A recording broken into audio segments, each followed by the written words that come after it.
this meeting to order. Welcome everyone to the Committee of Adjustment meeting of September 10, 2019. My name is Ron Chatta, Committee Chair for today's meeting. This is a meeting of Committee of Adjustment. The Committee of Adjustment is composed of 5 citizen members who are appointed by Brampton City Council.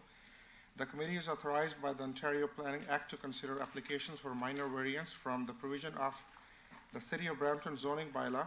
The committee also consider applications for consent, sometime referred to as land division applications, which include severing a new lot from an existing lot, a lot addition, easement, mortgages, or leases in excess of 21 years. I would like to introduce the committee members. To my immediate left, member Desiree Dorfler. To my far left, member Rod Power. To my immediate right, member Anna Christina Marcus. To my far right, member David Cope. And my name is Ron Chatta, Committee Chair. Seated at the table in front of the committee is Ms. Jeannie Myers, Secretary Treasurer of the Committee of Adjustment. And seated near the podium, we have city staff members who will assist the committee today. Staff, could you please make your introductions? Daniel Wattorn, Development Planner. Carolyn Crozier, Manager of Development Services. Krista Waukee, Manager of Development Services. And I'm Elizabeth Corazola, Manager of Zoning and Sign Bylaw Services. Thank you. Before we consider today's applications, the committee has some procedural merit to take care of. The first is adoptions of the minutes of the previous meeting. The minutes of the previous meeting held on August 20, 2019 has been presented in today's agenda. Any members, any question, comment, concern? Seeing none, then looking for a motion to proceed. Motion to approve minutes by Mr. Cope, seconded by Mr. Power. All in favor? Okay.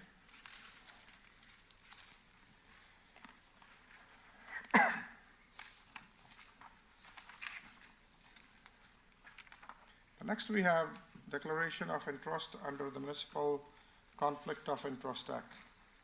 Does any member have any declaration of pecuniary interest to declare on any matter being discussed today?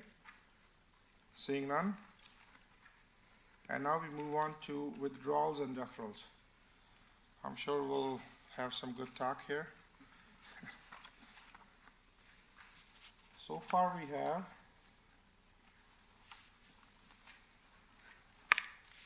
we have 3 written requests for deferral. One is application A19-145, 3 Advocate Drive. Anybody from 3 Advocate Drive?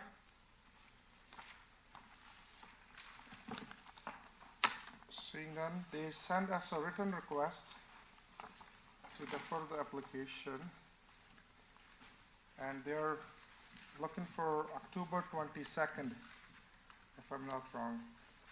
So, Ms. Myers, no one is here from the applicant side, but we have the letter. I guess we can proceed. Through the chair, yes, that is a recommendation that I would put forward. You may want to concur with staff to determine what their position is on the request for the deferral. Sure. Anyone in the audience here for 3 Advocate Drive? Seeing none, staff, could you please weigh in your comments regarding 3 Advocate Drive? Thanks. Yeah, through the chair, we're in agreement with their request for deferral to the October 22nd Committee of Adjustment meeting. Essentially, there were some outstanding items that we were hoping for to be able to assess this application and concurrent with the site plan application. The applicant has provided those pieces of information. However, we determined that we didn't have enough time essentially to weigh them to get to this meeting. So we're just requesting deferral to October 22nd to give us adequate time to go back and forth, discuss as per usual. Sure. October 22nd is second meeting from today's meeting, I believe, right? So, any members, how would we like to proceed? Looking for a motion, I guess. Motion to defer by Mr. Power for October 22nd, seconded by Ms. Marcus. All in favor? This is deferred.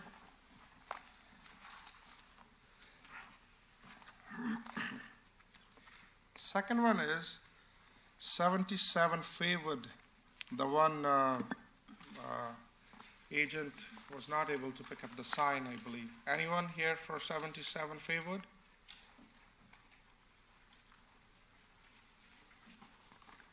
Seeing none, I guess we'll go with the same procedure. 77 favored. Anyone in the audience here for 77 favored? Seeing none, staff, could you please weigh in your recommendations, your comments? Mr. Chair, Application A19149. thank you, Mr. Chair. We have, I understand the request and we support a deferral as well to the October 22nd meeting. Okay, so no further discussion or question. Looking for a motion to defer for October 22nd.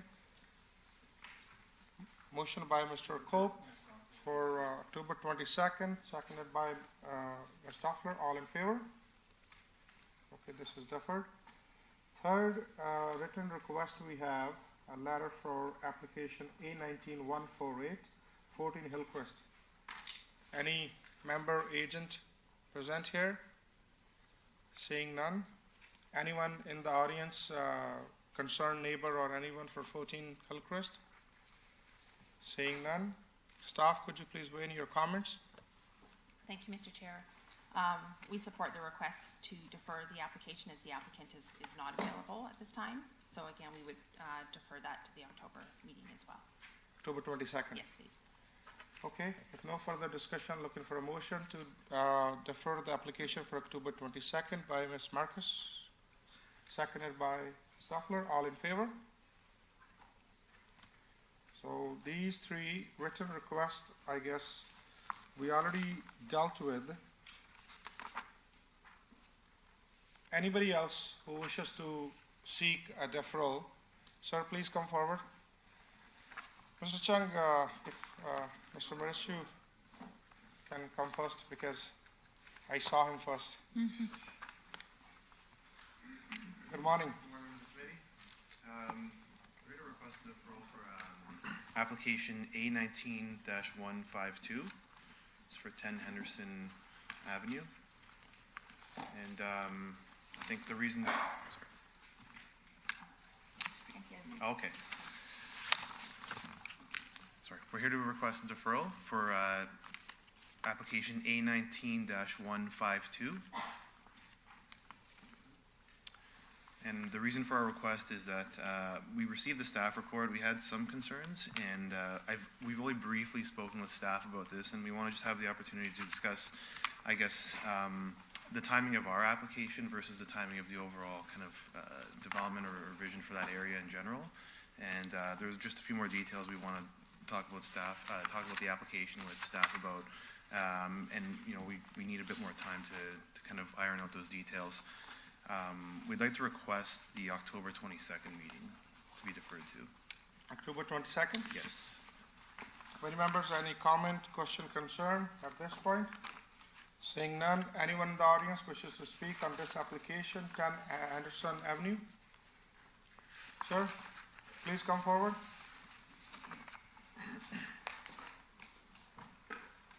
Your name and address for the record, please. My name is Jeff Wood. I'm at 18 Royce Avenue. Just for my own information, a request for a deferral means to push the decision on it till the 22nd. Yeah. So for anything that I have, We have against not, that would be- we have not made that decision yet. okay. That's So, but if what that, the applicant is requesting Right. at this point. so any issues that I would have with that application, I'm able to speak freely about that now. Correct, or would that be at another time? Well, first, so this is how it's going to happen. First, we're going to the committee will deal with the deferral request, whether the applicant is getting a deferral or not.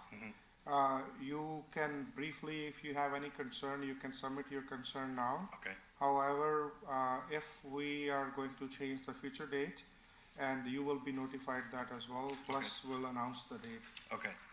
Okay?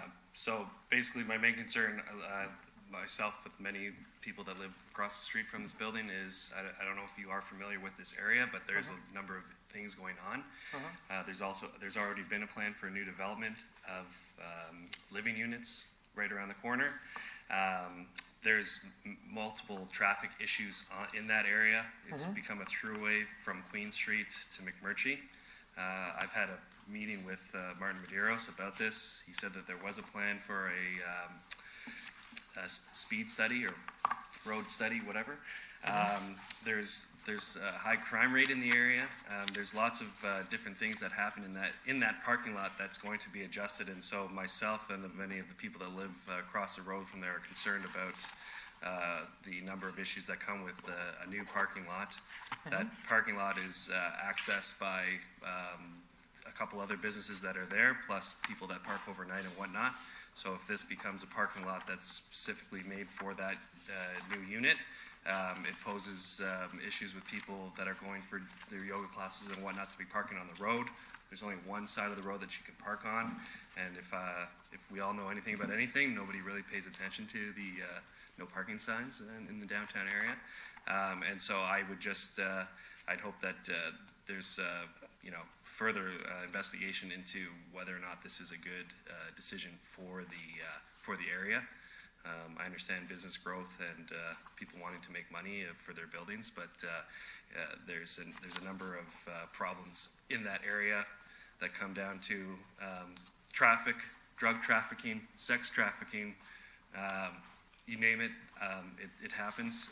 If you look at police reports from me specifically, you'll find that there's a number of issues there, and I just think that the overall growth of that area has been, it's been being pushed through, and nobody's, or at least I'm not unaware of anybody raising issues of these sorts. So I just wanted that to be heard. I was not aware of what is actually going in there, but hopefully I'll find out as we go along here. But that's basically, I just wanted to make sure that was heard today. Sure, we have noted your concerns. For the more information, in case the committee choose to deal this application on a newer date, if you are not sure about what's going on, you can certainly ask the staff that what uses are permits over there. Right. In case you want to have some more information. Sure. About it. Sorry, you want to add something? I mean, the property as it's been has been underkept for quite some time. I mean, grown up in that area for 35 years, so I've kind of seen it progress, and nothing's really happened. There's been a few things, but obviously it's nice to see people wanting to start businesses and clean up the area. But there's lots of things, other things that need to be considered prior to the growth. Thank you for coming here and taking the time and giving your input for us, and we have noted your feedback. Thank you. Okay? Okay, thanks a lot. Thank you. Anyone else from the neighborhood for this application? Seeing none, staff, could you please weigh in your comments and the applicant's request to defer on October 22nd? Thank you, Mr. Chair. Staff have provided a refusal report on this application. We do not feel the Committee of Adjustment is the right process for this particular application. We do feel it needs to go through an official plan amendment and zoning bylaw to look at the site holistically, to look at parking, and to ensure that the use does conform with the official plan. In our opinion, it does not conform to the official plan. It does not conform to the zoning bylaw. It is not desirable for the area, and it's not minor in nature, so it does not meet the 4 tests. We would support a deferral if the applicant would like to have further discussions on this, but our refusal report at this point is what we present to the committee. Okay, sure. I believe this is not one of those applications where they have some notice of violation or something. So if applicant is looking for some time, maybe meantime, they'll discuss with staff, and there might be there's a scope of possible solution before the matter comes before us.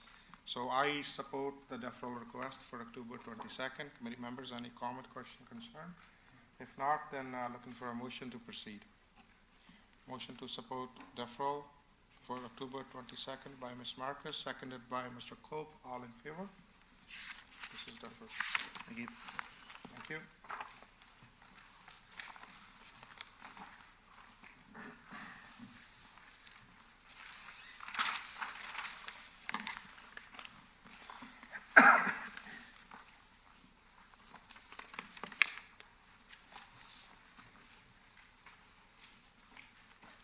Good morning, Mr. Chairman, Good morning.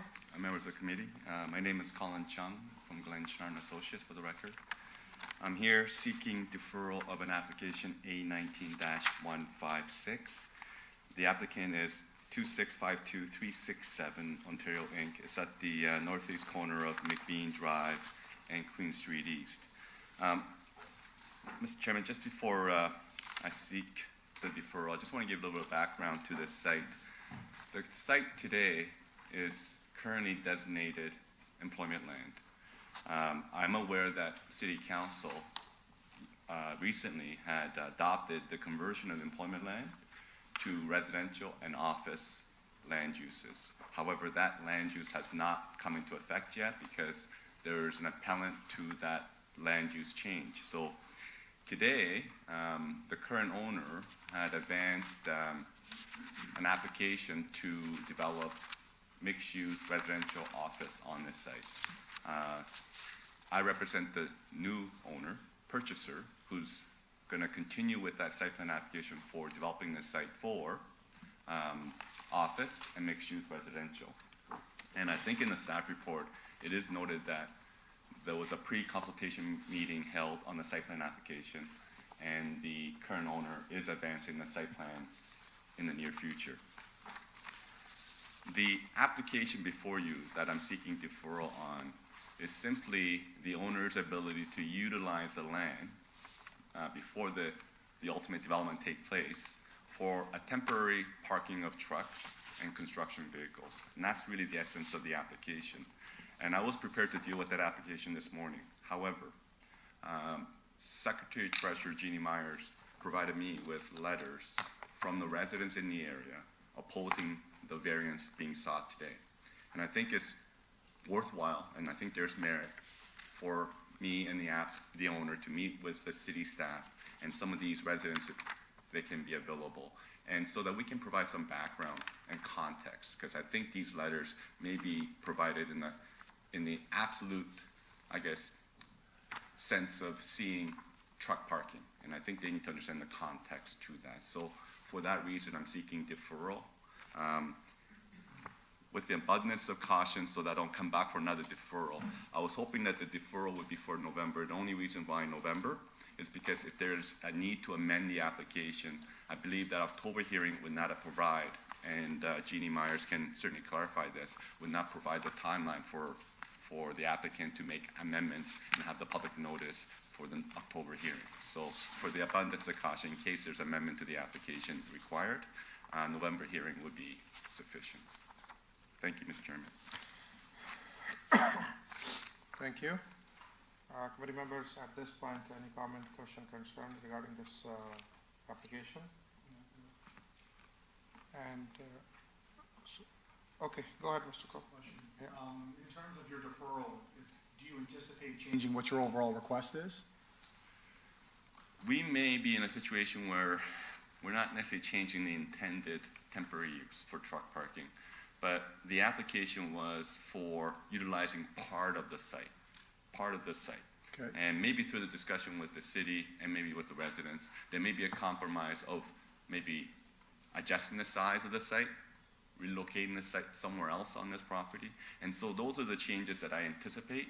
Mm-hmm. I don't anticipate the actual intended temporary use for construction vehicles and truck parking. Okay. But the location and the size, perhaps. Okay, because my concern is it's very close to a residential area, and there's already a lot of traffic that's bottlenecked in that area.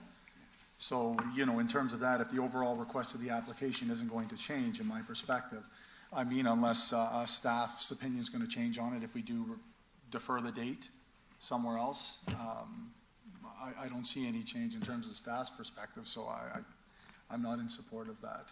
Understood. Okay, anybody else, any question before I start my things? Mr. Power? Could we have staff's opinion on it? Yeah, I'm going to ask after us, but I have another procedure thing to ask.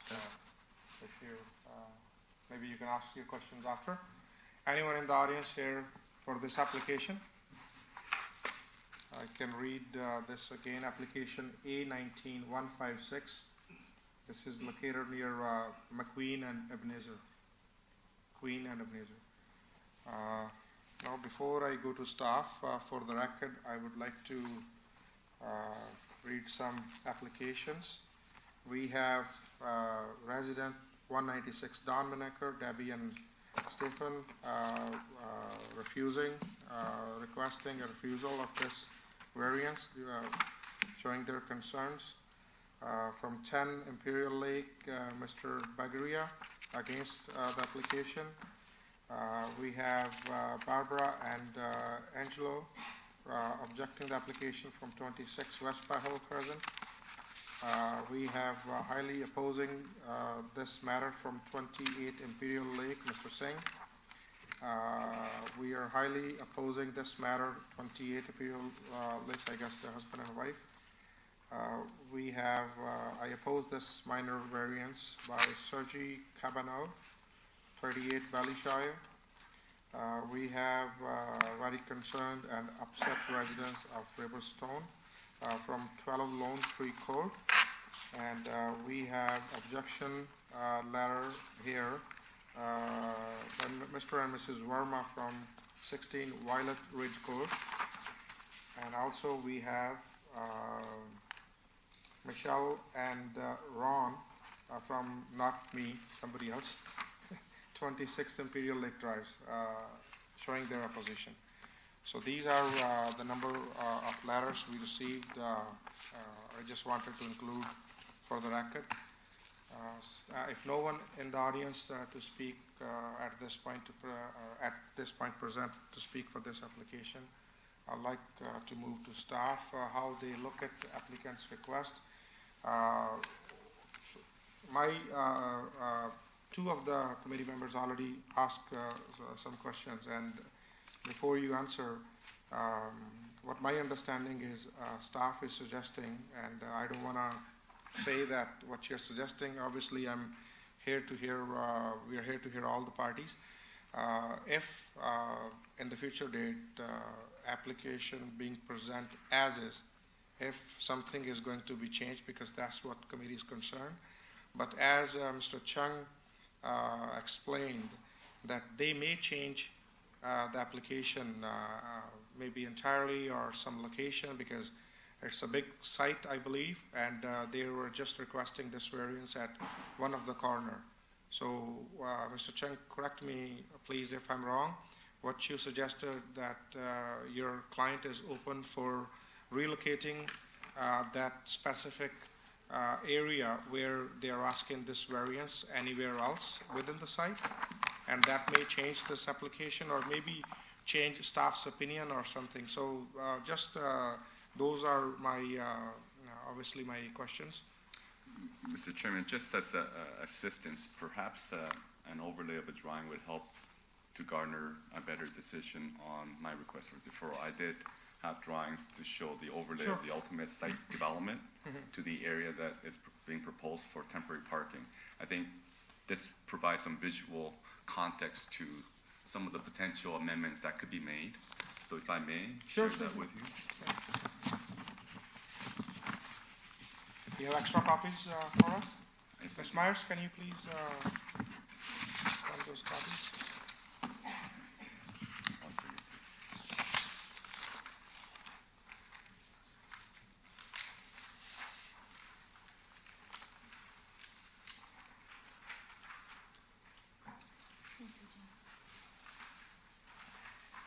And Mr. Chairman, I completely understand about the committee's concern about the staff position, but at this stage, based on my review of the resident comments or opposition and staff report that I had a chance to look at on Friday, just a few days ago, if a traffic is an issue, there's an opportunity to adjust potentially the area and the size and the location to accommodate, to mitigate traffic. If a visual impact is an issue for the residents, there's an opportunity to create buffer berming to minimize and avoid visual impacts. So there are mitigation measures that could be applied that could potentially adjust or amend the application before you.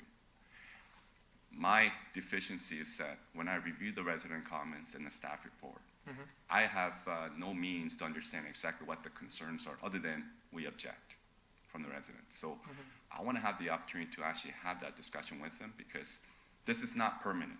This is 1 year temporary parking to enable transition between what's currently there today, which is vacant site, to the ultimate development that you see before you, which is a very grandiose, and it's going to be, nice development for Brampton. And all we're seeking is something that can happen in between to utilize the site. So I just want to have that opportunity to talk to the residents and staff as well. I guess maybe the residents, I can see the number of letters, maybe they were just worried about, first maybe they saw this proposal, and then all of a sudden it gave them a kind of shock that maybe the oversized vehicles are going to be parked here. How big is this site, this entire piece of land? Roughly, approximately? I think it's about 20 acres in size. I'll be exact. I have a site plan here for you. And this proposed use, which you're requesting now, because I can see on this map, temporary truck parking area is slightly smaller at one of the corner. So it's a 2-acre area that's being proposed to be utilized for temporary parking. 2 acres out of.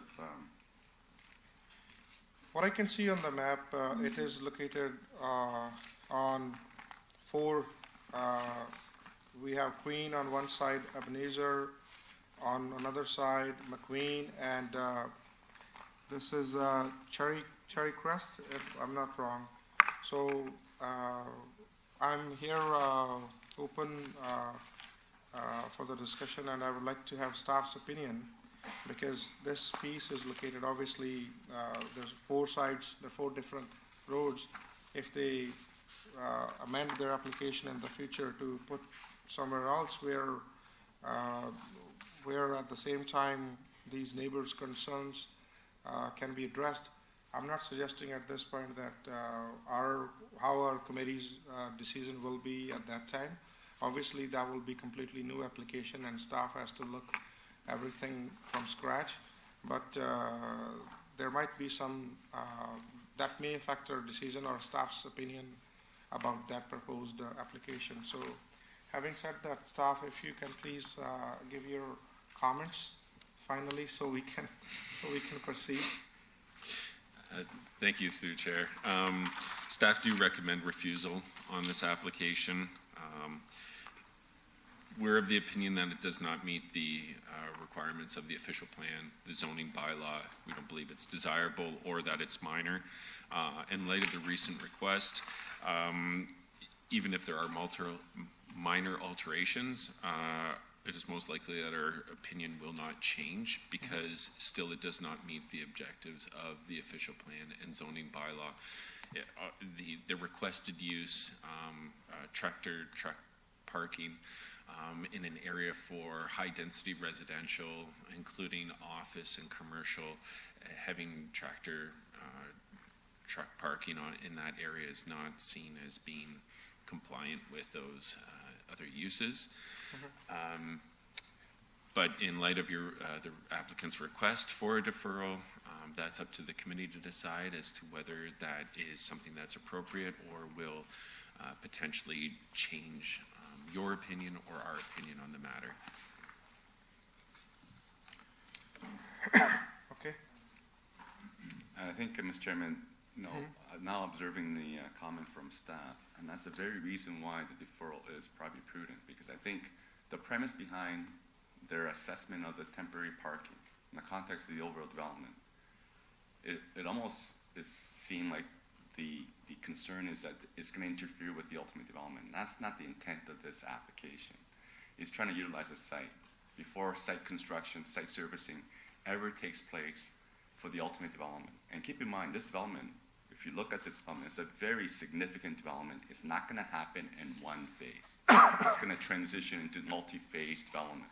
And so, just on that basis, I think it does warrant me having the ability to have that discussion with staff because I think the context to their assessment is not the intended rationale for why the application was filed.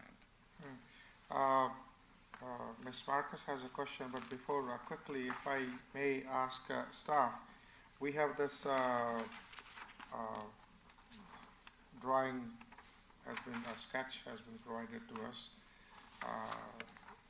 Which stage at that application is that permanent application, or like how long? Because the variance they're seeking right now is for 1 year versus this current proposed layout. Right. Through the chair, I want to make it abundantly clear that the zoning and the designation within the OP is for that development and it's very specific zoning bylaw that we crafted and was approved by council for this development. It's very specific.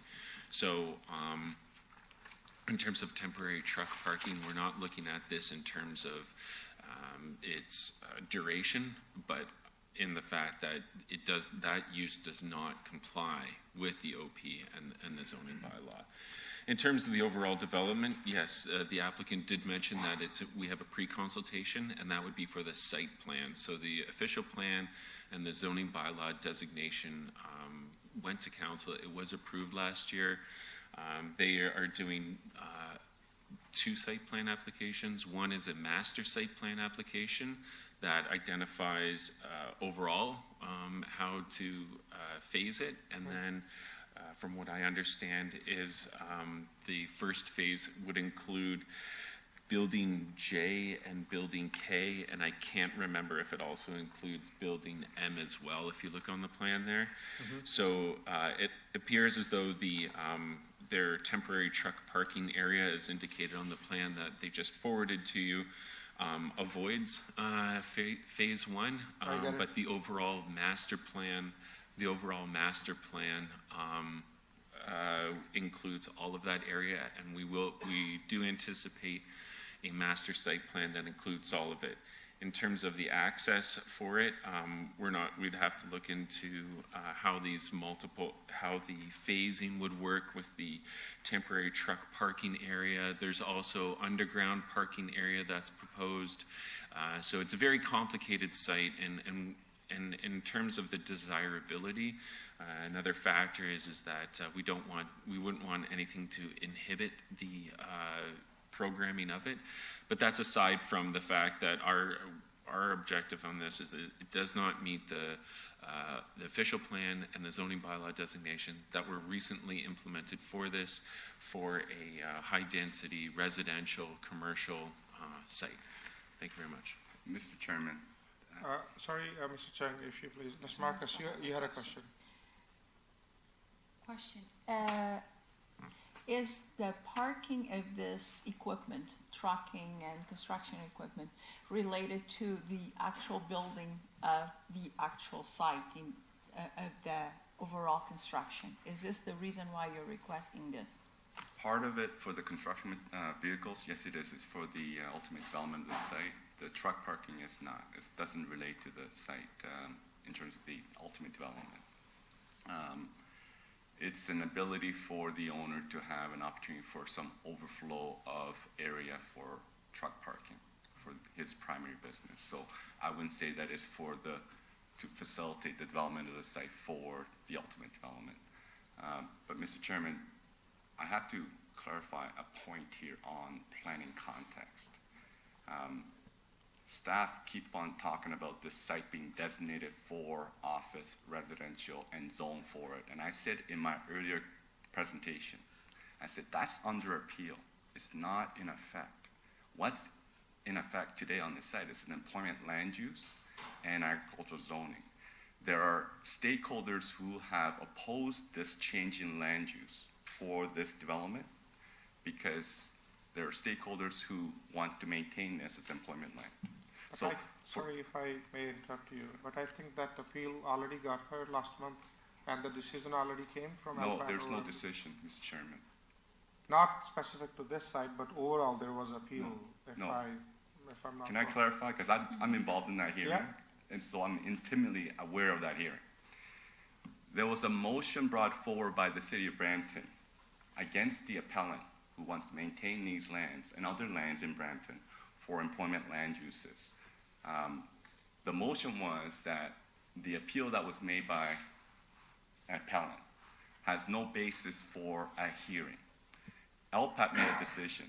The decision was those appellants who oppose the change in land use for this site and other sites have the basis for their appeal, and there will be a hearing on that in the future. So the decision was actually not favorable to the city of Brampton. It was actually favorable to the appellant who wants to maintain this land and other lands for employment land uses. So just a point of clarification, when staff were writing this report under the premise that these lands are currently designated residential and zoned for residential, the legal fact is it is not. It is still under appeal, and it is not in effect. And those are the matters. I think my purpose and why I'm asking for deferral is simply this. I think the community adjustment deserves the best information available to you to make the sound decision. And it's clear to me, even today, after hearing staff, that the context to which they may have written this report may need to be clarified. The resident comments, which simply says we oppose, I would like to explain to them, understand from them, what are they opposing, so that I can find solutions and options to mitigate and resolve them. If I cannot, obviously I'm before you, justifying and providing my opinion on that basis, but at least at that time, the committee has the best information available to you to make that sound decision. I don't believe today the committee has that information. What my opinion is, obviously, we'll go back to staff to listen to their opinion. Maybe one decision already made by council last year as per staff, and that's what my personal understanding is. Even if there is appeal, and according to you, appeal is in front of the board, and no outcome yet. So I guess they prepared this report based on what previously council decided, and they described these usage or the land according to that council's decision at that time. But staff, would you want to comment on Mr. Chung's? Mr. Chair, the site-specific official plan amendment and zone change for this site was not appealed on these lands. So the non-conformity with the official plan, the zoning bylaw, is in effect for us. This application has gone through years of work to get to the official plan status that it has today, and changing it to allow even a temporary use is not appropriate. The official plan policies highlight this as a gateway to the city. There's a bunch of policies around what this site is supposed to be. We certainly understand the concerns that have been put forward by the 9 residents who took the time to submit letters of objection. We had met with the applicants, the current owners, earlier on, and had told them we would not be able to support this going forward. We understood they were going to apply, but we did give them our staff position going forward, and it's certainly up to them to move forward on an application. The committee can choose to defer it or not, but we suspect we'll certainly be coming back with a recommendation that is consistent with the report that you have in front of you today. One thing for sure, just my last comment, once this site is going to be complete, as you mentioned, this is obviously going to be a beautiful gateway for Brampton, and we would all like to see that, especially on Queen Street. That's some higher density and beautiful buildings. But anyway, if anyone wishes to, whether staff or Mr. Chung or my committee member, the floor is open. Any comment, Ms.? Okay, first we have Ms. Stoffler, then we have Mr. Power. So. Mr. Chair, my suggestion would be that this is a significant development, and out of respect for the applicant and the development, I would concur with a deferral. However, I would suggest that I would not be in favor of truck storage that has nothing to do with the site itself. I'm not sure if that's what I'm hearing from fellow members, but that would just be something that I would put forward. So if your application is not in its entirety for truck storage, that relates to an entirely different business and different property, then I would go along with the deferral request. Duly noted, Mr. Chairman. Okay. Mr. Power? Mr. Chair, this has been a lengthy planning, so I would see that this is not going to be a temporary fix, and we would be back here in 1 year looking for an extension for truck parking. So I would suggest that we support the city's or the staff's recommendation and refuse.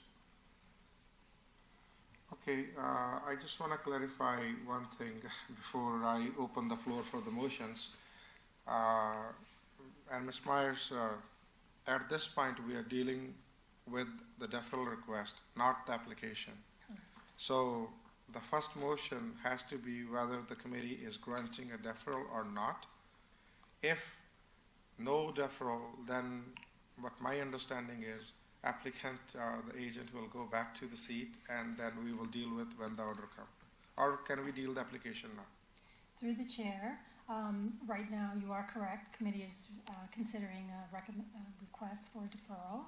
If it is the will of the committee not to defer the application will go back in the order listed on the agenda, at which time it will be recalled, unless for some reason the committee sees merit in proceeding with the application as is. You mean normal, now? Sorry, normal procedure, we would put it back on the agenda to be recalled. That's our normal procedure. So it's up to the committee. Maybe it's we already have the discussions. If we want to avoid the discussions later today, our floor is entirely open. Committee members, you wish if we can, however the way we would like to deal. As my personal opinion, I already indicated earlier that if the entirely new application is coming forward, there may be some scope of working around with staff, even though many committee members have already indicated their wishes that they will not be looking for the similar nature application entirely at this site. And I guess that's a good enough indication for you to understand, Mr. Chang.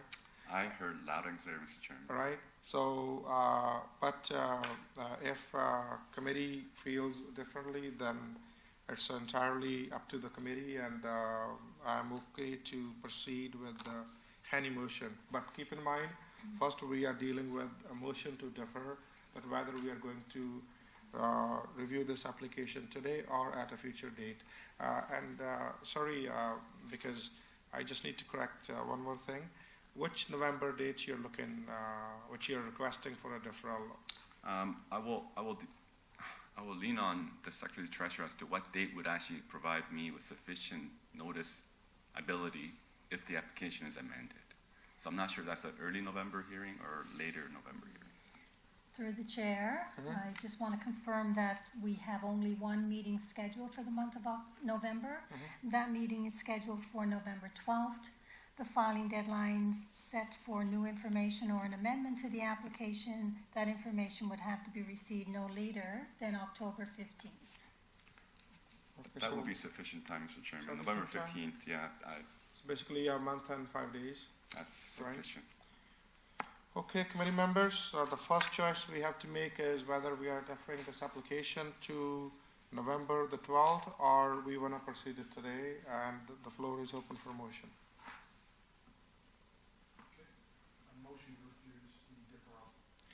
Motion to refuse the deferral request by Mr. Cope. Do we have seconder? Seconded by Mr. Power. All in support for this motion? Motion did not carry. So I guess we have the looking for a new motion for a deferral. Motion to defer until the November date. Motion to defer for November the 12th by Ms. Stoffler, seconded by Ms. Marcus. All in favor? Thank you, Mr. Chairman. Thank you. Anyway, that was a good of a discussion and lots of information. Let's move on. Anybody else seeking for a deferral or wants to hear the new date?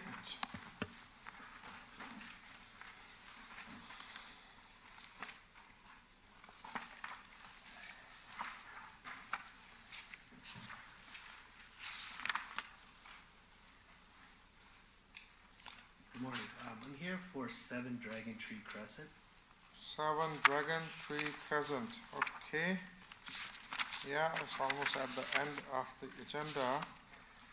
Application number A19158, 7 Dragon Tree Crescent. Are you, your name and address for the record, please? My name is Gurbir Singh. Office address is 55 Village Center Place, Mississauga, Ontario. So 1 second. Gurbir, you spell Gurbir? That's correct. And last name Singh, Singh? That's also correct.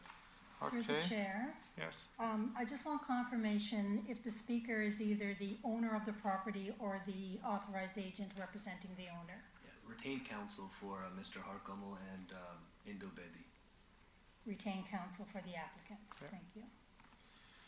Okay, so are you, Mr. Singh, you looking for a deferral? I am. I actually was just recently retained by Mr. and Mrs. Bedi. Uh-huh. I haven't had a lot of time to look over the application and give my get instructions from my client based on my legal opinion. So I'm looking for a deferral. I know it's a longer deferral into November, and I apologize for that. I'm in trial most of October. Was looking for a mid-November date. Any date works after November 12th. Based on the previous application, I know that there's only one meeting in November. So November the 12th is the only meeting. Okay. And anything you wishes to submit, if you're changing some sort of application, which I don't think, that is by the mid of October. When's in December then? But before, obviously, I want to check staff if we are looking for any further deferral, if there is any violation notice against the property.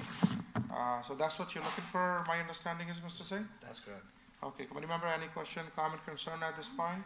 Seeing none, And through the chair, before we proceed any further, if I could just get the spelling of Mr. Singh's first name? G-U-R-B as a boy, I-R. Thank Right. you. Yeah. Anyone in the audience wishes to speak for this application? This application is 7 Dragon Tree Crescent. Seeing none, staff, could you please weigh in your comments and your opinion about the deferral request, and we would like to know if there is any violation notice against the property. Through you, Mr. Chair, unless there's details that are going to be changing with respect to the application, it's likely that we would be bringing a similar report before you in November. However, with that said, if the applicant would like to have a meeting with staff to discuss the application a bit further in the details of the application, we would be willing to entertain that. In terms of the order against the property, I'm not currently aware if there is an order against the property. I know that the below-grade entrance constructed in the interior side yard was constructed without a permit. It is possible that there is one against the property. I would maybe just defer to Ms. Corzola to clarify if she has that information before. Thank you, Kevin. Through you, Mr. Chair. There's no official order that has been issued at this point in time. The site is actually still under investigation for both the change of use without a permit for the creation of the second dwelling unit, as well as for construction of the below-grade entrance without a permit. Okay, committee members, I guess if the council is new on this application, they are willing to look the application from the beginning, and they would like to work with staff, and maybe we'll have a better representation informed representation in the November. So my personal opinion is I'm okay for deferral, but looking for committee's opinion and the motion to proceed. Motion to defer? Motion to defer by Ms. Stoffler for November the 12th. Correct. Do we have seconder? Seconded by Mr. Cope. All in favor? This is deferred, Mr. Singh. We'll see you in November. Thank you. Anybody else here seeking for a deferral withdrawal request? Seeing none. For those unfamiliar with Committee of Adjustment procedure and process, I would like to give a brief explanation and scope. Following some procedure, a matter that we have already undergone The Secretary Treasurer will call the applications by announcing the application number, the name of the applicant, and address of the property subject to the application. The applicant or authorized agent representing the applicant will then come to the podium, state their name and address for the record, and then present the application. I request that you reserve any question or comment pertaining to the staff report until after the planning staff has had an opportunity to present. If there is anyone in the attendance who wishes to speak to a particular application, you will be given the opportunity to do so when the application is presented. Any decision made here today may be appealed to the local planning appeal tribunal, previously through the Ontario Municipal Board.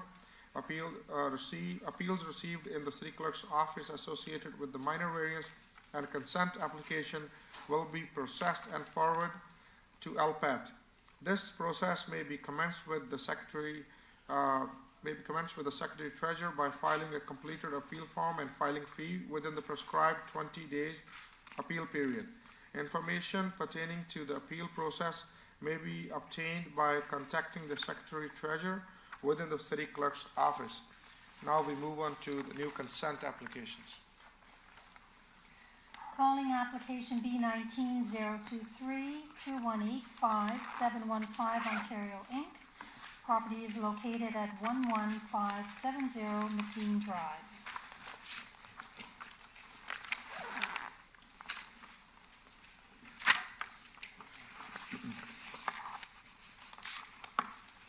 Morning again.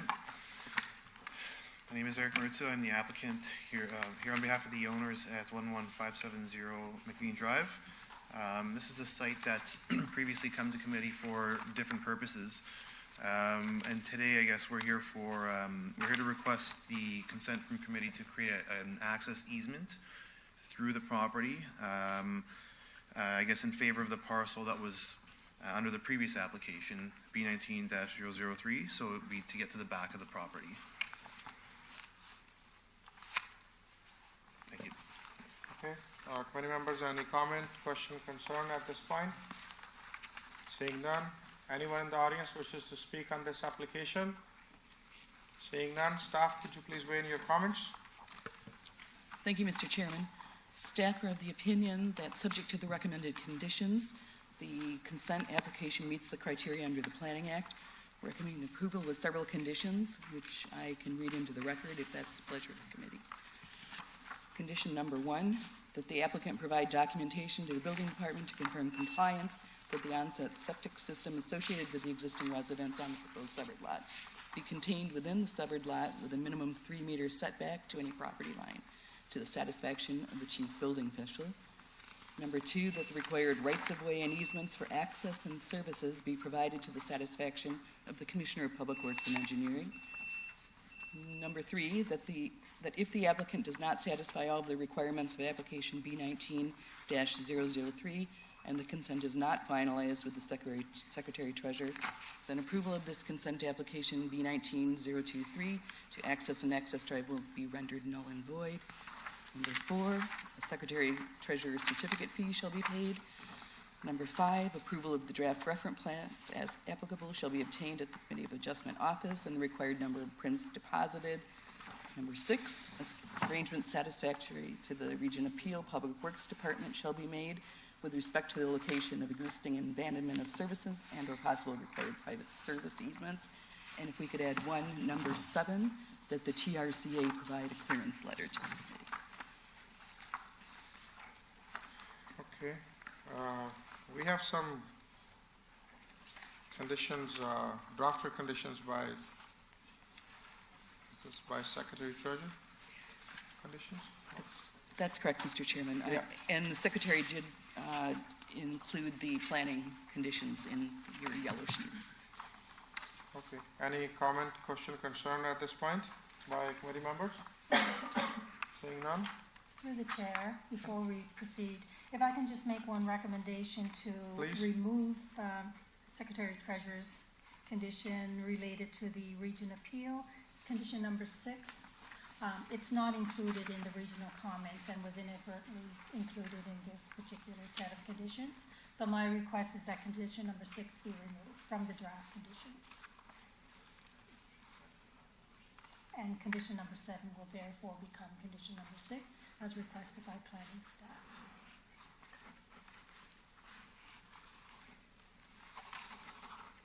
Okay.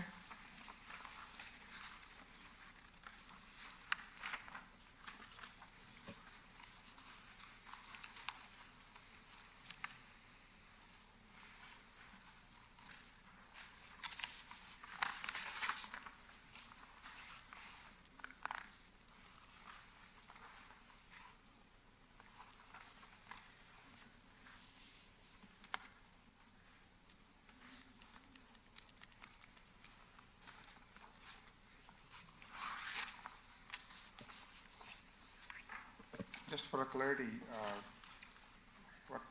and please correct me if I'm wrong, just kind of lost after dealing with so many different requests. This staff report contains 3 recommendations. Am I correct? That's correct. And this is Secretary Treasurer's drafted conditions? Through the chair, the yellow sheet that you're looking at does include the conditions of staff. Okay. It includes conditions of the Secretary Treasurer, as well as a recommended condition from the Region Appeal, which I've requested to omit because it isn't required as part of this particular application. So there are total 5 conditions at this point? 6? Yeah. Anyway, sir, do you understand and accept these 6 conditions? Yes, we're okay with them. Okay. No discussion, looking for a motion to proceed. Motion to support these amended 6 recommendations by Mr. Powell, seconded by Ms. Stoffler. All in favor? This is approved. Thank you.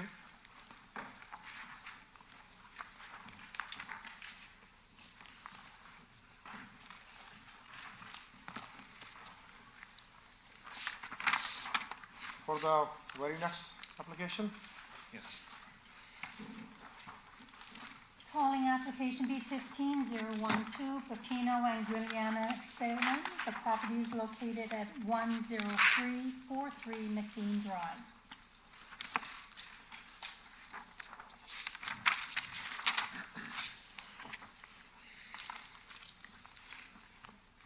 Yes, we are ready. Yep. Okay, so we're the applicant here also on behalf of the owners at 10343 McLean Drive. Now, this was a previous application, I guess done back in 2015, where we were looking to sever a portion of the property. However, there was much discussion needed with staff at the time, as well as the owners, to kind of iron out where, the consent, kind of the property, the proposed property line would now be in the future. So after such time, we've met with staff on a couple occasions and the owners, and come to an agreement as to how we should proceed with this, with the severance for this property. So, we're here to sever about 2.47 hectares, the remainder of which the property will be added to a future subdivision in the rear. Okay, committee members, any question, comment, concern at this point? Seeing none, anyone in the audience wishes to speak on this application? Seeing none, staff, could you please weigh in your comments? But before I go to that, I would just like to mention we have correspondence from TRCA recommending deferral. Committee not grant a deferral of the application at the September 10th, 2019 meeting. Sorry? September 10th? But that's what the correspondence says. So anyway, staff, could you please weigh in your comments? Good morning, and thank you, Mr. Chair. We had prepared a report that would support the requested severances, but in light of the request from the TRCA, we do support their request to defer the application to allow them to have further conversation with the applicant to more satisfactorily address their concerns before we move forward with the consent application. So what deferral staff or the TRCA combined suggesting? I would suggest the 22nd of October.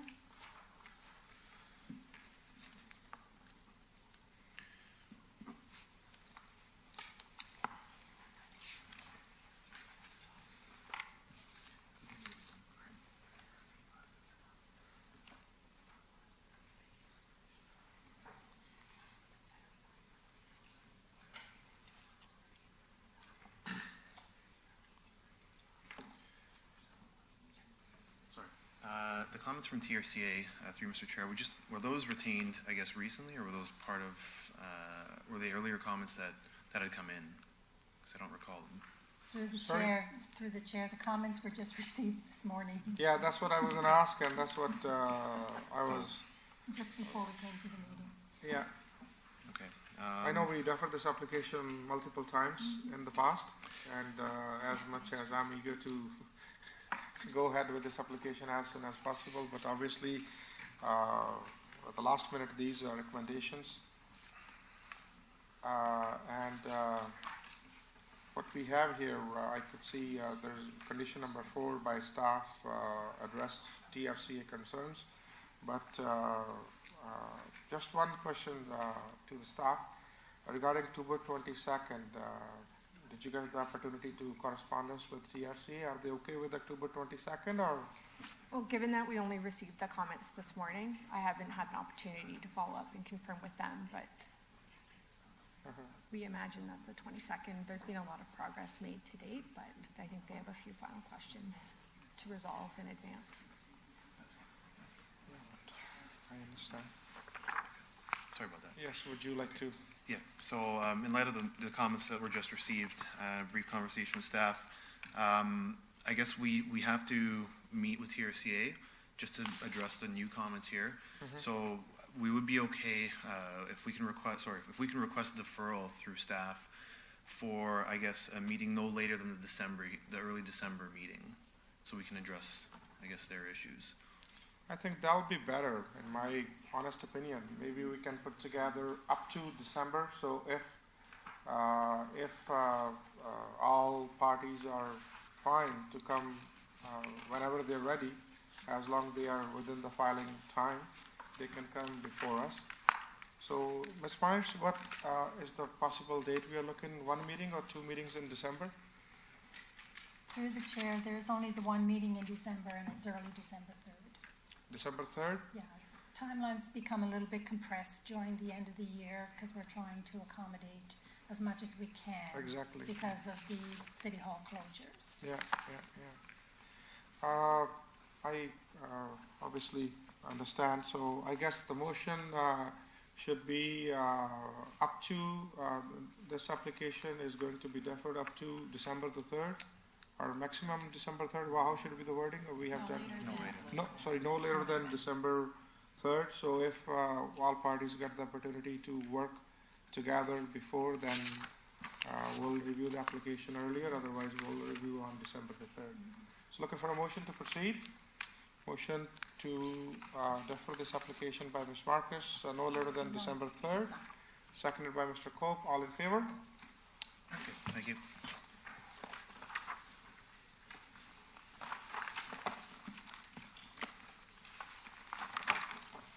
Calling application B 18027-2598-919 Ontario Inc. And the property is located at 10534 Pure Ontario Street. Good morning, Mr. Chairman. I think I'm on record, so I won't repeat my name again. Thank you. I'll also say jokingly, I'm not here to ask for another deferral on this application. Well, for the sake of public interest, you can still ask for deferral. I promised that I would not do it last month. And, that I said as I'm a joke as well. Yeah. May I say, I know there's been many discussions on this item through the deferral request. May I say by starting this way, there's absolutely a common interest between the City of Toronto, city staff, and the applicant to develop this land.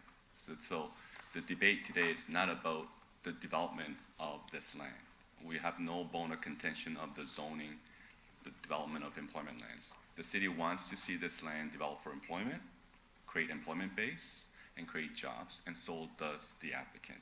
And for that reason, that was really the basis for the multiple deferrals. The owner who purchased this property, and you know the history with the previous owner who tried to bring Costco into Brampton, the second store, and didn't pan out. So this site was sold to the current owner, the applicant. And the application for severance the initial application was for the current owner to have the ability to sell the front portion, which is zone M3, keep the back portion, which is zone M2, sell the front portion so that the owner can finance the development of the site for the M2. That was really the basis for the consent application. As an alternative, we asked for deferral because the owner wanted to pursue a joint venture with somebody, maybe negate the need for a severance. That didn't pan out. So the owner then looked at a potential buyer, and you know from the various correspondence and discussions in the past on this site, Hopewell Developments had tied this property under contract and was advancing their desired vision of a warehouse facility, 3 buildings, with the City of Brampton. Even as of late as last night's planning committee, there was a report on this site by Hopewell. Hopewell needed to get exemption from City Council, the ability to process the official plan amendment and zoning bylaw amendment to implement their 3 building warehouses. But the caveat was that they needed to remove the future extension of the public road that would encroach through this property, which is the subject of our discussion this morning. That exemption for allowing the OPA to proceed was endorsed by a planning committee. What planning committee did not realize yesterday was that Hopewell did not proceed with the deal. So the report was written months ago, but the deal did not proceed. So the deal between the owner and the Hopewell is, in my opinion, no longer being pursued by Hopewell. So therefore, I'm here today with this application.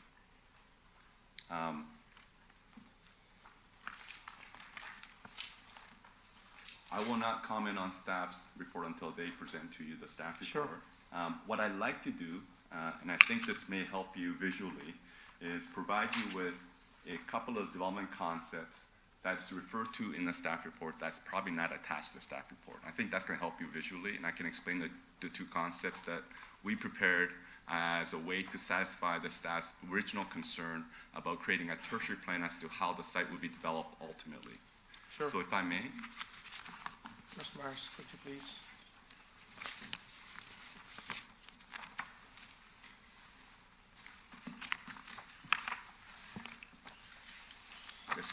There's two versions.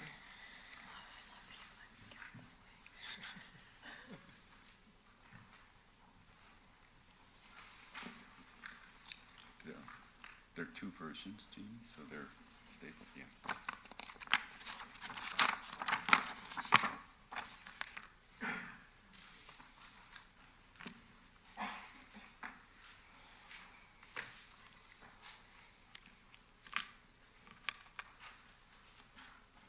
So, Mr. Chairman, what you have before you are 2 concepts that our office prepared to satisfy city staff's original concern that they wanted to see a tertiary plan for the entire site to see how the site would develop. Concept number 1, which is your page number 1, shows basically reflection of the city's secondary plan, which shows conceptual extension of White Bank Drive going north to Sandalwood Parkway, which is a snaked road, public road, and extension of Railside Drive on the west side of this subject site, which would extend potentially straight north towards Sandalwood Parkway west. You also see on page 1, and it's the same, you'll see the proposed severance line shown, which is basically a line extending from the eastern edge of the right-of-way for White Bank Drive. So you see that proposed severance line that creates the proposed severance to the rest of the site. Concept number 2 on page 2, Mr. Chairman, is simply the same site, same severance line, but potentially a different alternative road extension for White Bank Drive and Railside Drive. We provided this to city staff in the outset of our application process to satisfy city staff that the site that's currently zoned M3, which is subject to the severed lands, versus the land that are zoned M2, the internal lands, how those 2 lands that are zoned differently would be impacted by the future extension of these 2 public roads. So these two concepts were the basis to which we satisfy city staff on a tertiary plan process.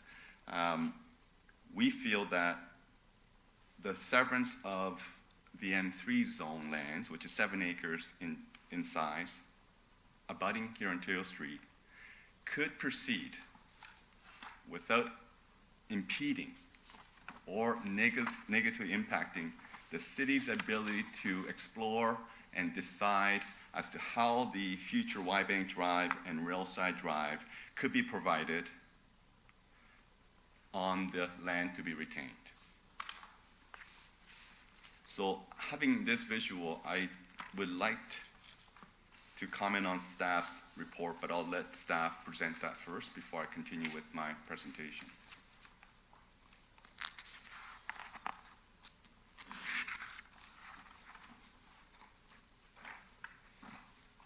Mr. Chair, we would like to hear the staff's opinion. Would you like to hear the staff's opinion, Mr. Chair? Yes, please. Okay. Anyone in the audience wishes to speak on this application? Seeing none. Committee members, any question at this point? Staff, your opinion? Thank you, Mr. Chair. We're here before you today on this application for the 6th time, and we are glad that it is not a request for a deferral. Staff are recommending that this application be refused. So the initial test of a severance is, does it conform and does it meet the official plan? You've got the entire Schedule A with all our comments for the severance. However, one of the major requirements for a severance is that it can be considered if a public road is not required. In this case, the secondary plan does show a public road connection, Y-Bank, as shown on these concept plans. So the entire land holdings do need to go through a plan of subdivision. This is not a consent that then the property on here, Ontario, is not responsible for cost sharing or part of the Y-Bank extension. It leaves the middle, the retained portion impacted by the entire cost of the road. This should be a comprehensive plan. That's why we did ask for a tertiary plan. This tertiary plan has been provided but not supported, to be clear. So it has been provided but not been supported. This is a plan of subdivision process. This is to be an appropriate process. We did have an application on council last night by Hopewell Developments. And they themselves were there last night till 11 p.m., the very last item of the night, to apply for an official plan amendment. So I'm not sure exactly what's happening between the parties, but the correct process is a plan of subdivision for this, and that is why staff are refusing that this go through a consent application. Okay, Mr. Chairman, would you like to? Thank you. Now that the staff report's being tabled, the fundamental disagreement between my opinion and staff's opinion is dealing with the official plan policy that's referred to on page 2 of the staff report. It's dealing with two policies number 5.17.16 and 5.17.17 of the city's official plan, and it's basically highlighted on page 2 of the staff report. If you look at the essence and the intent of these two policies, the intent is to ensure that the city doesn't get compromised or be impeded by a consent application or proposal to sever, whereby the city doesn't have the ability to protect for a future public road right away. If you read the policy as an intro under 5.17.16, while staff may have interpreted that as a very stringent, explicit policy, what it does speak to is that it speaks to consent application in respect of land within the urban use area and designated for urban use, which this site is, situated within or adjacent to developed urban area, which this site is, but it says shall be considered and may only be granted. So when you use those words in a planning context, it does provide some flexibility in the ability of the community adjustment or council to make certain decisions about allowing a consent application or versus a draft plan subdivision. In this particular context, Mr. Chairman, the land to be severed, and staff will agree, coincides with the zoning boundary between lands that are zoned M3 and zoning lands that are zoned M2. It actually coincides with the exact zoning boundary between those two zone lands.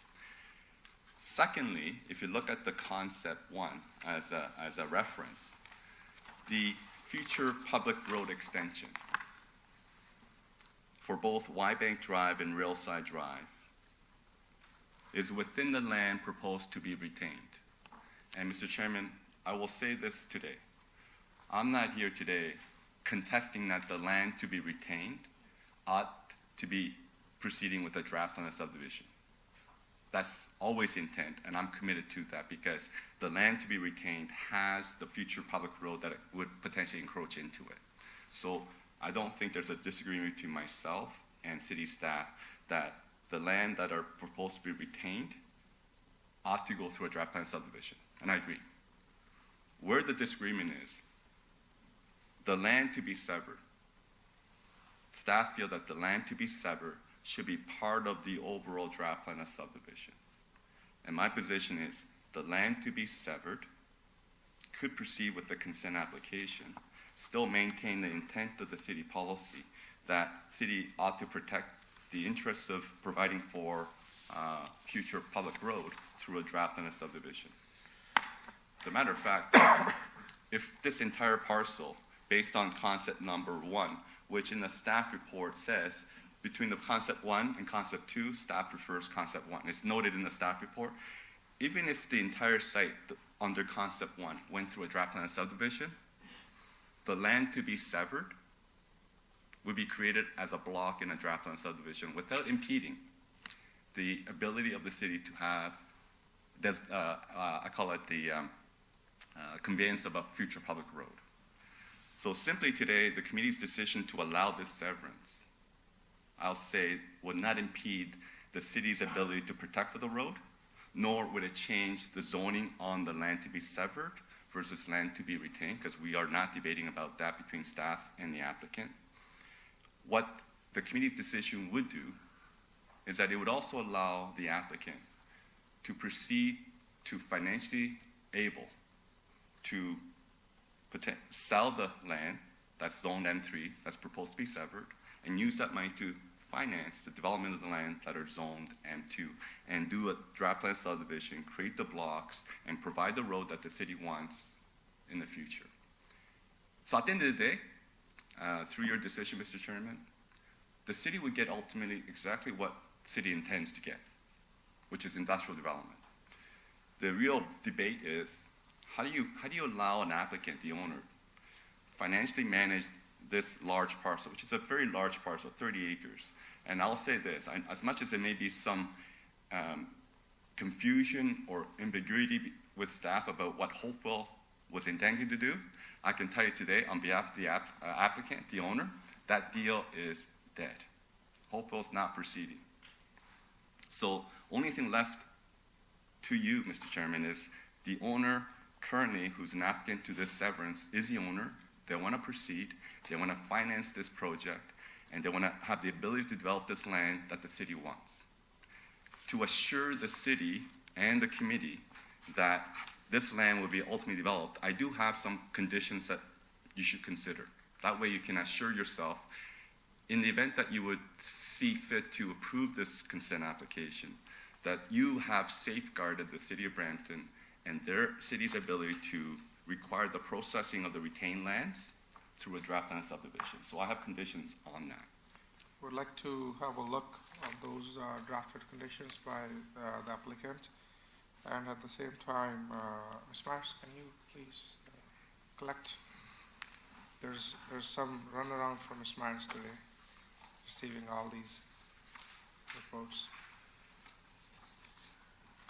Thank you.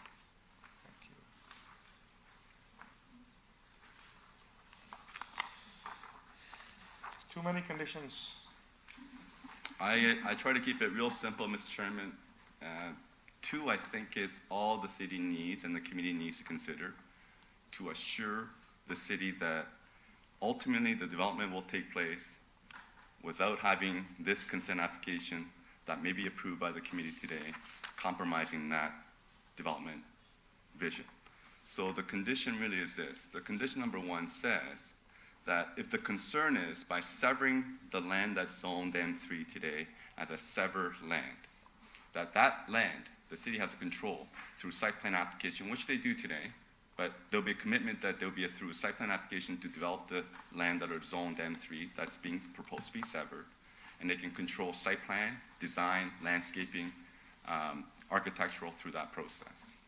Secondly, the second condition is that the land to be retained, the applicant, the owner, commit through a condition of approval today that future development of the land to be retained would be done through a draft plan of subdivision. And the reason why these two conditions are being proposed by me is that the condition number 1, where the staff may have concern by the committee allowing the severance that they have no control over certain design details that they would have had through a draft plan of subdivision, will be managed through a site plan application. So the city's not losing or compromising the ability to control that design detail. I think the key point is this, Mr. Chairman. I think there's an ability for the city, the applicant, and the community adjustment to balance the ability of the city to ultimately realize the vision of employment land development on this site. It's an infill site. There's development all around it. It's an infill site. At the same time, the community's decision to allow the severance enables the applicant to financially facilitate and advance the ultimate development that the city wants. And I'm here because the owner have exhausted different options to finance this project. Joint venture, resale, and so now we're subject to this option. And I've held this option for deferral, with your indulgence, with five or 6 deferrals. Thank you, Mr. Chairman.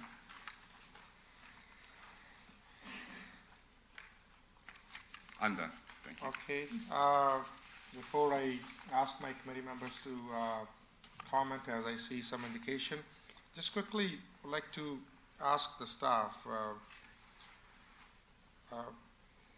as the agent mentioned, those previous discussions has been over, and there was one component that city was working maybe in possible some together or joint, I'm not sure if I'm correct, with Electra or Hopewell.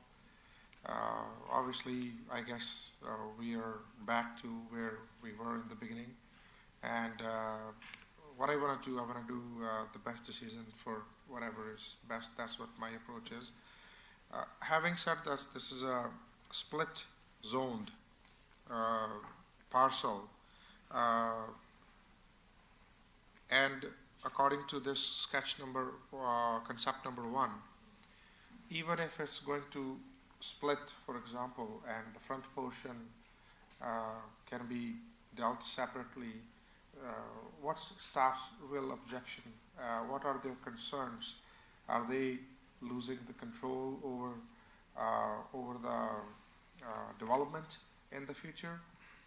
If the road goes through as proposed in concept number 1, in my opinion, and please correct me if I'm wrong, and that's why I'm referring to the staff, these two parcels are completely separate if the way bank is going through as the city proposed or in their plan.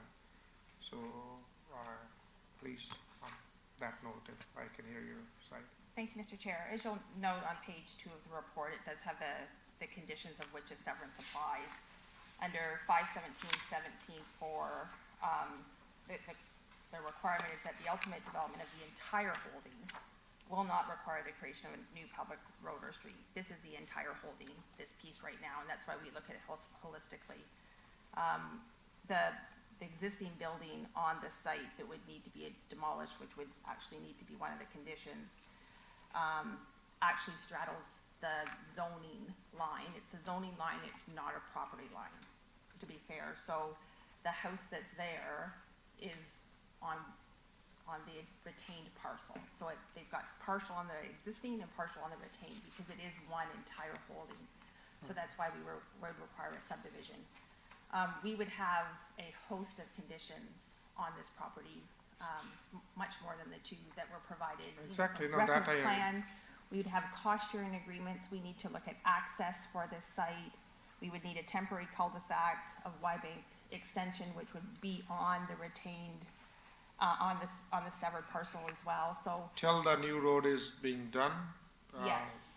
I So get we it. would have, including cost sharing of the road, which is an important factor, that it has to be shared. The site has to be developed as a whole, looked at as a whole.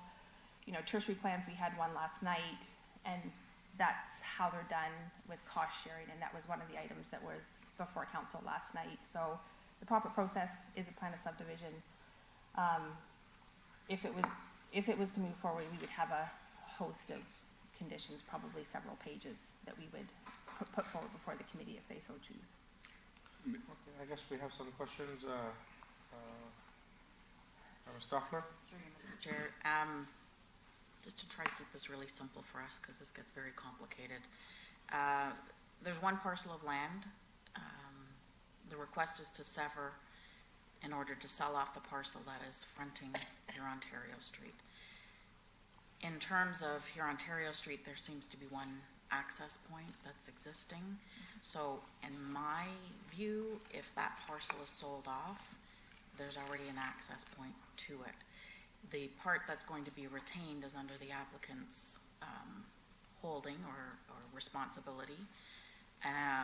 If that were to be sold off, I could see a whole host of problems because of the access, and it's a less desirable property if one is thinking of selling it. So in my simple world, what I'm seeing is that the city would prefer, or is requiring, a plan of subdivision for the whole property. But if we were to sever it, I'm seeing less problems in my simple assessment of it with selling off the portion along Hurontario. So if there's a possibility, it seems like nothing is going to happen with this property if a portion of it cannot be sold. It sounds like it may be a very long time, if never, that it can be developed with the current owner. So I'm looking at the business proposition, but also wanting to make sure that we look at the right things, because obviously we don't understand what's under a plan of subdivision. But I think access is the primary component here. If that's a fair assessment, if we can simplify this, for us, it's hard to understand where we're straddling different zoning portions, because those can still be addressed. They may not be approved, but they could be reviewed and addressed. So in trying to keep this rather simple, if we can look at it from that component, is there anything else that we're not understanding? Because we understand the access component, and we understand that if a road is required, that it needs to go through a plan of subdivision, but it necessarily seems to handicap the property from being developed at this time. Through you, Mr. Chair, that in order for the entire site to work, we do believe it needs to go through a plan of subdivision. The access to Ontario is a right-in, right-out, so that would be very difficult for the site to function as a full, it's not a full move access for any use that would go there. The Y-bank extension is needed. That's the cost-sharing component for the severed parcel to have access to Y-bank. It's, really not fair to put it all on the retained parcel, which has been indicated one's going to be sold off in order to see the other. So having the retained parcel develop in the future is even more difficult unless it's done comprehensively. In addition, information we have not seen in functional servicing report, where do services go, where does storm go on this property? There's a whole host of issues that would be addressed through a plan of subdivision. There's road widening requirements along Hurontario that normally is a severance application. We would identify those at this time to ensure that we receive the proper road widening requirements. So, staff cannot support this form of development going forward until such time as it's done comprehensively. Okay, Mr. Chang, you would like to?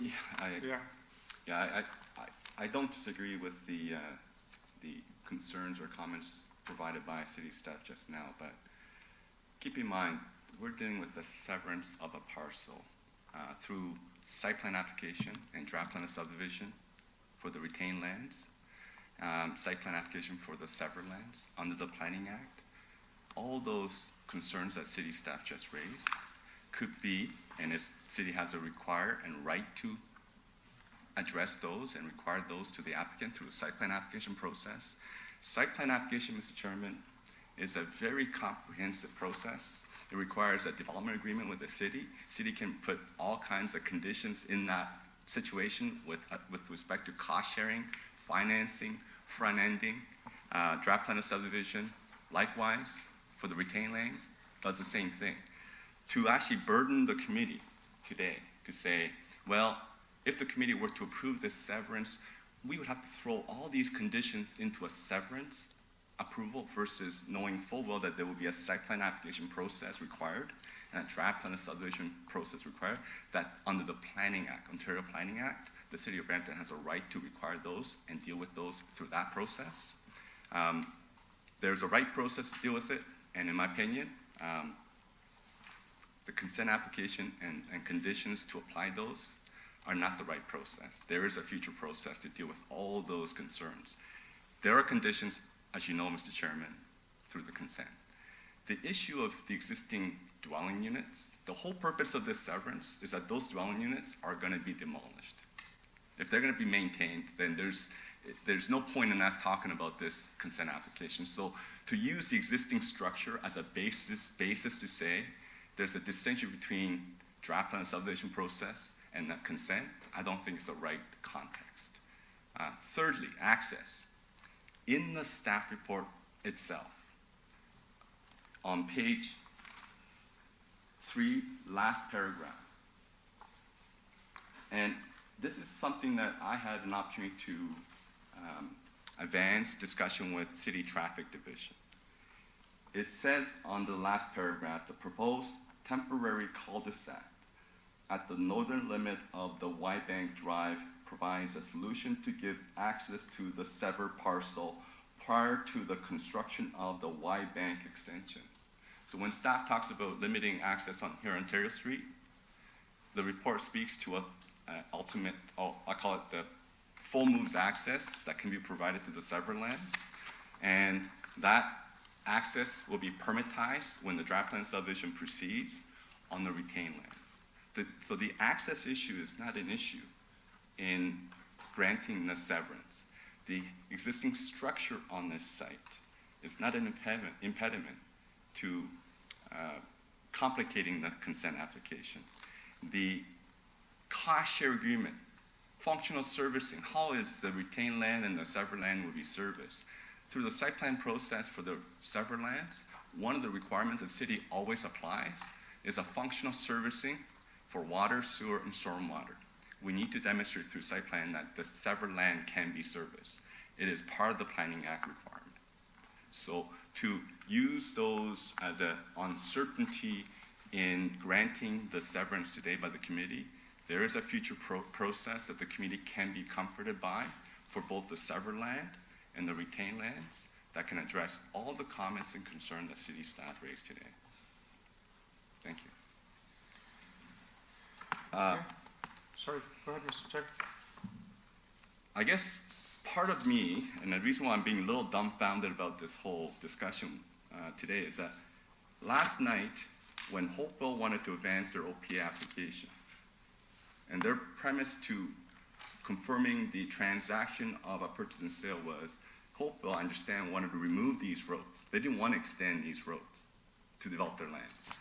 Their concept that staff were actually agreeing and supporting to process as an OPA, the Hopewell's contention was, we want to remove these roads ever being extended because that's how we're going to develop our land. So in one sense, staff were thinking that they're going to entertain a scenario where these roads may have a different extension or destination. On the other hand, today, these future roads are being used as a basis to which staff won't support a severing of a 7-acre portion that has nothing to do with the road being encroached onto it in the future. It will never be. And that's the basis to which staff are, I guess, not supporting the severance. So I'm a little dumbfounded by certain inconsistencies because I look at Hopewell's proposal and what they've been advancing, which is completely different than what the applicant today is before you for severance. And I think at the end of the day, the real simple logic is this. Would the severance compromise the city's ability to look at options and alternatives to have these two public roads, Y Bank and Ironside, extended to Sandalwood Parkway? And it's my submission to you, Mr. Chairman and the committee, it does not. Thank you. Thank you. Sorry, staff. Sorry, thank you. Staff's fundamental position is this be refused. If the committee was to consider it, we'd have to have additional conditions that we typically see with consents, that we saw with consents earlier, such as, certificates and reference plans and whatnot. We have prepared a list of conditions if the committee did go down that path that would address the concerns that I can certainly share with the committee and with the applicant. It is obviously much more substantial than the two conditions that we received. Our position is still that it be refused, but if the committee does wish to move forward, we could put conditions around it. Okay, let me ask how committee feel. I guess Staffler wishes to. Through you, Mr. Chair. Okay, so I think if staff have some conditions, I think we would like to see them. Again, I don't know if in a simple world, but if the retained property, would the intent by the city be that all traffic flow through the portion that is sold so that access is solely available onto Hurontario?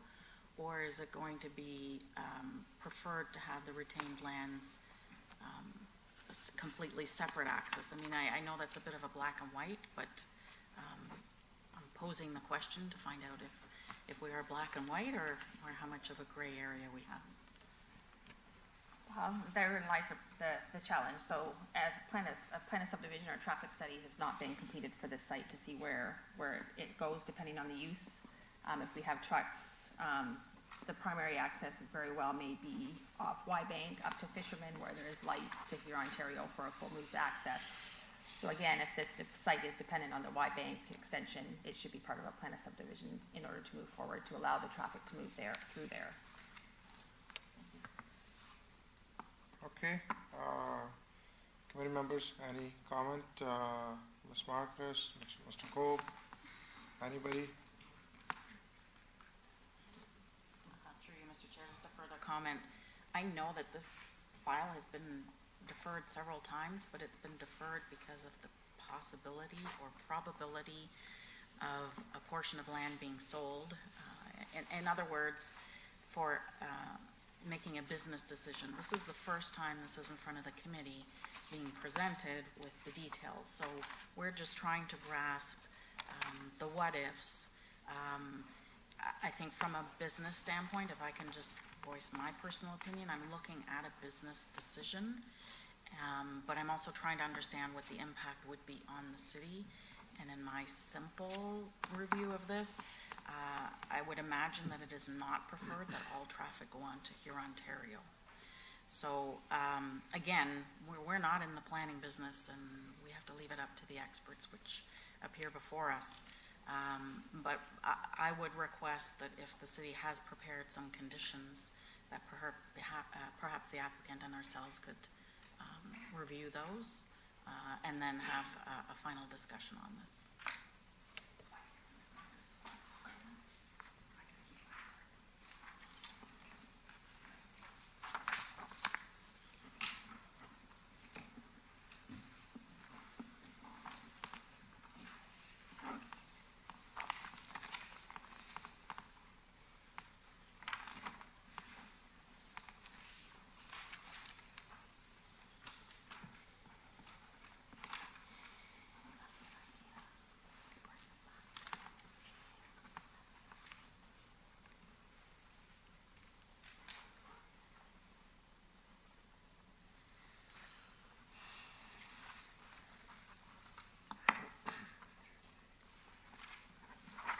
Well, if I start reading these conditions, it's going to take at least 30 minutes or more.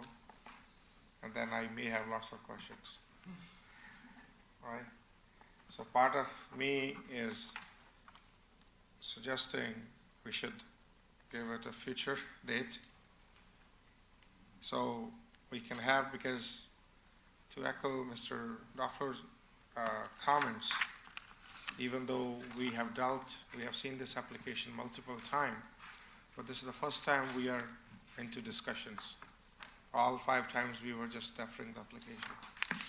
And one thing is we can defer for a future date.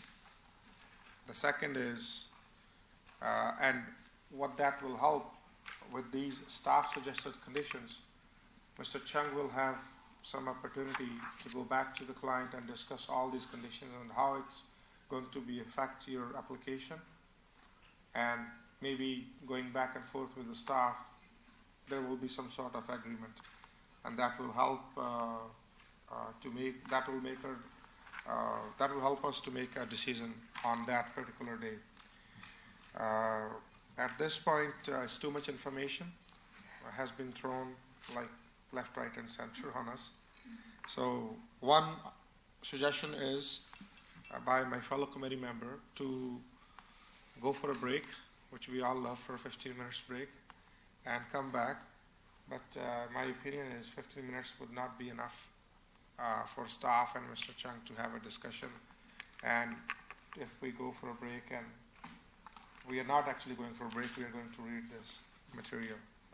So if we look at the site overall, my honest opinion is to extend further, come back at a later date, where both the parties, city and yourself, Mr. Chung, can review all these conditions and come back.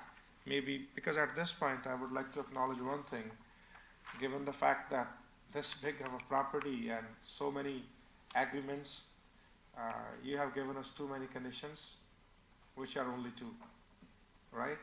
So obviously we are not going to make decision based on these 2 conditions, and my apology in advance if I offend you on that, but would like to have more information. I do understand through your presentation, you have covered all the aspects, and I always like your presentation that you cover, and you try to, even though we don't have planning background, but you try your best to give us the background scenario, and we always appreciate your lengthy presentations, so we can all stay up to date and we can all understand. That's my understanding at this point. I don't know how committee thinks, and I don't know how staff thinks. My opinion is we should give a future date, maybe in a couple of months' time, or maybe 3 months' time. You can have a discussion with your client if that's what you want, or how the committee members like to feel. Through you, Mr. Chair, perhaps we can offer 2 suggestions. One, I think a 15-minute break is not going to be helpful. Alternatively, we could move this file to the end of the list if there's an opportunity for the applicant and the city to have a discussion before we conclude our meeting today. The alternative would be to defer it and have it back as quickly as possible. Given the fact that there are multiple conditions on the city side, I'm not sure how long it's going to take for conversations, but it's clear to us, and I think we have sort of an agreement amongst ourselves that we can't listen to this or make a decision at this moment. So I would leave it to both staff and applicant whether you think you can manage to get through this before the end of the meeting, or if we should defer, and how long the deferral might be. But sorry, Ms. Toffler, staff, if we are even putting end of the meeting, staff is still going to assist us. They won't be able to go through with the applicant or the agent over these conditions because they need to assess this meeting. Mr. I'm going to make it, I know we got many items before you, and I feel somewhat embarrassed to take up so much time, so I'll make it very simple. I think these conditions, I'm a very fast reader and I've read it, and I think they can be addressed differently than the conditions of a consent approval, but I think it will take some time, not the end of the meeting of the committee of hearing, spend 15 minutes with staff, because I think it's going to take some time to sit down with not only staff here, but other staff members at City Hall. So while I understand the intent of the conditions, I want to explain to staff there's a different way to achieve the results of these conditions without having as a condition of consent approval. So I'd be agreeable, as long as I'm not on record seeking deferral, because I said that it's the committee's decision to allow time for staff and the applicant to deal with these draft conditions, that I'd be happy to come back to you in a future date. But I don't think we need a couple months to do this. I think October hearing date would be sufficient for us, if staff agree. Well, October 22nd is going to be lengthy agenda as well. I agree with you, Mr. Chung, but I just want to repeat one thing. Even though staff suggesting these draft conditions, but staff's opinion is to refuse this application. I understand. Right? So by proposing these conditions, staff is not suggesting a solution or these conditions. Their position is still, I guess, I'm sure it's refusal, but it's up to the committee if it wishes to move ahead. I completely understand, Mr. Chairman, that right? if the committee were to approve this, these are the conditions that staff want to include. Exactly. Perhaps we can do it this way. Like the previous application for deferral, maybe we can say up to a certain month of the year, like up to November, so that if we conclude our discussions in October, at least we know that there's a available date that we can come back to. I'm okay with that. So we can put together something like no later than November 12th. And December 3rd. well, staff and applicant both, do we need December 3rd or November 12th? I don't need that much time. This is a priority for me because it's... Okay, November the 12th is okay? Yeah. Okay, so if all parties are okay with that, let's move ahead. Looking for a motion to proceed no later than, this application to be deferred no later than November the 12th meeting. Motion by Mr. Power, seconded by Ms. Stoffler. All in favor? Thank you, Mr. Chairman. Thank you. Thank you, Mr. Chung. And thanks to the staff for the quick, these, I don't know how you produce all these conditions.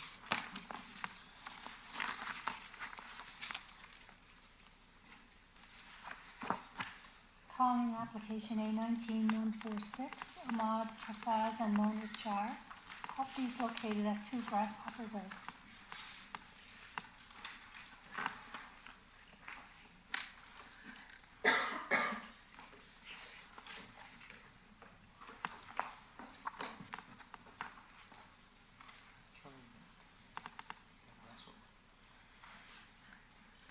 Anyone present here for 2 Grasshopper Way?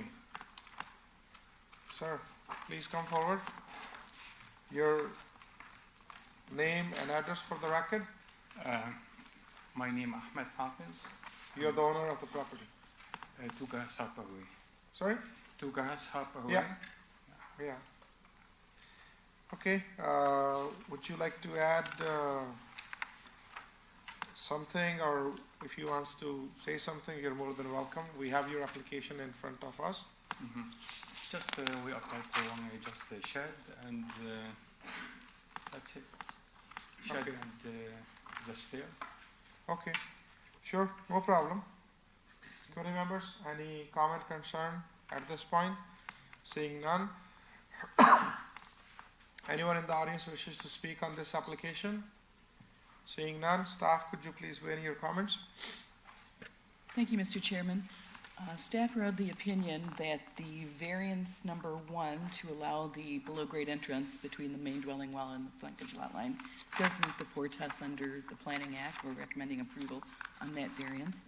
On variances 2 and 3 related to the location of the shed, both in terms of being in the exterior side yard and closer to the property line than is allowable, we're of the opinion that 3 of the 4 tests are not satisfied under the Planning Act.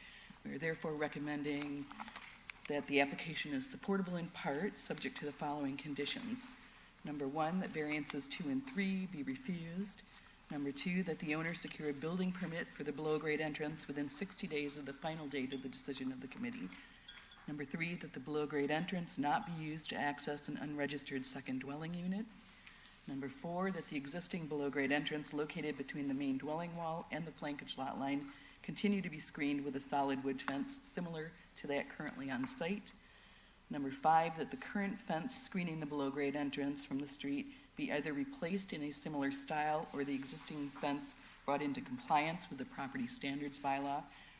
And finally, number 6, that failure to comply with and maintain any condition of the committee will render the approval for variance 1, the below-grade entrance, null and void.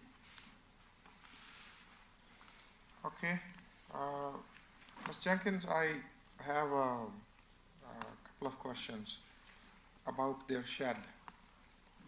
So I know why you're laughing, Mr. Power. Variance number 2 is to have existing accessory structure shed in the exterior side yard. So I guess under the bylaw, the shed is not permitted at the exterior side yard. That's correct. And it's a small shed I saw during my site visit. And the same gentleman was working there.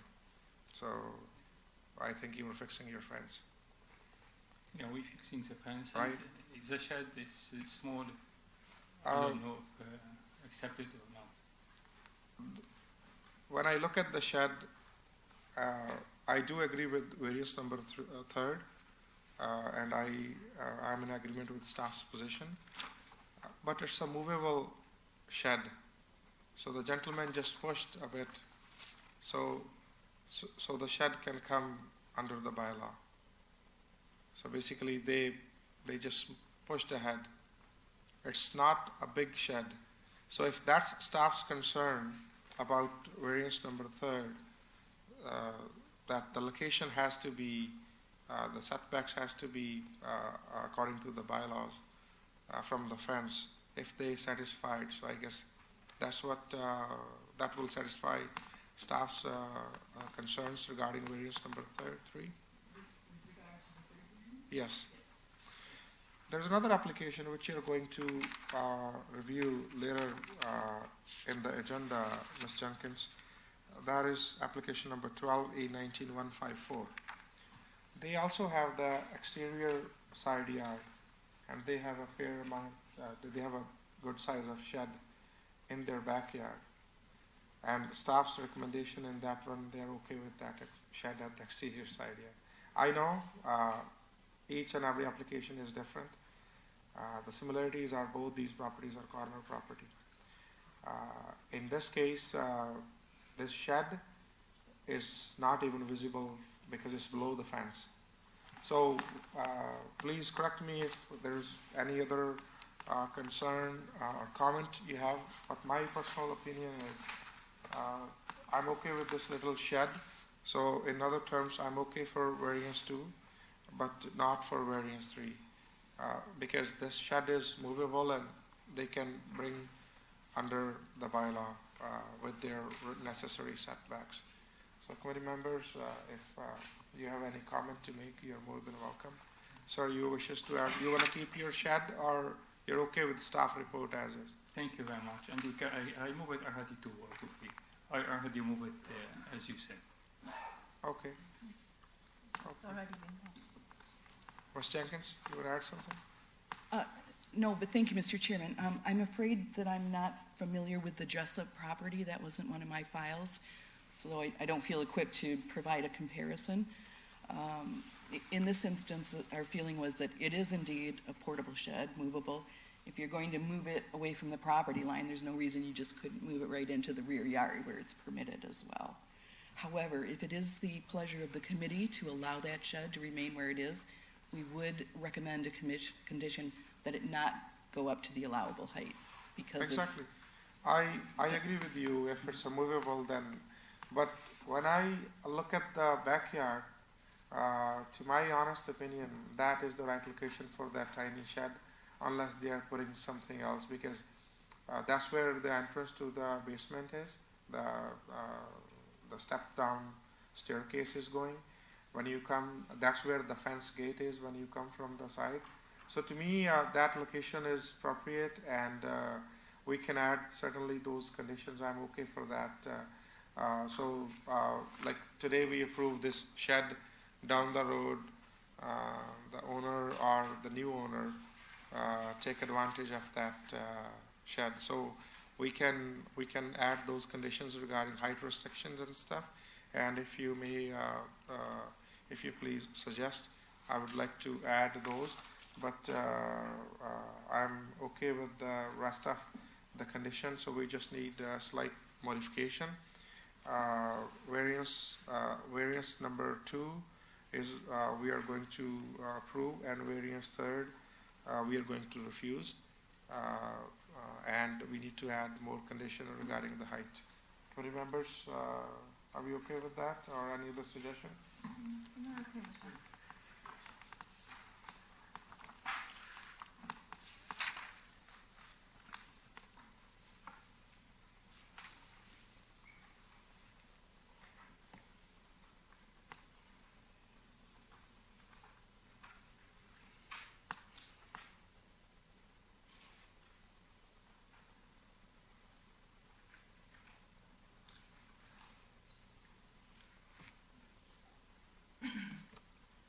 Through you, Mr. Chair, just for your consideration, Dana may have additional conditions or slightly modified conditions, but in understanding the discussion right now, I think that the conditions are to be modified to state that variance 3 shall be refused, and the shed shall be relocated to meet the minimum distance of 0.6 meters to any property line. That the existing shed, or that the shed rather, shall not exceed a building height of a maximum 2 meters, which is the maximum permitted height of a fence. And perhaps I should say that a shed in the exterior side yard, which is essentially the variance that you would be approving. Exactly. So the shed in the exterior side yard shall not exceed a maximum building height of 2 meters. Yeah, that's the proper wording.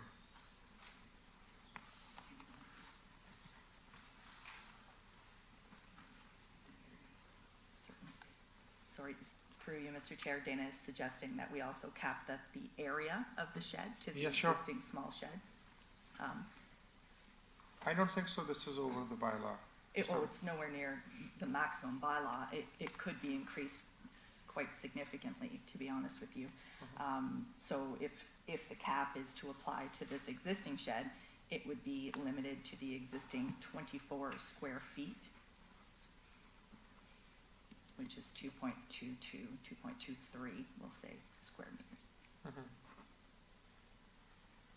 which is very small, well below the permitted 15 meters for one accessory building. Okay, so I guess we're all good. So you understand and accept what staff is, what the committee's wishes and the staff is suggesting.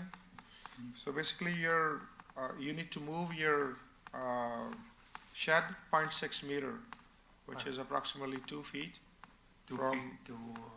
from both sides of the fence. Right now, it's sitting in the corner, so 0.6 meter from the roadside fence, and 0.6 meter from the fence with your neighbor at the back. So because it was too close to the fence, but you can keep your shed. Yeah, I already moved 2 feet. Okay. Okay, if no further discussion, looking for a motion to proceed with these amended conditions. Motion to support staff's amended condition by Mr. Power, seconded by Ms. Marcus. All in favor? This is approved. Thank you. Thank you. But, what's the procedure? Just now I go to Work with staff after. There's a 20 days appeal period. 20 days. 20 days. But get in touch with staff and you will get the letter. Oh, I get the letter. I can after that submit. Yeah. But your fence was broken. Make sure you fix that. We fix it now. Yeah. Already today gonna be done. Okay. No Thank problem. you very much. Thank you. Thank you. Thank you for being here. I just want to ask this wonderful lady, ma'am, are you here for any application? Are you at the concerned neighbor? Are you okay to wait? Yeah, I'm asking to you.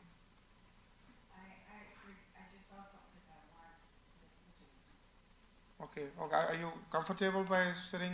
Like, I just want to ask you because if maybe we can help you by having something, or if you just come to observe, you're more than welcome. Thank you. Thank you. Calling application A19-147, Stanley Elvis and Carmen Elvis, properties located at 110 Blackthorn Lane. Good morning. Good morning, how are you? Good, you? I'm good. That's good. How I can help you today?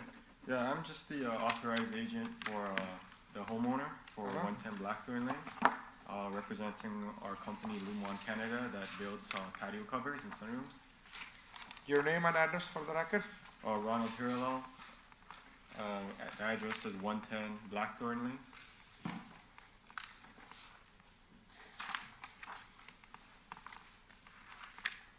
Okay. Anything else you wishes to add beside your application in front of us? No. Okay. Committee members, any question, comment? Seeing none. Anyone in the audience wishes to speak on this application? Seeing none. Staff, could you please weigh in your comments? Thank you, Mr. Chairman.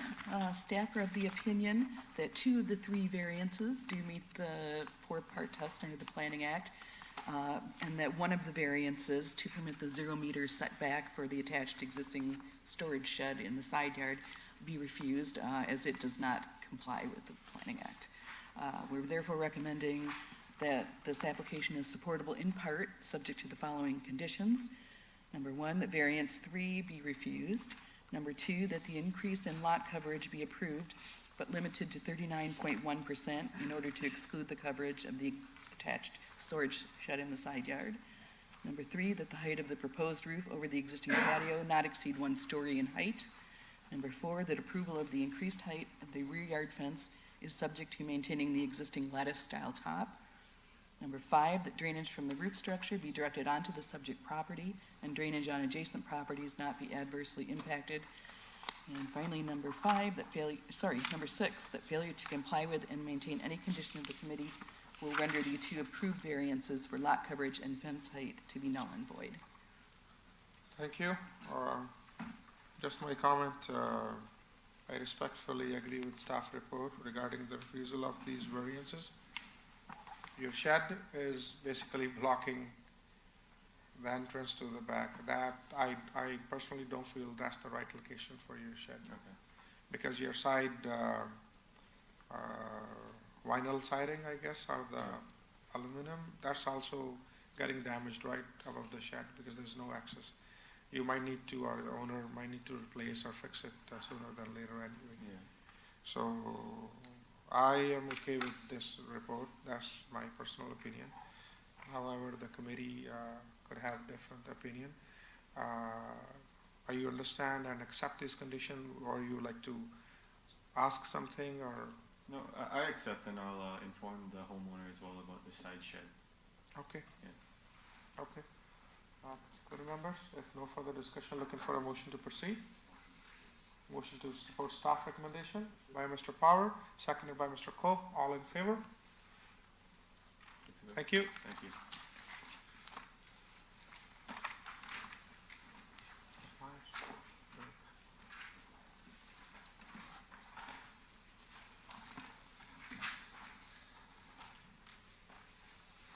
So right now is almost 11:10. We'd like to have 10 minutes break, and we'll be back at 11:20, 25? Yeah, 11:20. We'll be back at 11:20. Thank you.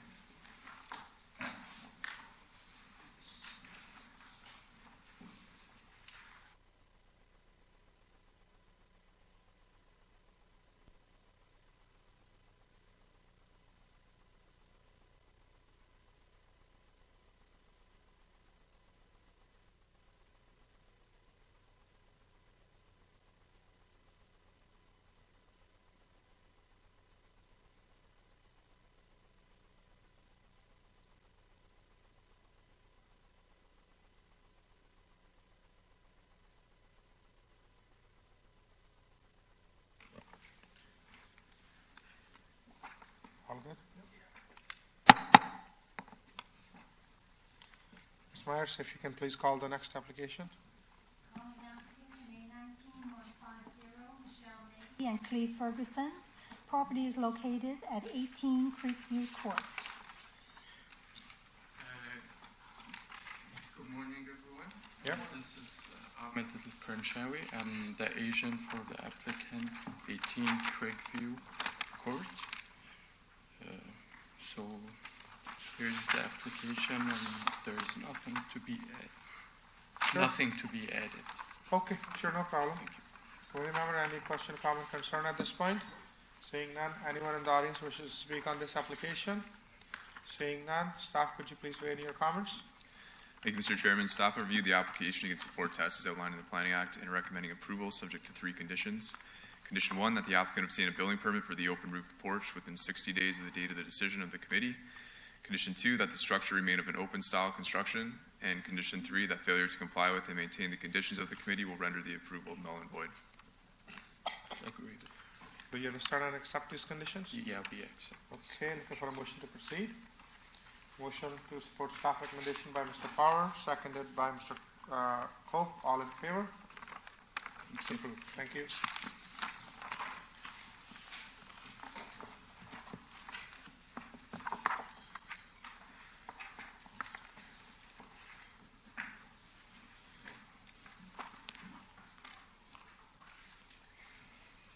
Calling application A19-151, 247-0259 Ontario Inc. The property is located at 120 Advance Boulevard.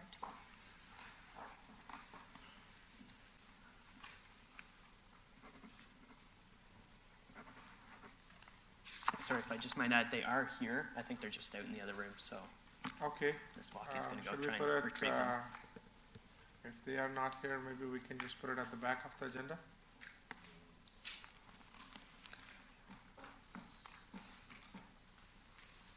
Maybe we'll just call them in the very next application. And if meantime you can call the next application as well. Calling application A19-153, Pulkit Panya and Kavita Navavra Patel. Property is located at 29 Mozart Crescent.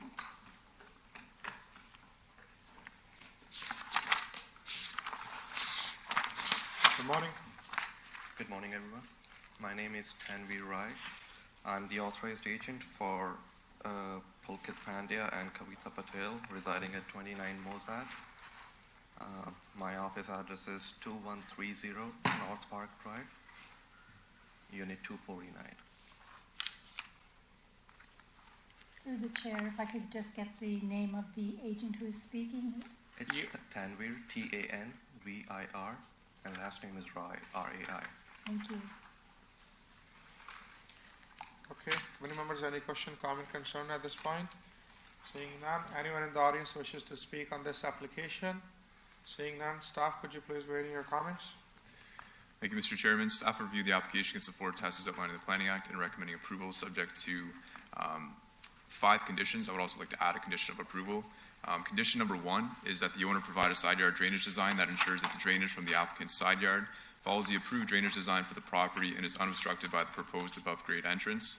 The side yard drainage design must demonstrate that the drainage is contained within the limits of the subject property, does not impact the adjacent property. The owner shall obtain a written approval to this effect to the satisfaction of the Director of Environment and Development Engineering within 60 days from the date of the decision of the committee. Condition 2, that the owner obtain a building permit for the above-grade side entrance within 60 days of the date of the decision of the committee. Condition 3, that the above-grade side entrance shall not be used to access an unregistered second dwelling unit. And I would like to add Condition 4, that vehicles do not park on the portion of the driveway identified as walkway on the sketch attached to the public notice. And lastly, Condition 5, that failure to comply with and maintain the conditions of the committee will render the approval null and void. Just on the staff report, number 4 is error. The last condition, it says number 2. Yeah, sorry, that's a typographical error. Condition number 4 is to be added after Condition 3 there, that vehicles do not park on the portion of the driveway identified as walkway on the sketch attached to public notice. This was referenced in my staff report, however, it was left out as a condition of approval. So there's total 5 conditions. Total 5 conditions, correct. So do you understand and accept these 5 conditions? Yes, I do, but I just have one question Sure. regarding the first condition. So in case I'm not able to get the drainage design approved from the engineering department, will that affect my door, or will that just affect the extension of the driveway that we did? Staff certainly can answer. It would affect the paving in your interior side yard, which is directly adjacent to your above-grade side entrance. So that side door is separate completely? Yes, you need to be able to demonstrate to the satisfaction of engineering that drainage is not adversely impacted. Yeah. It's not adversely impacting the Yeah, neighboring in property. case I can't prove it, I might have to redo it or restore it to original condition, but that doesn't affect anything with the side door, is that correct? Correct. Okay, you are in agreement? Sorry, Ms. Corzella? Sorry, thank you, Mr. Chair, through you. Just one requested change with respect to condition number 3.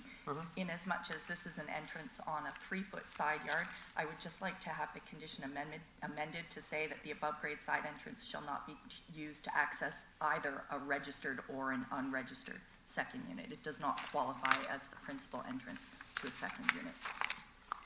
Because the Even if path is smaller? The path of travel to that door must be a minimum of 1.2 meters to meet the second unit provisions, in addition to also requiring the setback to the door itself. How much is right now? It appears to be 3 feet. 3.3. Yeah, 3. 1 meter right now. 1 meter is what's being requested, and 1.2 meter clear path of travel to a principal entrance for a second unit is what the bylaw would require in order for this unit to be, well, in order for the door to be used to access a second unit. Okay. You okay with that? Yeah, Okay. City doesn't even accept it, we know that. Okay. So, with no further discussion, looking for a motion to proceed with the amended conditions. By Mr. Power, seconded by Ms. Duffler. All in favor? Approved. Thank you.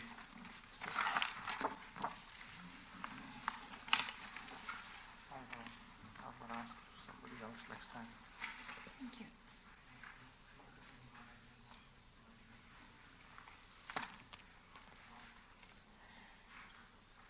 Calling application A19-154, Sarab Nanda. The property is located at 77 Jessup Drive.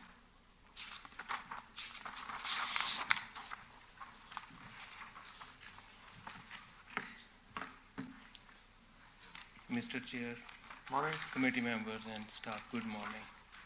My name is Mazhar Raja and I'm authorized agent of the client. The property address is 77 Jessup Drive, Brampton.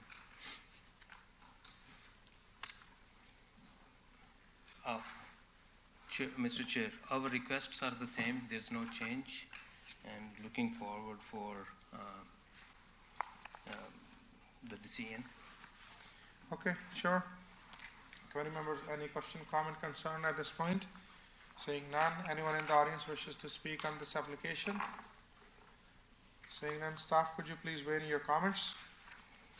Thank you, Mr. Chairman. Staff reviewed the application against the 4 tests that was outlined in the Planning Act and recommending approval in part, subject to 4 conditions being imposed.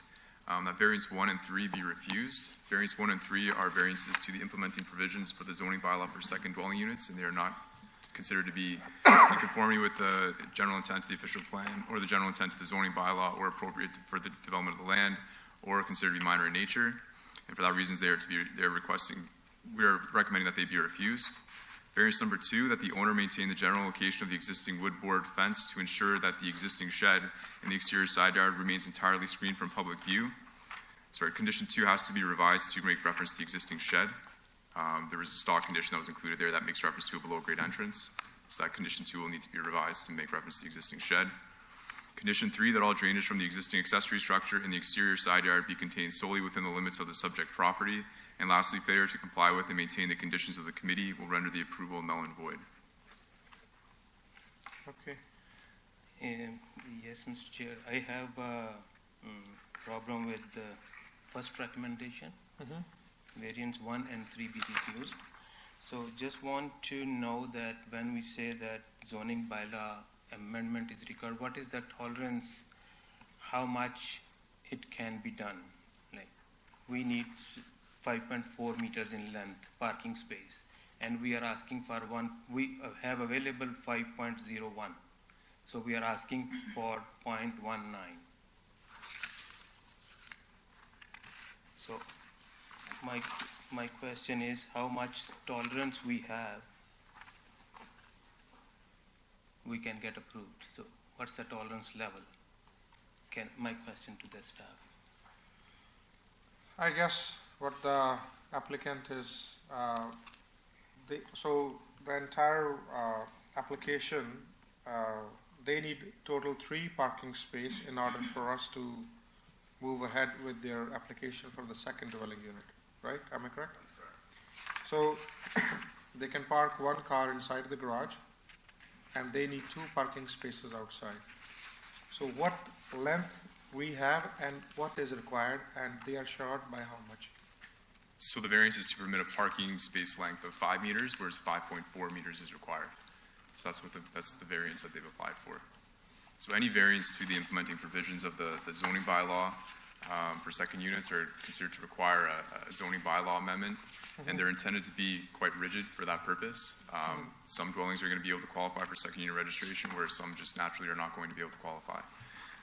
The other concern with allowing a reduced parking space length is that there's a tree that's currently between the property line of the property and the municipal right-of-way.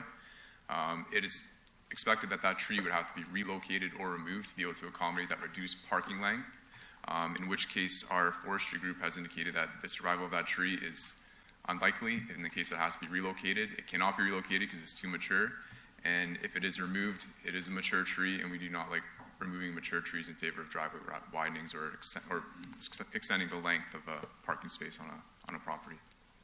Right now, it is, there's still, I can see some space from the paved surface, the extended driveway. It's not really up there, but is there some sort of setback that the tree has to be from the certain paved surface? The driveway would have to be widened, I believe, a little bit to be able to accommodate the additional parking space, but in doing so, it's deficient in length. They would be within their rights to widen the driveway. However, if it's used for the purpose of parking additional vehicle, it would not be able to accommodate that because it doesn't meet the 5.4 meters in length. At this point, the length we were talking about, which is they have 5 meter, 5.01. Yes, we do have 5.01, but the required is 5.4 meters. So the required is 5.4, right? And if I can see there is a variance regarding 0.0 meter permeable landscape. If they are going to comply with that, then the portion between the next door neighbor, that has to be reinstated, or the tree side of the portion need to be reinstated? The permeable. Sorry, so I'm also recommending refusal of the variance that has eliminated the permeable landscape strip between the driveway and the side property line. It is recommended that would be reinstated to be in compliance with the zoning requirements. So that is between the 2 houses? Correct. Yeah. Okay. I am personally, I'm okay with that there has to be some sort of surface. But I tend to agree and believe that the 2 cars can be parked in 5.01 meter. Obviously not 2 pickup trucks, but that's my personal opinion. I'm okay with the third variance. I agree with staff about the permeable strip that the owner need to reinstate, but for 5.01 meter, I think I was there at the location. I have the picture in front of me, and I walked on the driveway. I think they can park the 2 cars on driveway if they are short by that small numbers, unless staff has some other concerns. I would just like to highlight that in order to be able to accommodate that reduced driveway length, they would have to widen the driveway to meet the minimum width requirements for a parking space, which is 2.6 meters. And the concern in doing that is that it's going to impact that mature tree that's kind of straddling the property line between the private property and the municipal right-of-way. And that's also one of our concerns and rationale for why we don't feel that this is desirable for the appropriate development of the land, because it would result in that mature tree having to be relocated, in which case it's our forestry group has indicated that that they would not recommend that it be removed and that it's too large to be relocated. So that's also one of our fundamental concerns with satisfying the third test. So this, the driveway widening, are you looking at the proposed sketch? Because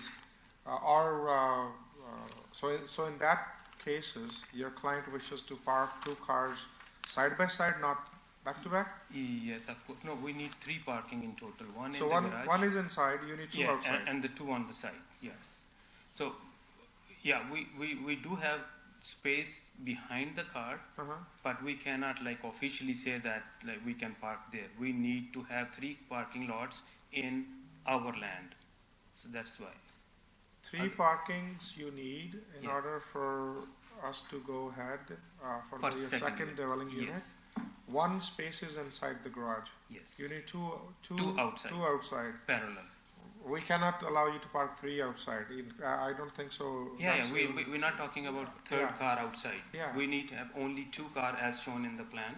So then why you need to widen the driveway as proposed? And that's what I guess Mr. Freeman's concern is. If I can help clarify Sure, Ms. in Rosen. that through you, Mr. Chair, the parking space that would be tandem behind or closer to the street. So if you were to park 3 parking spaces, 1 in the garage, 1 on the existing driveway, and 1 behind that, that is city boulevard and cannot be considered as one of the required parking spaces that is needed in order to create a second unit.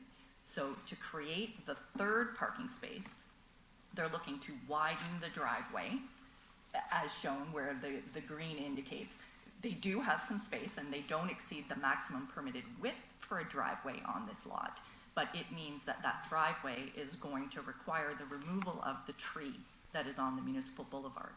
So if you do allow them to widen the driveway to create a deficient depth of parking space on their own property, then that would mean that they would also need a permit to remove and relocate that tree, which I do not believe, according to our forestry staff, that they would be given a permit to do that. So we can try for the tree relocation, and you can put condition for the tree location. And actually, we are right on the edge of the tree. We are not. We may live with that without disturbing it, because this is one side of the tree, and the rest of the 90% surrounding tree is still permeable. So we're gonna be paving on only the one side of the tree.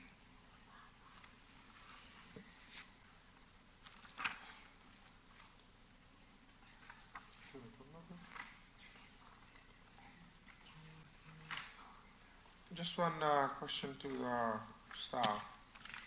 For example, we are okay with the 5.1,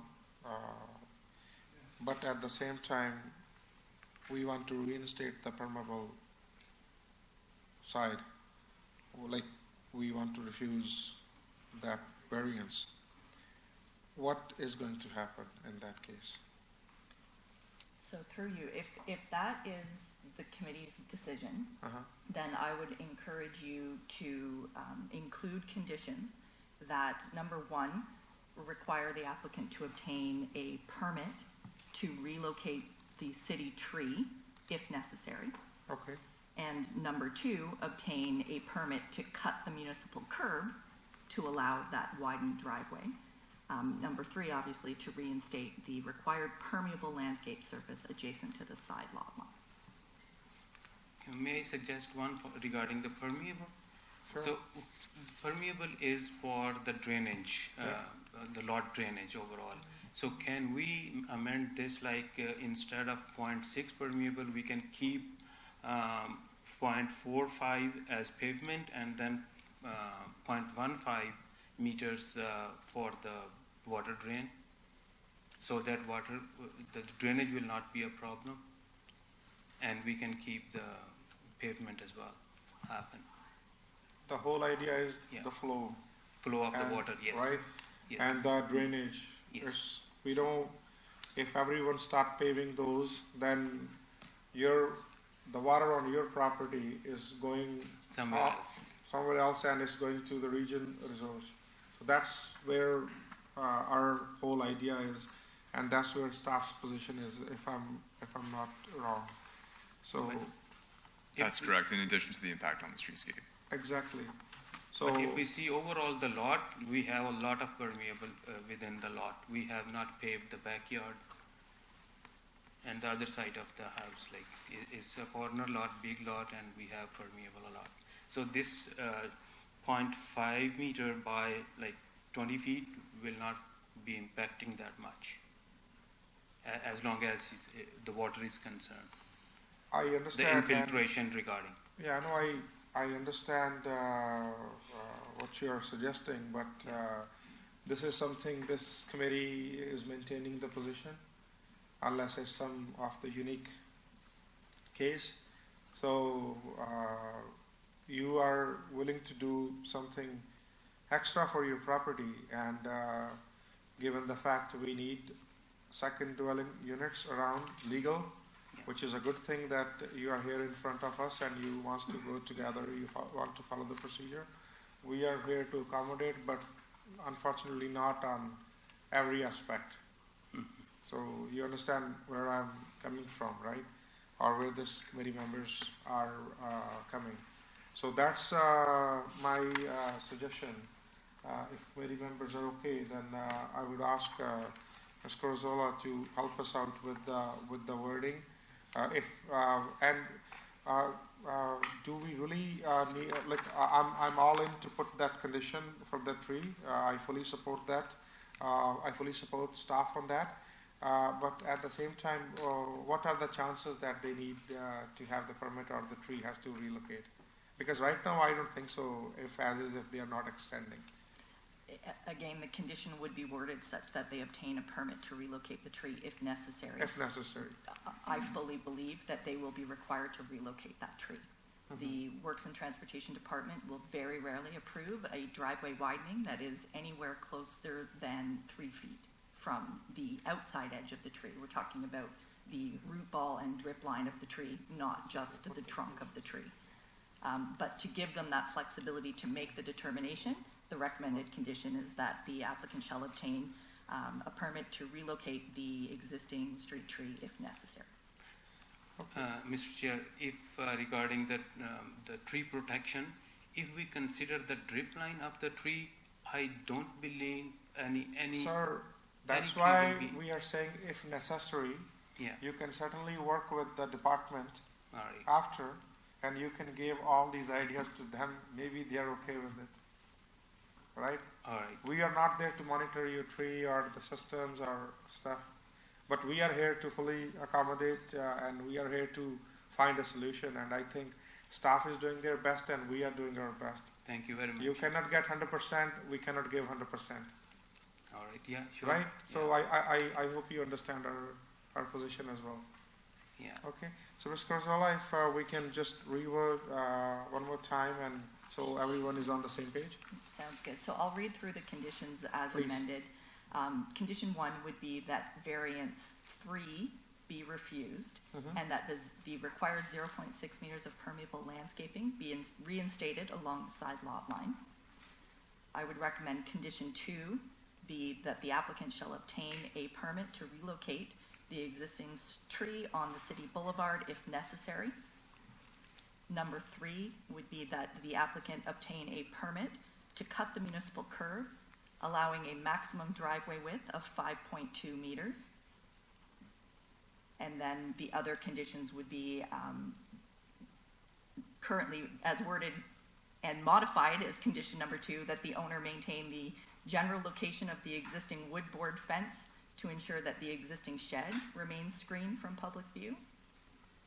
And then 3 and 4 would fall in line as conditions 5 and 6. Just one question, Mr. to 6 meter. Correct. What is the minimum we are comfortable with?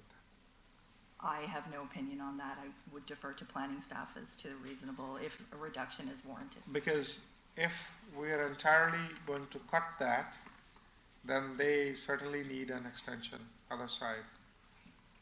That So would be if less, I'm all in for permeable, but whatever the minimum we can compromise, so we may have the solution.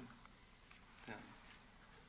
Mr. Freeman, any numbers less than 0.6? Yeah, I wouldn't be comfortable with anything less than 2 feet, the 0.6 meters that's required. For me, a big part of it is the impact that it has on the streetscape. You know, if all these driveways have eliminated the 0.6 meter permeable landscape strip, it's just going to look like concrete along the streetscape, and I don't think that's a favorable or desirable perspective for the street. The next door neighbor has already done the same. Correct. So where my struggle is penalizing one side entirely and another person is enjoying. Unfortunately, we don't have the resources to enforce every situation in which it happens, but in the past, we have compromised some portion on the permeable. So if we suggest something instead of 0.06, like 0.03 something, is that something? I would leave that to the discretion of the committee. Like I said, I'm not comfortable with anything less than what's required as per the bylaw requirement. How much is 0.03 in the feet if we have to convert? It's 1 foot. 1 foot?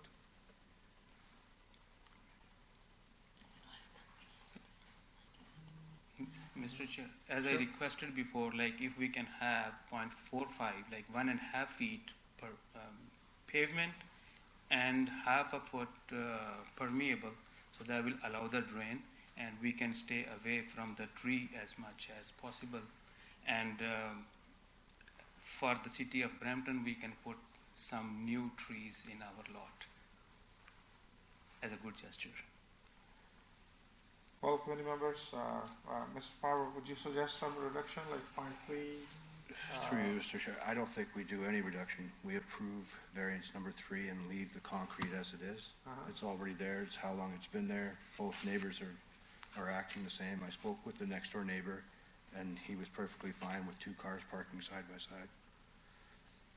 Otherwise, if you go the other route towards the tree, he'll have to remove the tree, which you won't get approved for, which the staff have said. That seems difficult. Yeah, you're not going to be able to remove the tree. That's true. So leave the variance number 3 as a 0 permeable. Okay. So that's what you're suggesting? Yes, sir. And if you can have the wording right through Ms. Carazola, and if that's your motion, then certainly we are willing to look into it. Thank you, through you, Mr. Chair. Sorry, Ms. Carazola, to put you That's quite all right. So in considering the recent discussion, and if that is in fact the motion being moved, the conditions would need to be amended so as to remove condition 1 in its entirety. I would still caution that it might be advisable that the tree permit be obtained if necessary. Sure. Again, the curb cut permit for a maximum driveway width of 5.2 meters. And then conditions 4, 5, and 6 being existing conditions 2 as amended, and then 5 and 6. 3 and 4. Okay.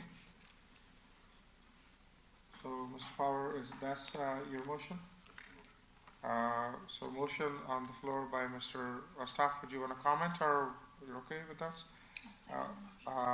Motion put forward by Mr. Power with the amended conditions, seconded by Ms. Marcus. All in favor on this motion? This is approved. Yeah, all. So you can work with the staff with all these conditions as they stated down regarding the tree and the curb. So yeah, I have a question, clarification, like what we put in the condition 1, like if necessary for the tree. So yeah, it's already there. Yeah, who gonna define if necessary? The staff. the department. The building department. It would not be the building department through you, Mr. Chair. It would actually be staff in our urban forestry section. Yeah. And we would expect if a permit is not necessary, that they send a confirming email to the Secretary Treasurer. Okay, All right.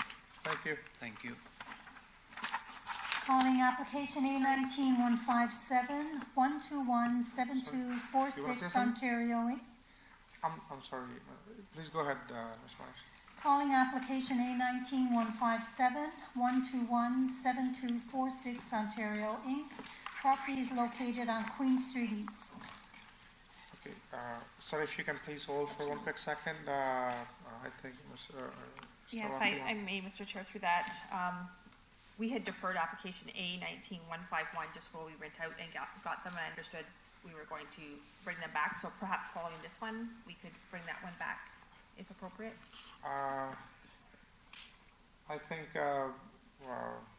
we already called this gentleman, so let's deal with them, but thank you for, it's my mistake, I forgot, but they can have some more time here since they were already outside. Sir, please continue your application.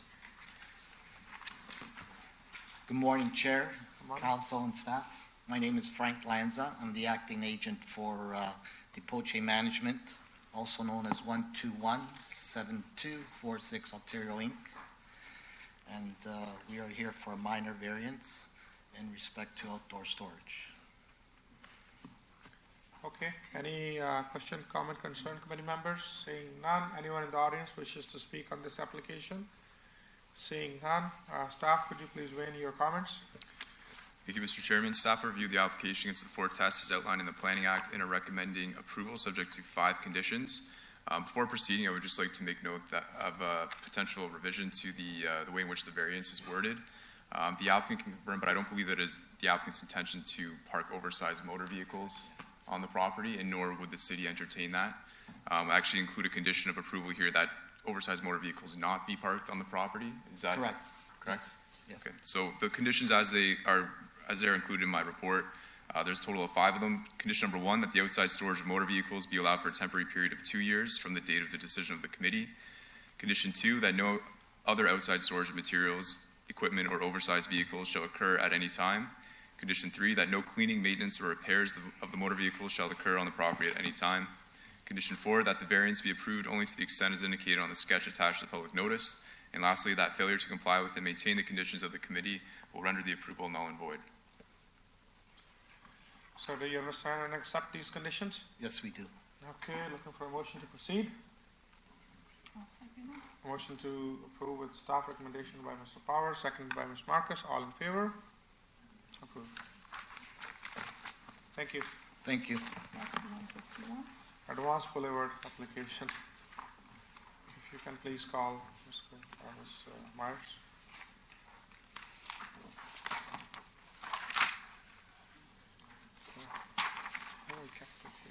Calling application A19-151, recalling application A19-151, 2470259 Ontario Inc.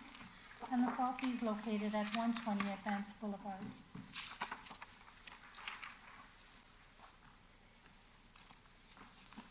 Hello. Good morning, Mr. Chair and Good morning. committee members. Sorry for being late. No problem. We are here for the property 120 Advance Boulevard. My name is Jagruti and with me is the owner of the property, Gurvinder Singh Bangat. Okay. So we already dealt with in the past, but there was some work at the back, and Yes. that's why, we'll get to hear staff on that. Any comment at this point by committee members? Seeing none, anyone in the audience wishes to speak on this application?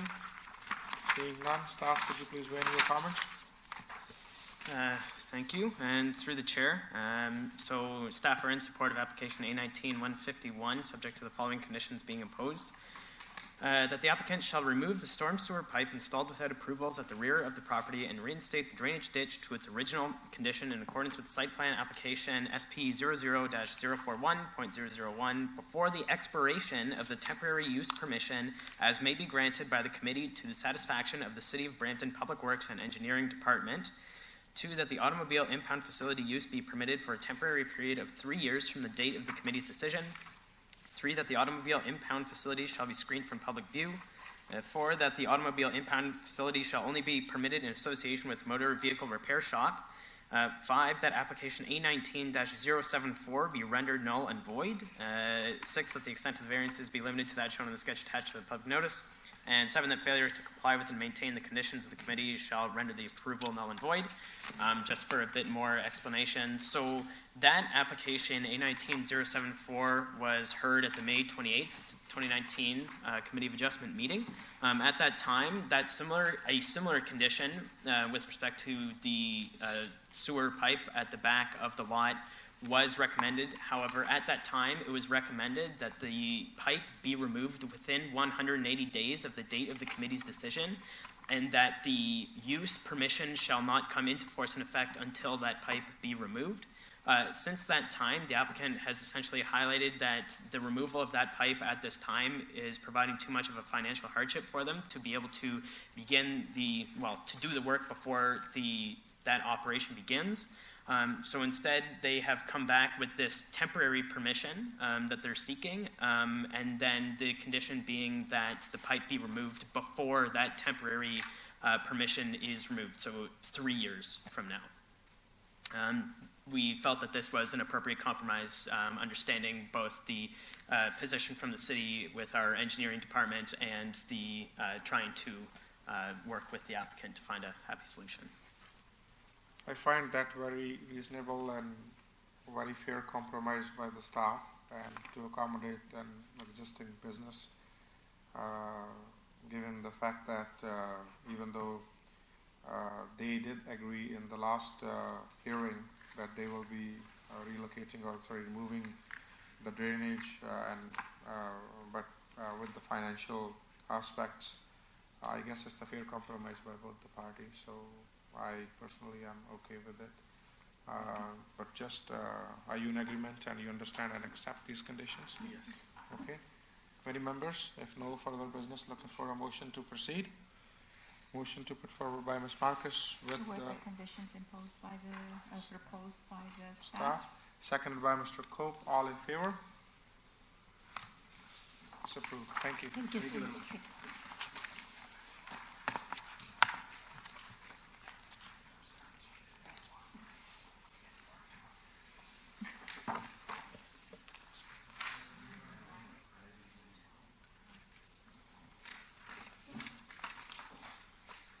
Calling application A18-099-693316 Ontario Limited.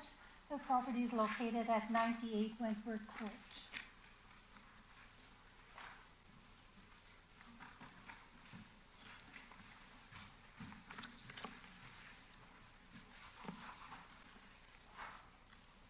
Morning, Mr. Chair, members of the committee. My name is Dominic Supa. I'm one of the managers of 693316 Ontario Limited.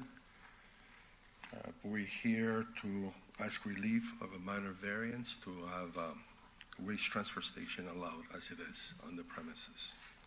We do have handouts to share with the committee to go through the history.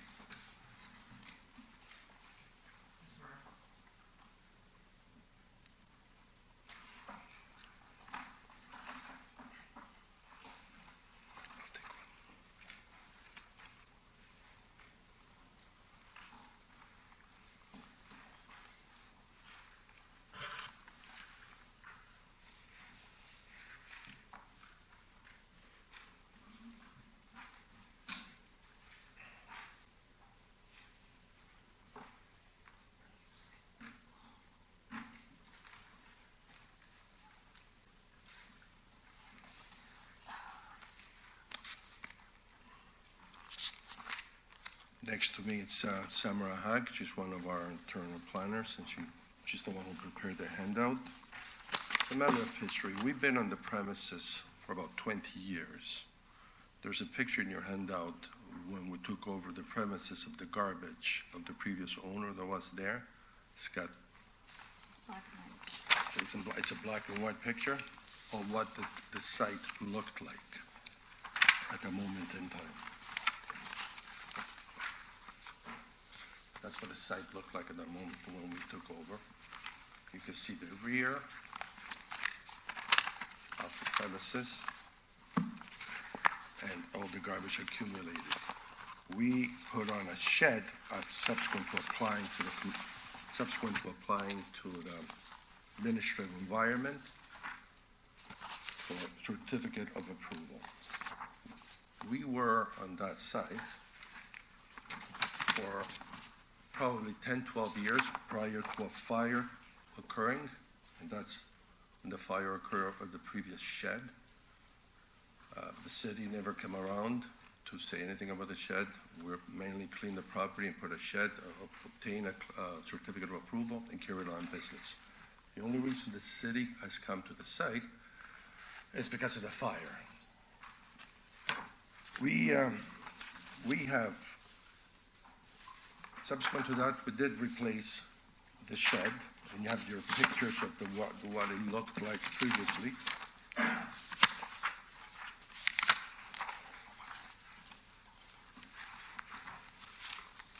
We replaced the shed, and now that's what it looks like at the moment. Contrary to the report that says the shed is 95 feet high, the shed is 49.4 feet high in height. So we cut it in half. We're trying to comply as much as we can with the bylaw. We have 35 people working on the premises. Sorry, can you say that again, the last thing? We replaced the old shed that was destroyed by the fire by the current shed. The old shed was much higher. The report says that the current shed is 95 feet in height. This is 49.4 feet in height. So that will reduce it almost by half. The previous one was more... You can see the peak of the previous one. I'll put it back on. The previous one looked like that. So it was more imposing as opposed to the new one that looks like that. So that's what it looks like compared to that. If you compare it to the old one, that's what it would look like.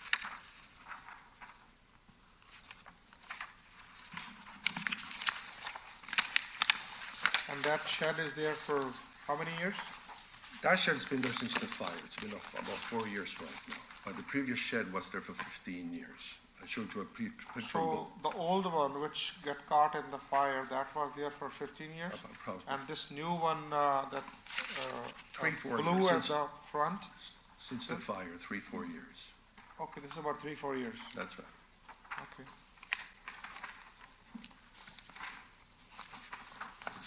Okay, you wishes to add something else, or you want to hear the staff's opinion? Well, I want to show you the staff's opinion, because I know the staff wants to refuse the shed and the way it's located. We approached the Conservation Authority, and you have a letter in your package. The Conservation Authority has no concerns. Yeah, that's what I was going to mention it. It's there. Perhaps what my suggestion is to you, let's hear, if you're going to talk about staff's opinion, let's hear the staff first, and then I'll give you the opportunity to say whatever you want to say in response. Is that okay with you? Thank you, Mr. Chair. Okay. Anyone in the audience wishes to speak on this application? Seeing none, for the record, we have a letter from TRCA stating already issued and remain same in regard. I guess they have no objection on this letter. That's what the TRCA is recommending. So now we come to the staff, and then if any committee member have any question, comment, concern, we can certainly. So I guess, Mr. Thank you, Mohammed. Mr. Chair. This staff recommends that the application A18-099 be refused because it does not meet the 4 tests of the Planning Act. It's not consistent with the official plan policy. It does not conform to the requirements of the zoning bylaw. It's not considered to be an appropriate development for the land, and it is not minor in nature. Thank you. Mr. Mahmood, the previous shed which got caught in the fire, that was legal non-conforming use? Thank you, Mr. Chair. We don't have any record on file that it was a legal and non-conforming situation, but according to the applicant, it has existed for a long time, and they insist that it was a legal and non-conforming structure. But it was destroyed by fire, and the current structure it's a new structure. So once, as far as I understand, even if there is a legally existing structure, if it is destroyed, and it is to be replaced, then the legal non-conforming status disappears. So it's a new structure. No, I understand. My only comment on this one is, having said that, this structure was there for many years, and unfortunately it got caught in the fire. And now, what we can see, somehow the shape of the new shed structure, the height is less, at least that's appeared to me, is less than one it was before the fire. So that's where my struggle, or that's where I want to go. And in terms of location, I understand this is all the way at the back, but TRCA has no objection, and we have the letter.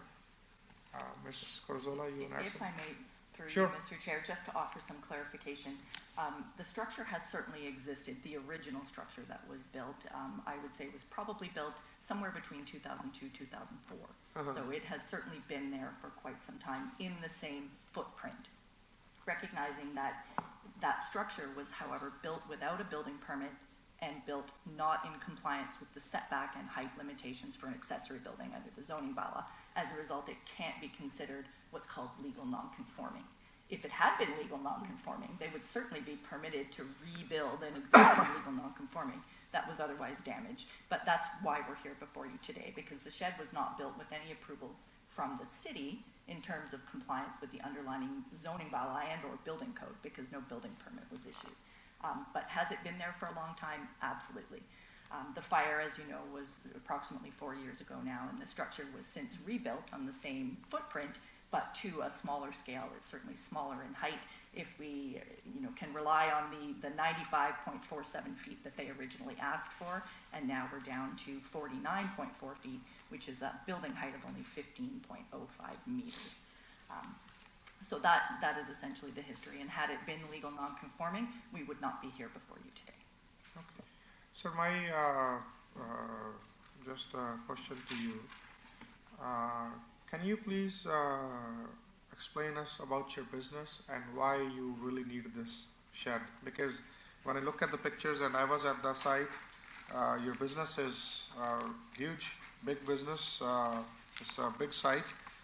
Why it has to be there, or why it has to be in this size? Like, I know when it got destroyed and you had the opportunity to build, why you build at the same place or in the similar, even though I know it's a little bit different shape, but if you can tell us like why really you need, and as even the staff report indicated, and now the clarity we have, it does not have the legal non-conforming status, but in case if the committee wishes to grant you some relief on this, you need to go through the permits and obtain, if not full site plan, so at least limited site plan on this. So if you can tell us about your business and why it's important, because we are here. I understand staff's perspective. They have their role to do, and they are doing the best in that note, because they have planning perspective when they give us this report. And we are here to look after all the aspects, the business aspects as well. We don't want to set, obviously, the precedent that you can have this big of the structure than anybody can have. So it's all unique situations. So if you can please. So I'll answer the first question, why we built it in the same spot. If you notice from this picture, this truck, there's a ramp that needs to go down, and this truck needs to be loaded. So that was already built there. Okay. To put it in a different spot, it would be almost impossible. It would have to start from scratch. Is that, That's a there's a trailer. trailer at the back? I'm sorry? There's a trailer at the back of the truck? The blue truck right here, that's a trailer that backs into the loading dock. So that's a full trailer of 53 feet? It's a full trailer of 53 Okay. feet. That's the reason it's the same footprint. Now, if you notice from our side plan. Sorry, at the back picture, sir, I see the one crane there, so I guess the height, because of that big crane, can go inside? That's Well, why you need that's this right. height? So you need, I was gonna get to that, because of the garbage business, you need the height. You need a big excavator like that to load the trailers. Okay. Any smaller site, it would just kick out of the business that we're in, or go back to the original black and white pictures, store it outside, which would create chaos and a mess. Yeah, We operate a clean, safe business. okay. That is the reason. Now, you asked us about our business. On this particular location, we have about 35 employees. Between our concrete trucks, we have a concrete plant which we fully went through a site plan application at that time, and it was approved. To go again to a site plan. Back in the days. Back in the days, we went through a site plan application probably 12 to 15 years ago. Okay. It was approved, the grading, all the work was done. A shed does not change the grading whatsoever because it was existent at the moment in time. Since that time, we have employed 35 people. Okay. We have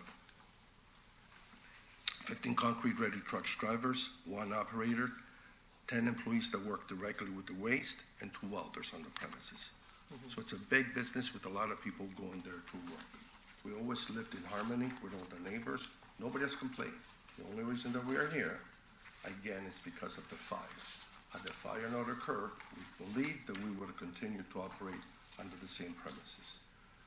What the planning department is asking is it would make an unsafe environment given the amount of trucks that have to turn in. We have an entrance, the trucks have to come in. These trailers are 50 feet in length. They need a turning radius, and they have to work themselves around with the concrete trucks and the loader operators. So safety, it's our main concern. That is utmost concern. If you look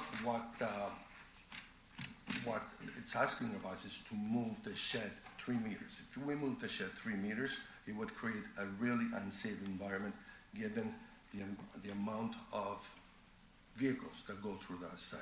So we have an excavators, we have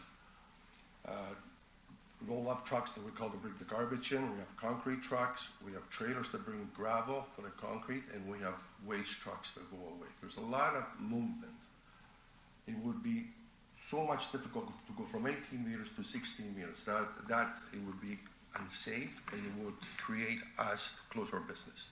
If we close our business, it's a financial hardship, not only on us, but all the people who are employed there, and we've been employed there for years. And you notice the enclosure, the way it is in black. Conservation Authority has no issues. We comply with all the other regulations. We have a certificate of approval from the Commissioner of Environment. We have a site plan application approved with the concrete, and we don't mind going for a building permit. We're more than happy to go for a building permit as it is with the shed.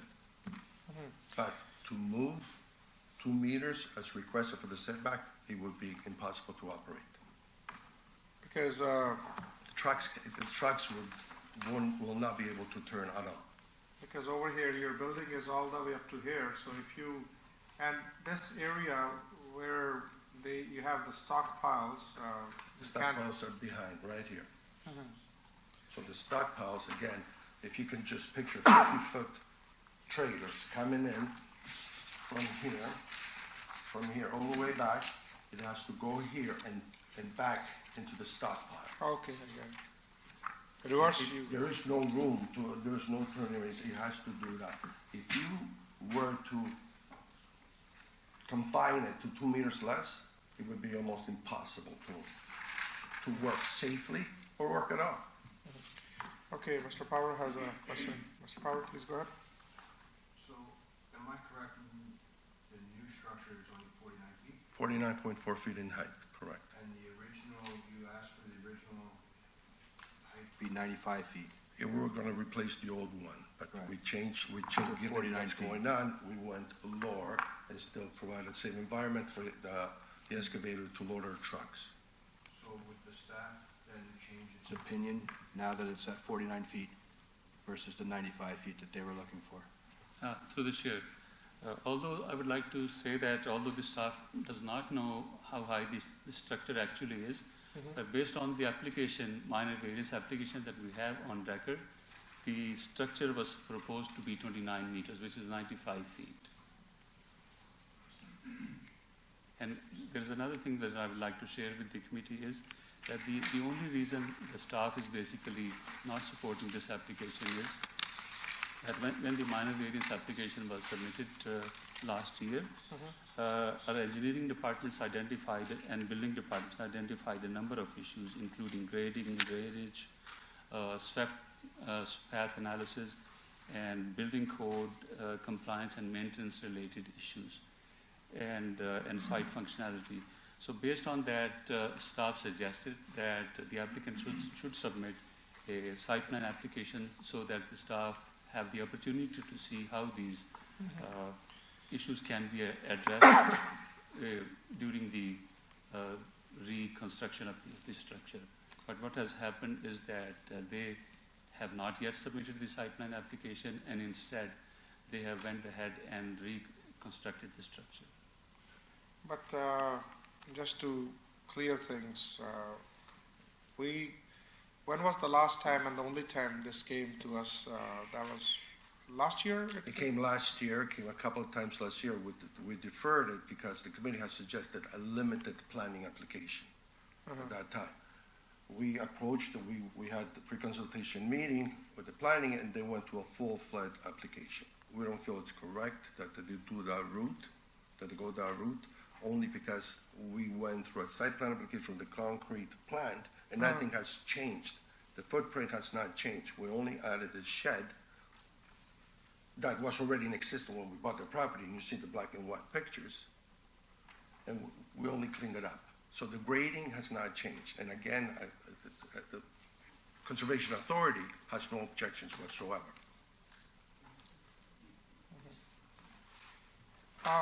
Mr. Mahmood, I personally feel that this application need limited site plan, not the entirety. Like, what was the logic behind? Because this business is already existing. If there's no fire, they would not be here. So they already gone through that hardship during that time. If we defer this application, as long, I honestly want outcome, obviously, but I want a solution, as the committee members are suggesting. And we go into limited site plan, because at the same time we hear applicants, the agent's opinion, the property owner or the business owner's opinion, and we really want to help the businesses, and we don't want to create any hardship for them. But at the same time, we do hear staff's opinion as well, and we agree with your legit concerns as well. So is there somewhere there where they don't have to go through the full process, because this is not something brand new or some new businesses coming into, or they are buying the next lot and trying to expand their business from the scratch or something? So if limited site plan, we can achieve some faster, quicker agreement, and we can come back in 2-3 months time, and by then we have some sort of agreements meantime between the staff and the business owner, because TRCA, that was conservation property, was our major concern. They don't have any problem. I would honestly love to see this shed, if this is in someone's backyard, home's backyard, to move a little bit forward. but given the fact the safety concerns are there, how the truck turns, this is something, a unique situation, and it has been there. So if you can please help us out with that, that will be greatly appreciated. And if I may add, since we've been operating, we had no accidents. So our There was safe- accident before? No. Well, I don't know before us, but since we've been there, we take safety really serious. Okay. Okay, Mr. Mahmood, please. Yeah, thank you, Mr. Chair. Staff have never suggested a full-fledged site plan application. So Okay. when we had a pre-consultation meeting with the applicant and we provided a site plan report, we did not suggest that a full site plan application is required. We have been requesting right from the beginning when a site plan application was, a minor variance application was deferred here, we suggested that a basic, not full, just a basic site plan application. So which means that only the related, just a few departments would review it. But we never suggested a limited. Limited is a situation where there's an existing building, for example, and they're just changing the windows or something like a very limited activity. But in this case, there's a huge structure which was to be built. So we suggested that a basic site plan application, and we still have the same view, that they should submit a basic site plan application. It would not be circulated to 20 departments, only a few departments which are most related to that kind of structure would review it. And this is what we are suggesting. I fully agree with you, Mr. Mahmood. Limited or basic, to me, both are the same, but obviously at the planning perspective is you have obviously different departments to work with and look after those needs. I'm just here and the committee, we're just trying to, we know the structure is there, but one thing we all agree that it's not that they built overnight or they get caught. The fire was there. Even the new structure is smaller, not that huge as it was there before. And the changes, it's hard to make those changes now. So if somehow, whatever is easy, that's what my suggestion is. We either limited, normally we use the term limited in the past, or if you suggest basic, whatever the less, I don't want to use red tapeism, whatever the less can come on their way, and probably we can meet sooner, maybe in next 2-3 months, and we just quickly get it over with it. I think that'll be great for the business aspect, especially when the winter is approaching. The work has already been done. They can get, I guess, rest of the paperwork in these, whatever the leftover fall time. Are you okay with that? Thank you, Mr. Chair. I'm okay with the submission of requiring them to submit a basic site plan. Okay. Not limited, because it does not fall within the scope of the limited site plan. But I think the staff also wants to help them. Okay. And I think if they submit a basic site plan application, it would serve their purpose as well as would enable staff to try to address the potential issues. Mr. Chair, if I may, Samara has dealt with the planning, and she can answer that question. The basic site plan, it still requires a really extensive amount of work where we have to do the grading, the site servicing, and the stormwater management. It's not much like too different from the full or anything like that. It's still the same, and we still have to put in the same amount of work to get that going. Which it might take a longer period of time to complete. So you're saying the basic site plan is pretty much same as the full site plan? Basically, because it's basically all the same studies have to be done, all the grading, site servicing, and all of them. It's probably like maybe one of them we don't have to do, but it's still a pretty extensive list. How much time do you need? This will take, I will tell you from experience, over 1 year just to find the reports, get them reviewed, get them peer reviewed, get them planning, and then some first submission, and come back to us with the second submission and third submission. This is very extensive work. We really tried from the last committee to work with planning through a limited scope site plan application. It takes a long time, and it's hard.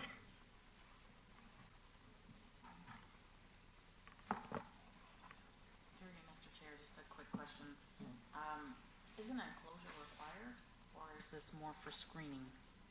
Just so we The can understand. enclosures required for safety by the Ministry of Environment. Okay, It's all about safety. okay. And maybe if rain or other, so It's protection. it's a waste, so we don't want the water to go and then go all over the site, I guess. Or to get into the back. Yeah. But we do control, like I said, through a site plan application with the concrete plant, we do control our drainage. We have no issues with our neighbors or anybody else. And the Conservation Authority is usually very picky, and they have no issues because they did come on site. So through you again, Mr. Chair. Sure. In terms of what the city is looking for, the site has existed for a long period of time. The grading exists. I assume it's all hardscaping. I didn't get into the back. I only got to the front. Perhaps you could share with us what are the primary concerns that would need to be addressed by a site plan of any nature? Primary concerns are relating to the site functionality based on the site, the size of the site, location of how the trucks would move within the site, and the grading and drainage, and the maintenance of the structure. So I don't think the staff, when we provided them the pre-consultation report, staff did not highlight a lot of studies. I don't have the report with me now. I don't think we required a lot of studies, which will take them a long time to prepare those studies. Basically, a site plan and grading and servicing plans were probably the only things that were required. And as far as the timing is concerned, the basic site plans do not take a long time. It should be only a few weeks, if not months, provided the applicant is willing to address the staff's comments. I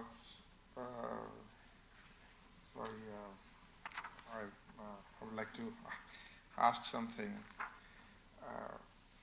to the staff. So as you mentioned, basically going the path of the trucks, that was already under, I don't think so we should limit that with this shed. That was the part of the original site plan when they built this plant. Because now if we are going into that extent, that means we are questioning the entire plant or the entire structure when that got built 20 years back or so. Okay, go ahead. So the structure at the back was never on the original site plan. So what we would be looking at is for them to use the original site plan as a basis and then kind of bubble that area of what we're doing. We do want to ensure that the trucks can move through the site and have a plan on record to show that the site can function from a safety perspective. The list would not be long. We provided it in October 2018. We're still waiting for the submission. We can sit down with them and review the list again if that's desirable, to see if we can amend or reduce or explain what the requirements are. For this particular site, it would be limited to that back corner, but we would still require the basic site plan submission so that we can have an accurate description on file. It can be filed with all the departments, from the building department, fire. Everybody has an accurate reflection of what's happening on this site. Okay, thank you for the clarification. And I just don't want to take too much time off it. We have a long agenda to obviously go to. I personally want limited site plan versus staff is suggesting basic site plan. For argument's sake, I'm okay with you. Planning is the supreme and you work hard for your all the departments, which is beyond our scope and knowledge. I do admit on that note. You are saying few weeks, they are talking about a year. We don't mind deferring to 2-3 months, but we need something concrete when we come back. And we will make a decision on that day based on information provided to us. If all parties in agreement, Mr. Power, you want to add something? So with the city, you believe that it's only a few weeks that it would take to do these site plans and what have you? How long do you think it would take for them to get all the necessary plans and? Certainly, if they have the information to us within a month, we could be back before the end of the year to this committee. If it takes longer than that, we can't really control the initial submission timeline. But if we can commit to having a site plan to us in a month from now, we can be back for the December meeting. So That's through for not later than December meeting. I was just going to suggest that we defer till December 3rd. That gives you guys enough time. You've had enough time to get some of your plans together. If I may, Cameron's going to speak to that. We tried a few weeks thing. It takes a few weeks to get even a meeting with planning, and then we have a Sir, we're pre-consultation. giving you an olive branch. You could either have it refused or come back in 3 months and have No, it no, we'll approved. accept it, but I'm explaining, we've been there already. There's a saying that try again. Try again. Right? So we are all finding the solution. And so is staff. They work very hard, amount of applications they go through, right? But it's good to have this discussion. So I guess at this point, without taking much of the time, the best for everybody is not later than December 3rd application. And please work together, and we'll hope to see more information, and the committee will have a decision by December 3rd. Okay? Okay, so looking for a motion to defer this application not later than December the 3rd. By Mr. Power, seconded by Ms. Marcus, all in favor? Thank you. Thank you to the applicant, and thanks to the staff for cooperating. Thank you.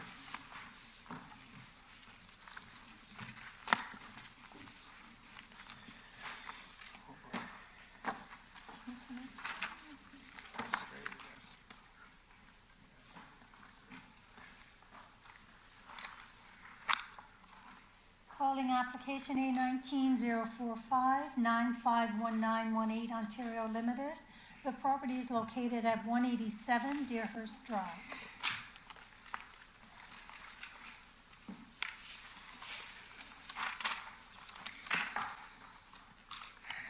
Good afternoon, Mr. Chairman, members of the committee. My name is Yeah, we Hannah. realize it's afternoon. I know, I had to check my time as well. Hannah Bamanpour, appearing as counsel on behalf of Now On Nanak Sartaf, who are the tenants of 187 Deerhurst Drive. I would like to thank you again for allowing this application to come back on a number of occasions. Since the July committee meeting, we've had the opportunity to retain a professional engineer, Mr. Jim Anderson of CCS Engineering, Inc., to determine or assess whether or not the place of worship and ancillary school would pose any issues with respect to the surrounding industries, specifically with respect to revocation of permits or putting them out of business. And we went away to do that, and we hope we did the right thing. So in our respectful submissions, the surrounding industry will not become non-compliant or be put out of business. And Mr. Jim Anderson is in fact here to address his findings of his review of the TSSA branch standard number 9 requirements, as well as to answer any questions that the committee may have. Before I do that, I would like to just take a few minutes just to go over some of the request that's before the committee, and have Mr. Raj Chagger, who's here, just to speak to the need and the need of the place of worship and school and the community that it serves.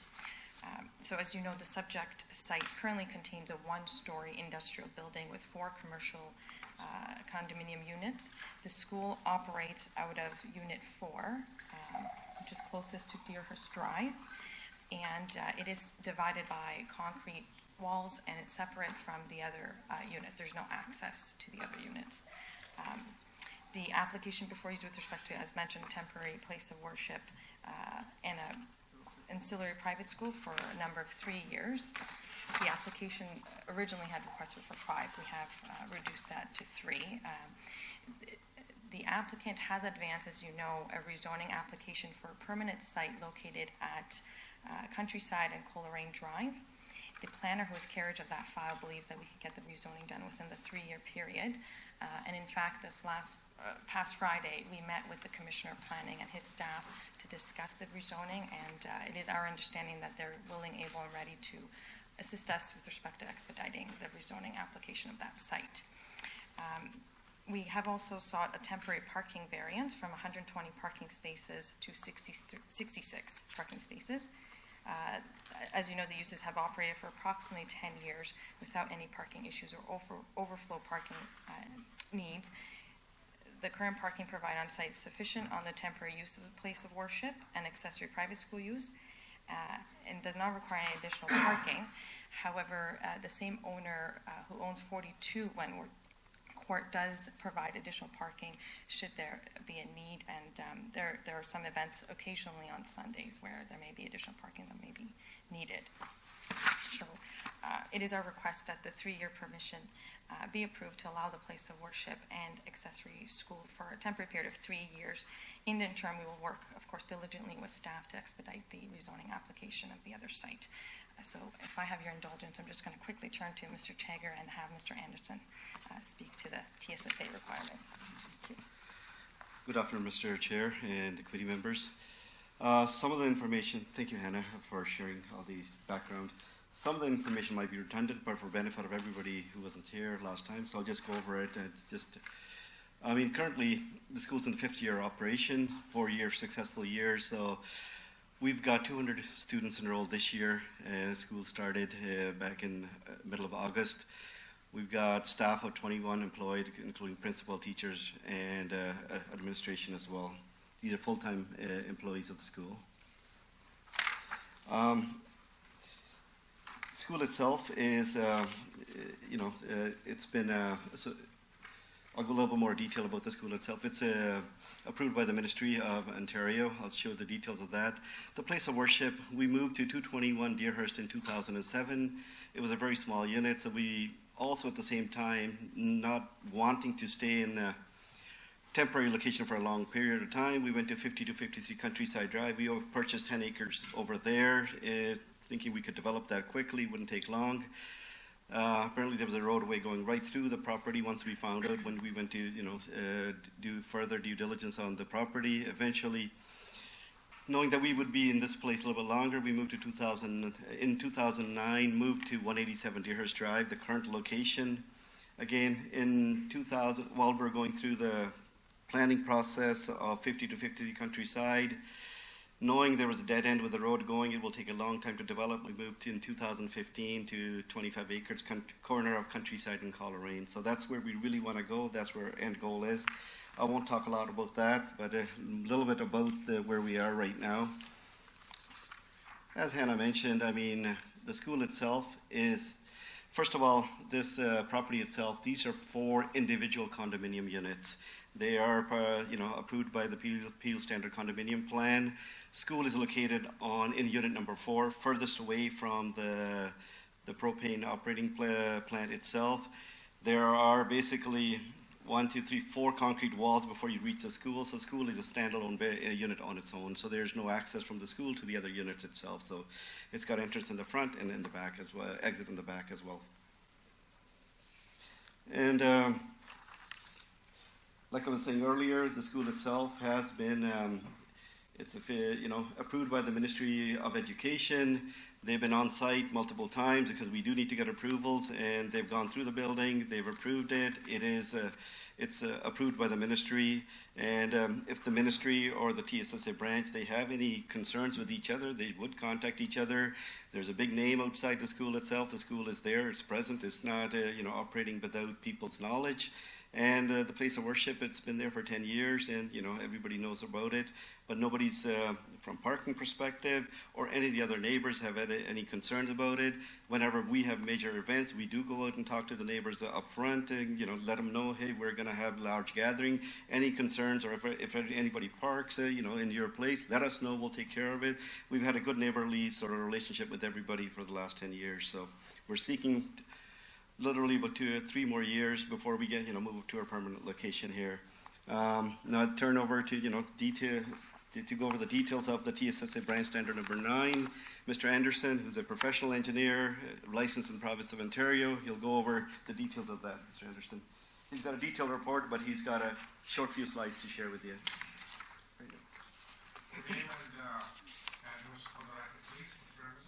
Jim Anderson, and CCS Engineering Inc., 69 Lawrence Street, Wellesley, Ontario. So, yeah, there's this first slide shows the Unit 4, where the school is located, and approximately the direct propane unit in 42 Wentworth, I believe, neighboring property. The little yellow line is the distance between the front door of direct propane and the wall of the school, and measures approximately 314 feet. So that's essentially what we show here. The branch standard 9 TSSA document requires a separation of 300 feet.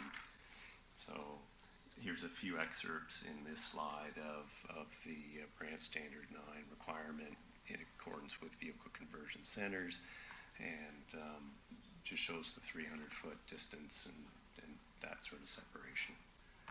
So it's simple as that. I'm not sure if there's any questions.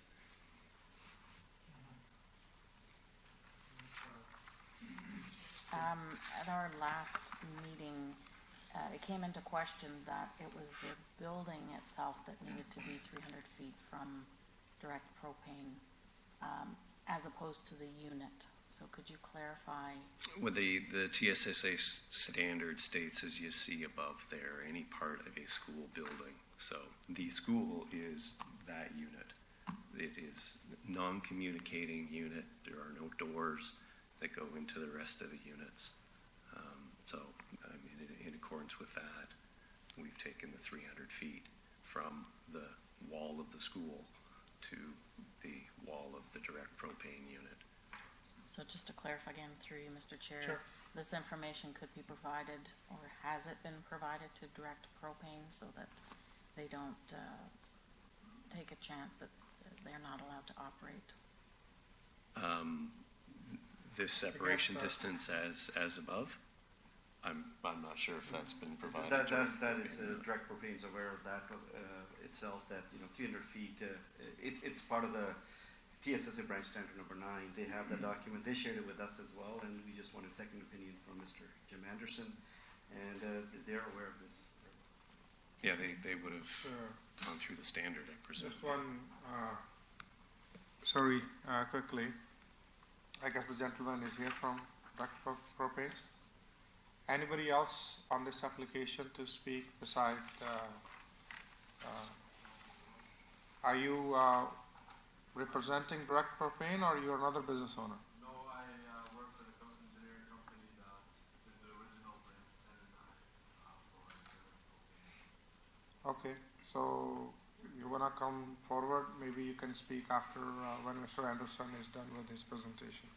So we get some clarification. Sure. This drawing here that you showed us, this has been seen by TSSA, correct? Not necessarily the propane, not necessarily direct propane, but in terms of the distance, when you use the term here, any part of the school building located within, has TSSA actually seen this measurement that shows that? This has not been shown to TSSA or submitted to TSSA. Because my only concern is that the outside of the building here may constitute as part of the school building, which does go outside of that proximity. Do you understand what I'm saying? Yes, I Like, even though it may not be occupied by the students in and of itself, but is that considered part of the building? I fully understand what That is our only concern, right? And obviously, I think everyone can agree that safety is priority. So we need to clarify that is one of the, like, conditions that they've looked into, just to make sure what constitutes that 300 feet, or where does it start and where does it end? So you want some case?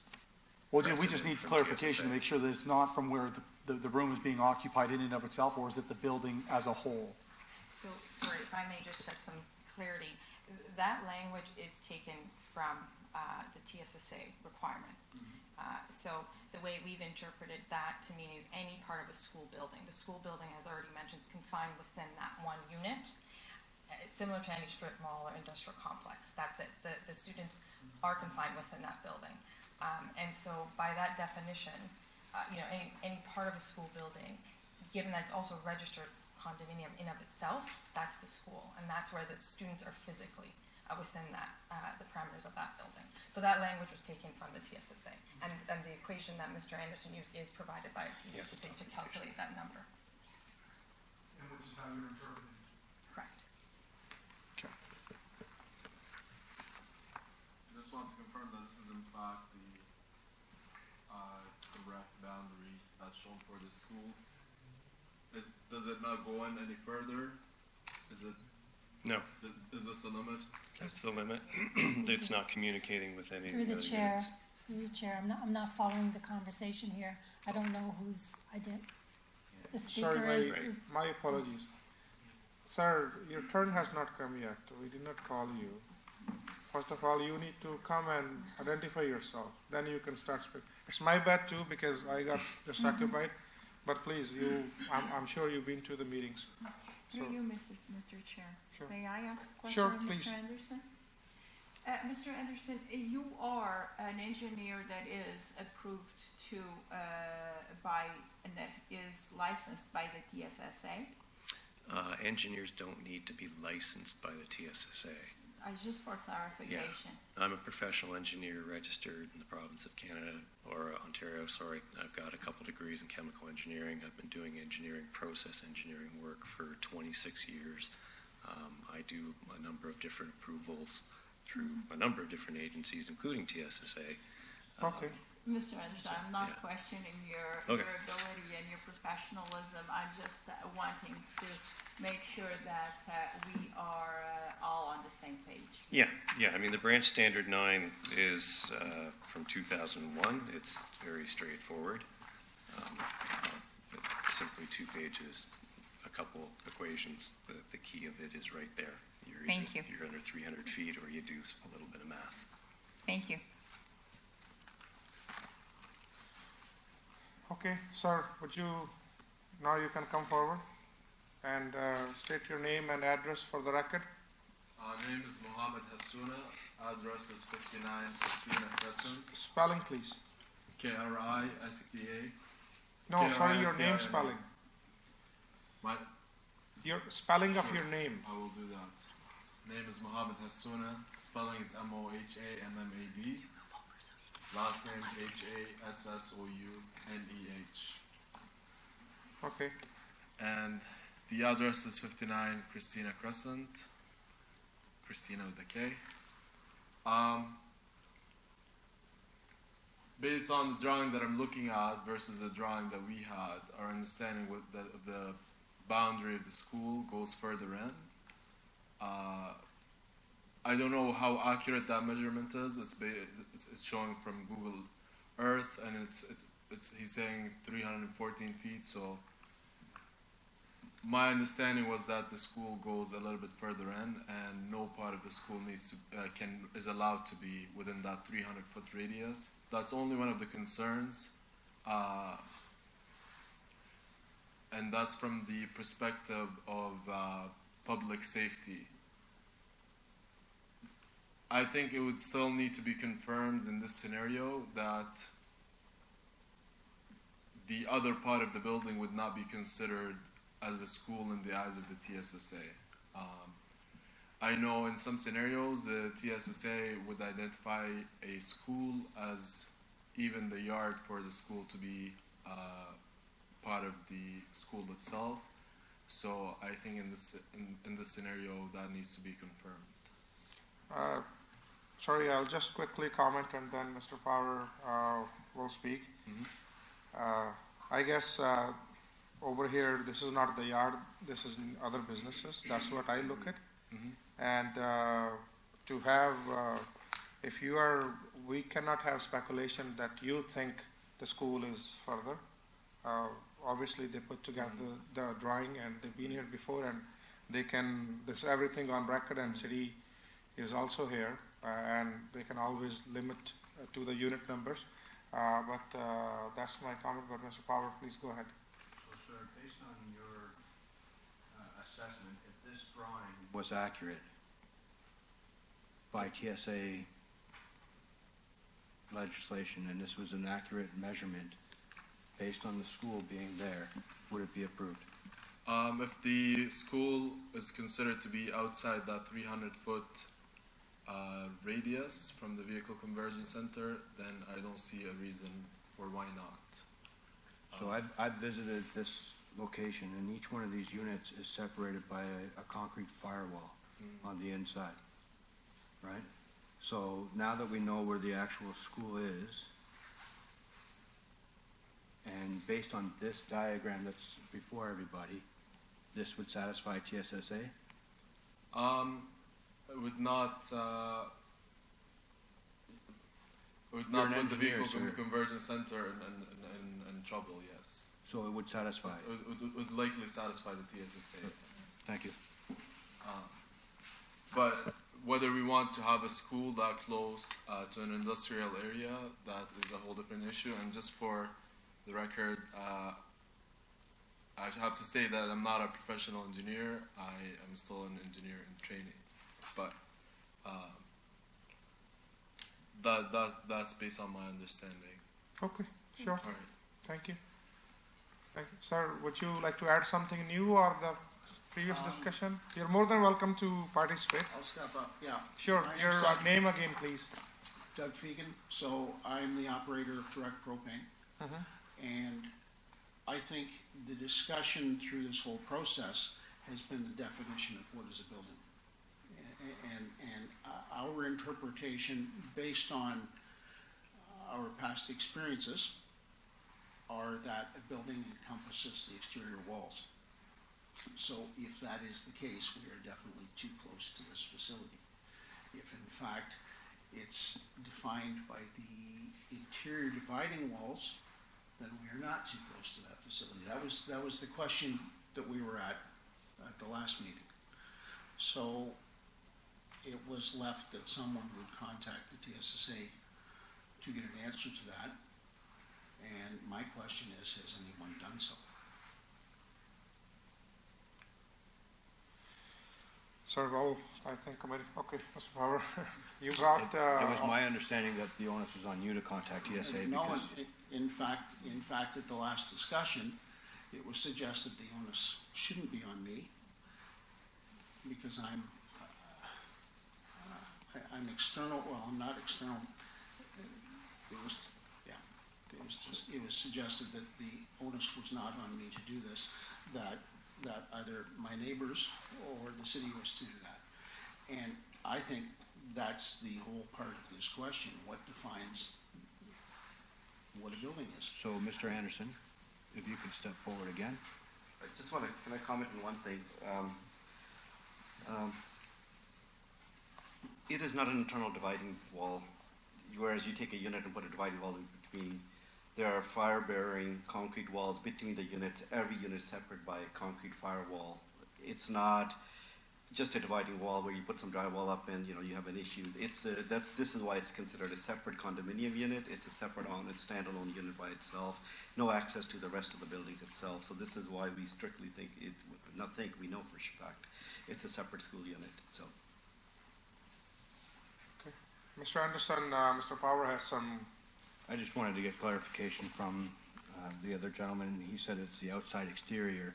If, from an engineering perspective, if you have concrete firewalls in between each unit, is it the outside exterior or is it each unit? Well, because we're really stuck on the distance between the propane facility and the school. Right. I'd go back to the wording of any part of the school building, and the school building is the unit, so the closest wall is that firewall. Right. There are three other units that could be anything in any one operating or occupying those spaces. And in addition, that yellow line is conservative. We're taking the closest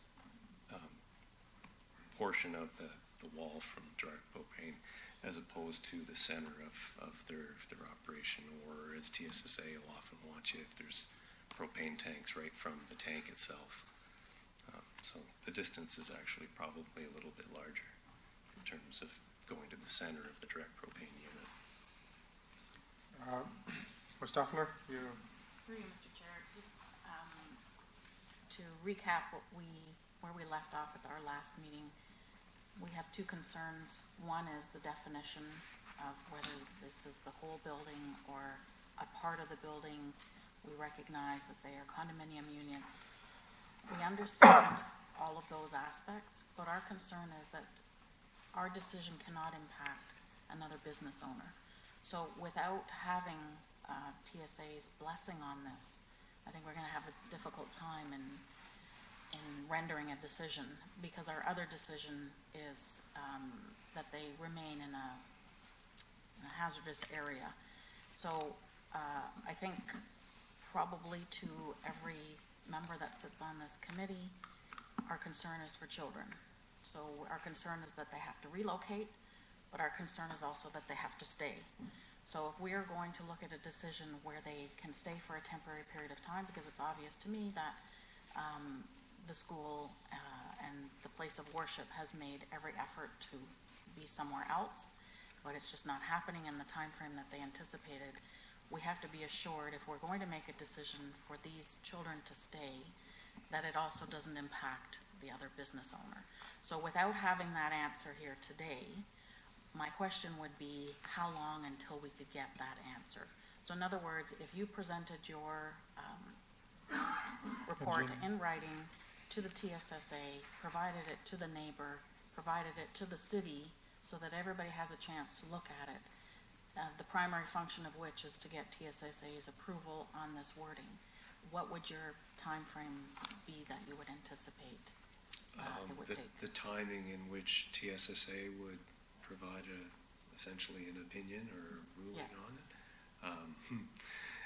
Yeah, who knows? They're a government organization. I mean, I'd have to call them and find out. Are we looking at weeks or months? You're looking probably closer to months. A couple months, 6 months? Hopefully less than a couple months, but it depends. I mean, I deal with them on other safety issues for things that want to blow up, and sometimes it takes time for them to actually review this. We'd have to call and find out. Okay, and just a question for the city. I know we haven't had a chance to hear from the city yet. Is there an order to comply on this property? Yes, absolutely, for the change of use without a permit, as well as for the zoning violation for use of the property in violation of the bylaw. And do we know how long that has been in place? Over a year. Yeah. Okay. Just one quickly. Why don't we just hear staff, because they still need to put together their submission. We have not here in this, even though we know staff's position, but still, for the record, we like to hear Mr. Mahmood's submission. Yeah, thank you, Mr. Chair. I would like to submit that it appears that we tend to assume that the only conflict, land use conflict that is there is between the place of worship and the school vis-a-vis direct propaning.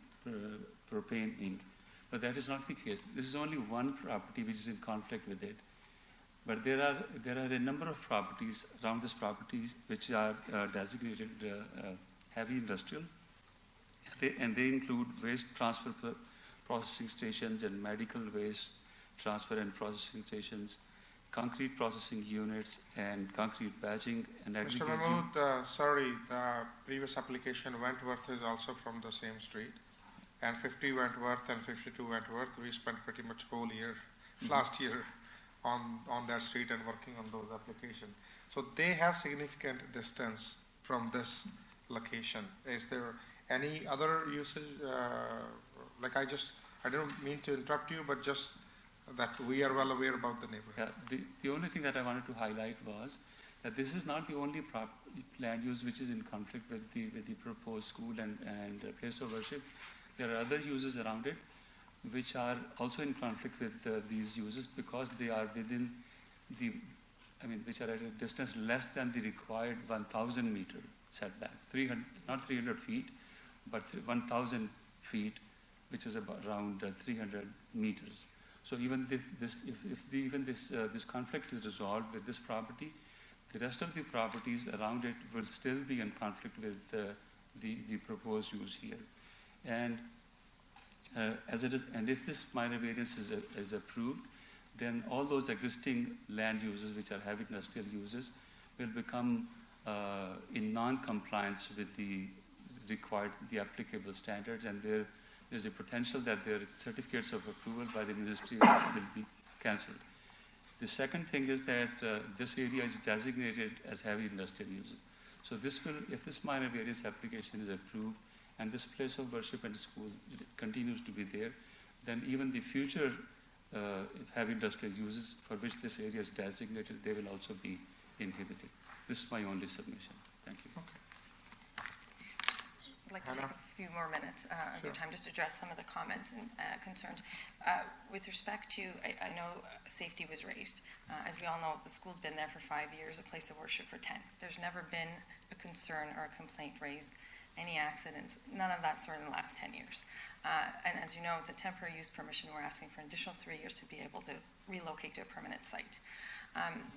With respect to the context of the neighborhood, we're well aware of where it's located and do acknowledge that. However, it's for those reasons we retained Mr. Anderson to confirm that in fact, and from our experience, that the current legal uses will not be in or will not become non-compliant.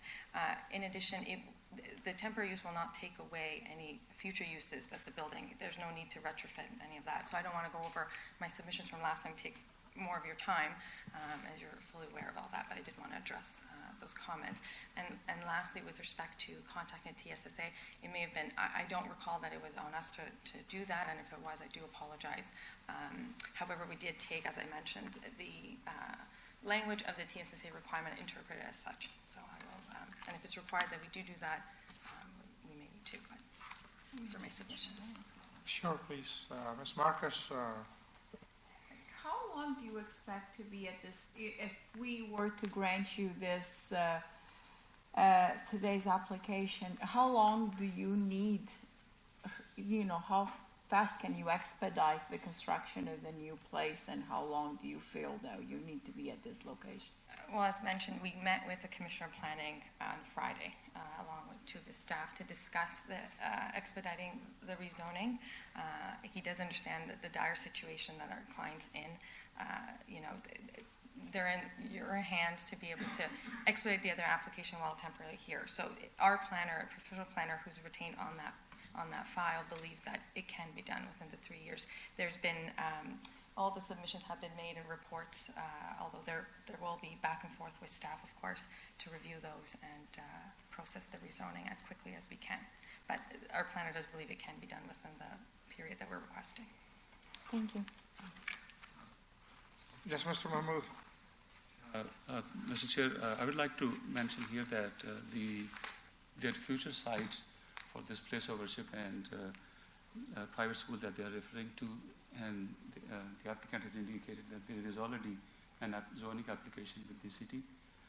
I can confirm we don't have any zoning application for that site. All we have is a pre-consultation application that was submitted last year, and we got back to the applicant and indicated to them that because of numerous issues related to the site, even a pre-consultation application was considered to be premature. So I just wanted to update the committee that city does not have any zoning application for that property. But Mr. Mahmood, they just mentioned last Friday they met with the commissioner, and maybe there are some advancement, and 3 years is not 3 months, obviously. It's a good time. They can obviously look, if that site is not ready, 3 years is good enough time for at least those kids' school session won't be jeopardized if versus today they are under the curriculum, I guess, in the September classes. Yeah. So, Ms. Bamanpur, I just wanted to correct that that Mr. Mahmood is correct. There's no rezoning application at the moment. The reports and supporting documents have been done. All the consultants have been retained. This was the purpose of our meeting with the commissioner to then now put in that rezoning application as quickly as possible. That was to happen early this week. It's Tuesday, and I'm not sure if we made contact with planning staff, but that's the intention.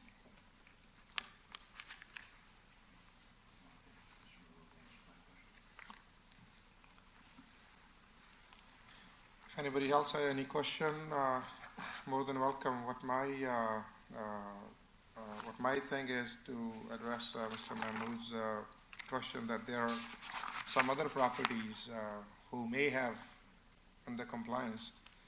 This is third or fourth hearing we have. All the time city send out the notices to those in the neighborhood. Like this gentleman is taking time and showing their concerns every time, or write it down to the city. If anybody else, we can't really knock on the doors or check door to door, unfortunately, or not the city. But if anyone is under those circumstances, they would have been contacted us here. When I look at condominium, they don't have any control over the last unit, which is close to the direct propane ink. And to Mr. Powers, as he mentioned, these concrete walls, even a better barrier, in my opinion, or anyone's opinion, rather than having an open plain field. So somehow the location is all the way at the edge, and the propane is located completely other side. That is just one component, but we understand where the planning aspect is coming. It's not just that the entire application is around just this one thing, but this was one of the major factor which was holding us for all these meetings. But it's good to see at least some detailed discussion and pictures, and so at least physically we can see how far it is. I understand this is not, this is according to the city, this is not the appropriate location, but this place of worship is there for 10 years. It never came before. School is there for 4 years. Unfortunately, I'm not comfortable with just shutting them down overnight. Ms. Power, you want to say? You guys are asking for 3 years? Yes, sir. So take us through what that 3 years entails. Like, I don't understand why you need 3 years. It's really, for us, it's how far we can move with the city. The sooner we can do it, we can get out of there in a year. If the city says, here, let's start building on the new property.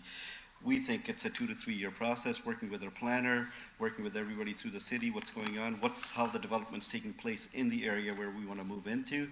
We think it's a 2 to 3 year process, definitely.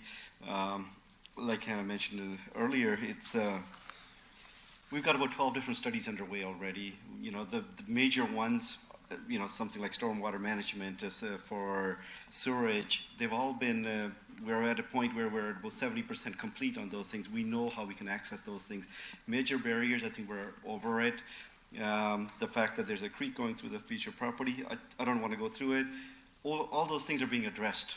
We have a planner who's very versed in this. He's taking it step by step, approaching all the right people, hiring all the right consultants. We think within 2 to 3 years, it's a suitable time for us. 2 years to get all the approvals in and build within a year to move into a new location. Okay. And just to confirm, you said it has been in operation for 5 years, correct? 4 years. This is the 5th school year right now. This is the 4th school year now. 5th school year. 5th school year, sorry. Yes. Excuse me. Listen, I'm on your side in terms of that. I don't want to see kids displaced. It's a place of worship. It's a place of education. If it's been operating that long and there really hasn't been any hiccups or any concerns, we have this gentleman that's come in on your behalf, and he's speaking to this and these measurements and some of the things that they're interpreting here as an engineer. I mean, again, I don't want to see you guys juggled around again. It seems over the course of however long was it? I believe it was 10 years. I mean, correct me if I'm wrong. 10 years. You guys have gone place to place. looking at the totality of the circumstances, I'd like to move a motion then for a period of 3 years to grant them that for temporary use until such time, because you guys are now saying that this new building is being put into play. Yes, sir. It is being in construction. The appropriate information or drawings and all these other things have been put forward to the city. New site plans in process. The site plans are in process. All the requirements, when we went for our pre-consultation, there were a whole bunch of requirements. We've hired all the consultants to move forward with those, so they're all retained. If that is your objective and you've already got the ball rolling. Yes, we do. And again, I'm a big advocate of education. I don't need to see people displaced and trying to find spots for them. Again, it's been going for its 5th year now. I'm okay. Motion for 3 years. Okay, before I go to the motion, Mr.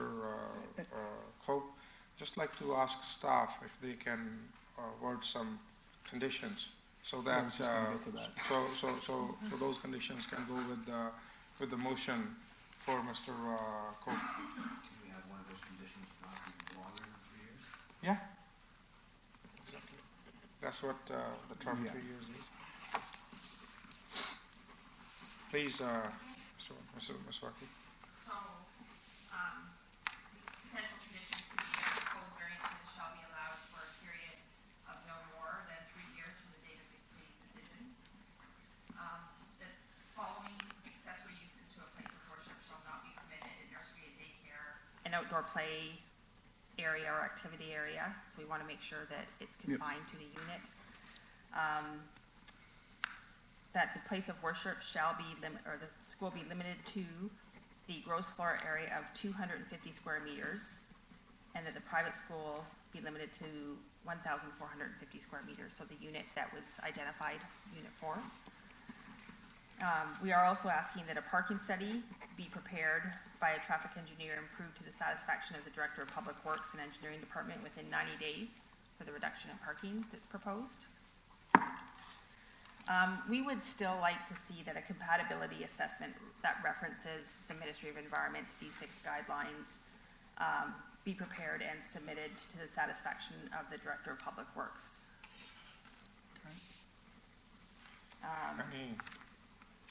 And that a building permit for the change of use for the place of worship shall be obtained within 90 days of the decision of the committee or as extended by the discretion of the chief building official. So both the place of worship and the school. And I'll have Ms. Bamanpur to comment on if you have any question regarding this, but at the same time about the parking study and stuff, if that is something you wish to, and that's what the time frame is good enough to get it done. What's your take on it? Sorry, what was the time frame? I may have missed that. The time frame for the parking study was within 90 days.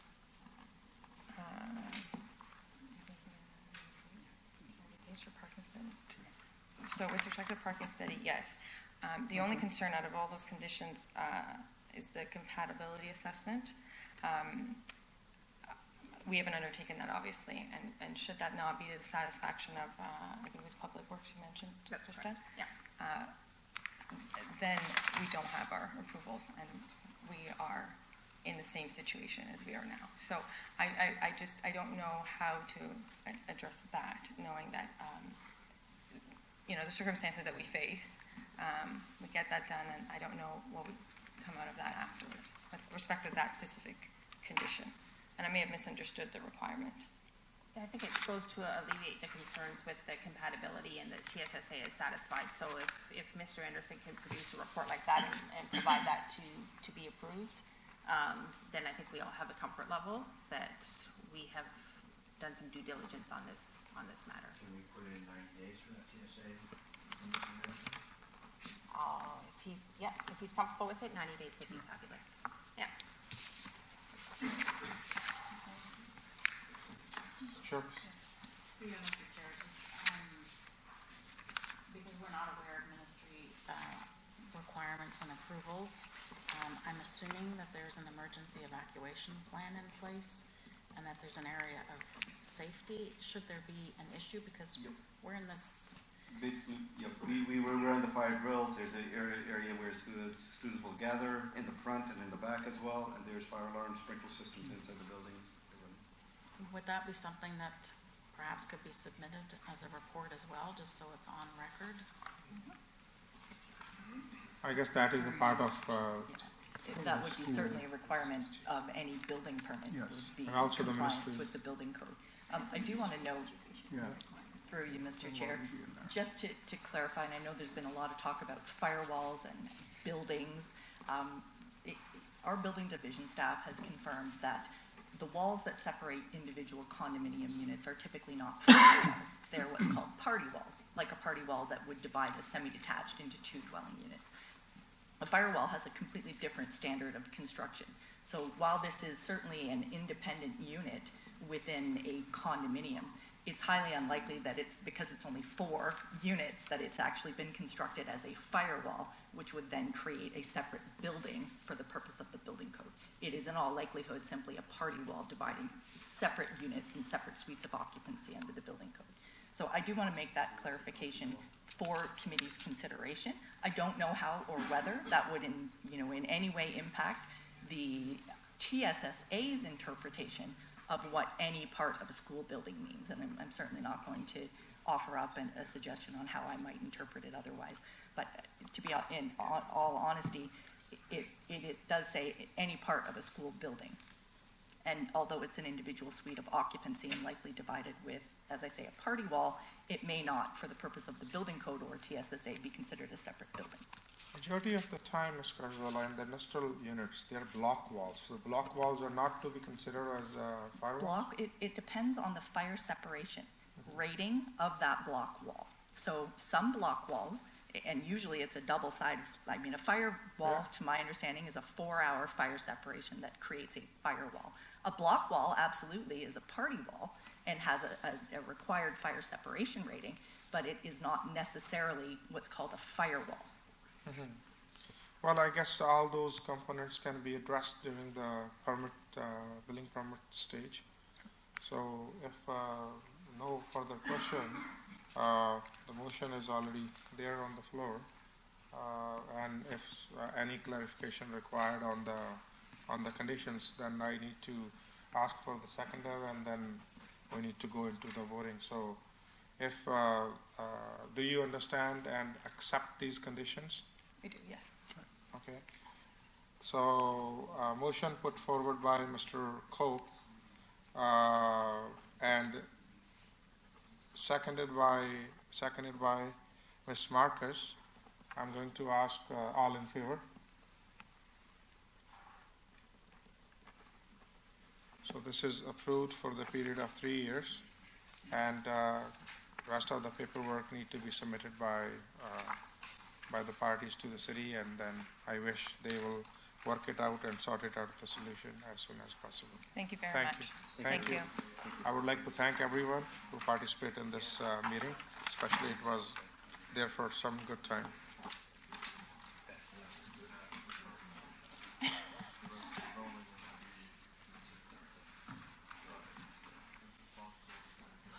How many more applications? 1, 2.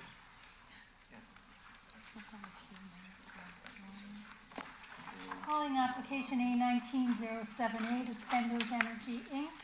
Property is located at 8155 Torbram Road.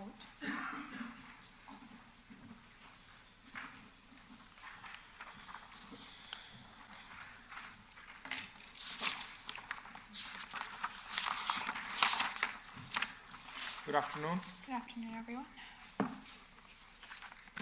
I'm here representing N Architecture, the agent of the owner for 8155 Torbram Road. Mm-hmm. And Sorry, your name, Himanshi Gupta? No, my name is Sneh Bamra. I'm representing N Architecture. Need your spelling of your name, and slowly, please. I'm a bit loud. So it's S. Sorry for being demanding, but we cannot really hear. S for Sierra, N for nurse, E for elephant, H for honey. And the last name is Bumrah. Okay.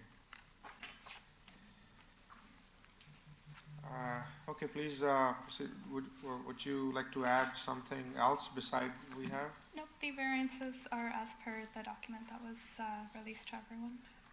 Okay. Any question, concern, comment at this point, committee members? Seeing none. Anyone in the audience wishing to speak on this application? Seeing none. Mr. Chadha, please, I guess you will be speaking on behalf of staff. We have this a letter from TRCA suggesting conditional approval. Just for the record, I would like to add. Good afternoon, through you, Mr. Chair. The subject application has been reviewed against the 4 tests of the minor variance within the Planning Act. It is staff's recommendation that application A19-078 is supportable, subject to the following conditions being imposed. 1.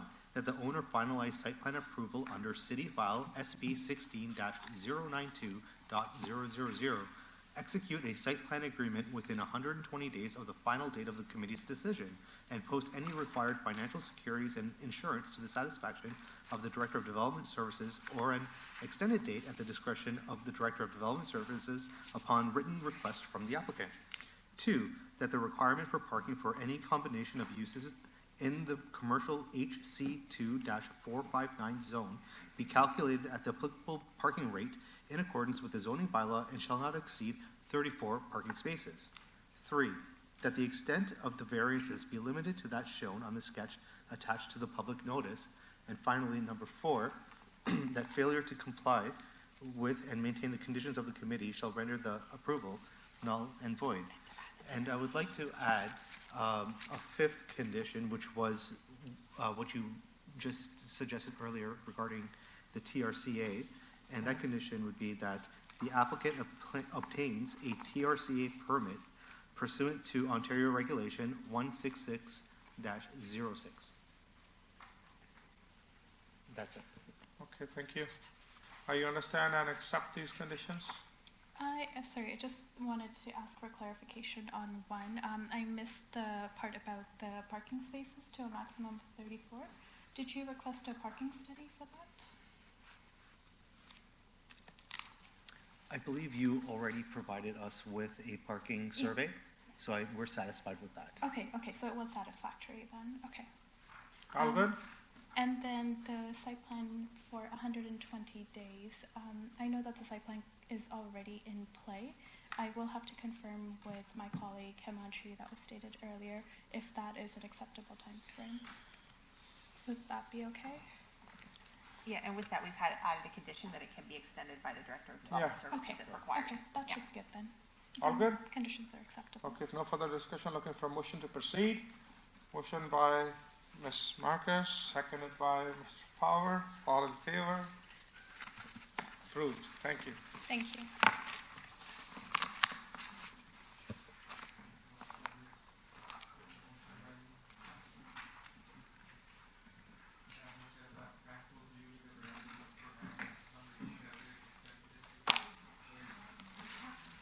Calling application A19-140, 270-6900 Ontario Inc. Property is located at 7956 Torbram Road, Unit 20.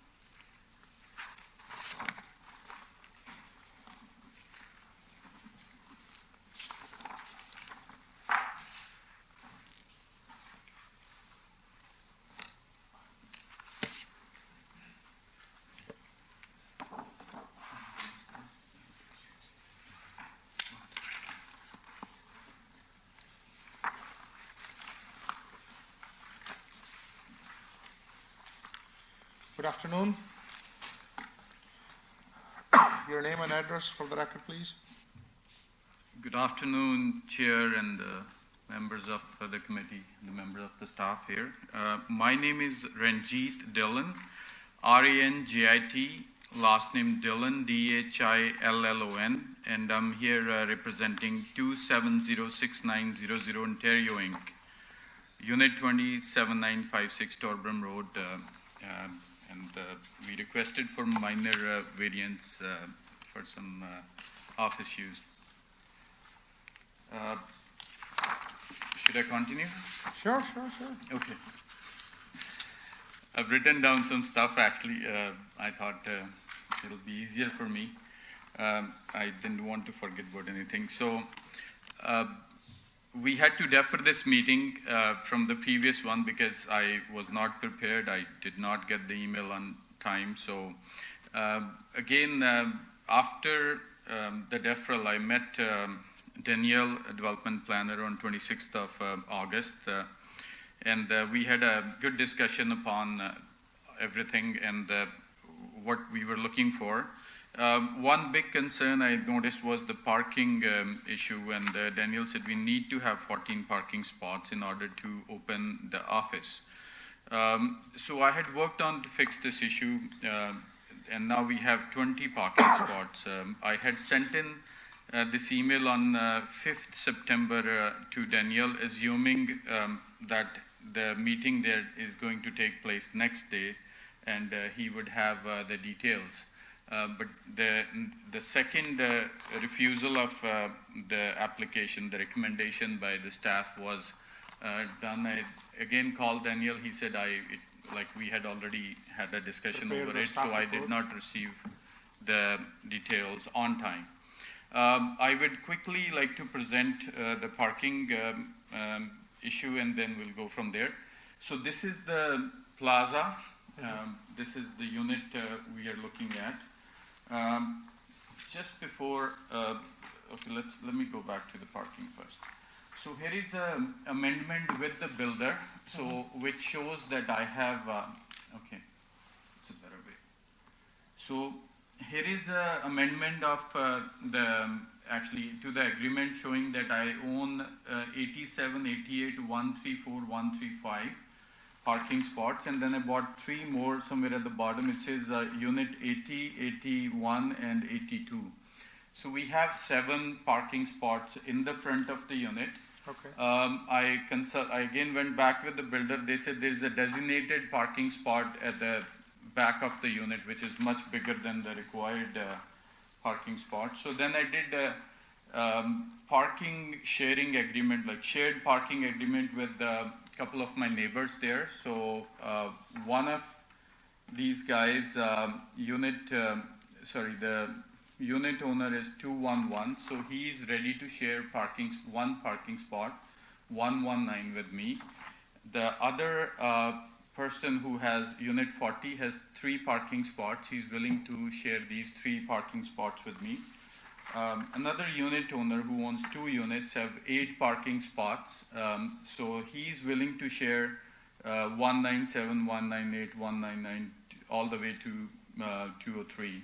So 7 parking spots he's willing to 7 or 8, I think he's willing to share. So now that requirement of 14 parking spots, we have 20 parking spots here for our customers or the city's requirement. So I hope this is addressed and this is looked after.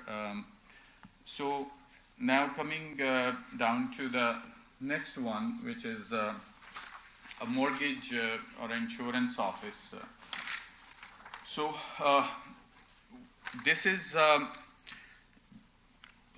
even before proceeding, I'd like to say that this is not it's not an individual agent's office or a professional agent's office. It's a brokerage actually. So brokerage is like any other journal office. We hire agents, we train them, we send them out in the market, and they work from their own locations. So it's like a journal office. It's like a independent, independently owned by one agent, and we don't have specific sub-offices where agents are going to come and sit and work like which happens in the real estate offices. It's totally different. Or in the banks. Or in the banks, yeah. So it's a journal office, what we are looking for here. Sorry, I've lost my paper. This is the right one. So. Okay, so even before firming up the deal, I went to the zoning department at McLaughlin. I spoke to someone. They said, you need to, it should be fine. You get a minor variance done and it'll be okay. So I firmed up the deal. I bought it. Now it's a quite expensive project for me. Now we have put in a sign on the window as well as on the street, actually, main entrance on Thorbram Road. This is, again, there from more than a month now. And we have no objections, actually, on that if we are opening up a brokerage. I have a letter from the president of the plaza who is recommending that he is happy to have me there as a brokerage, actually, so our business. I had also submitted another all board of directors approval to the minor variance along with the application when I did it. So I'll go into detail now. The plaza has 3 buildings. 2 are complete industrial and 1 where the subject unit has office and industrial both. So immediate south to the subject unit, there are all office units. So we are just adding little more to it. Rest of the plaza that is right before 407 and where the parking lot is? Exactly, yeah. So this is so right. That's where the height is a little bit more. So that's the 2-story This office? is the 2-story. I'll just to go back to the previous drawing right here. Yeah. So this is where the 2-story building is, and this is the subject unit we are talking about. So it's right touching the office building. Now this is all that second story right here, actually.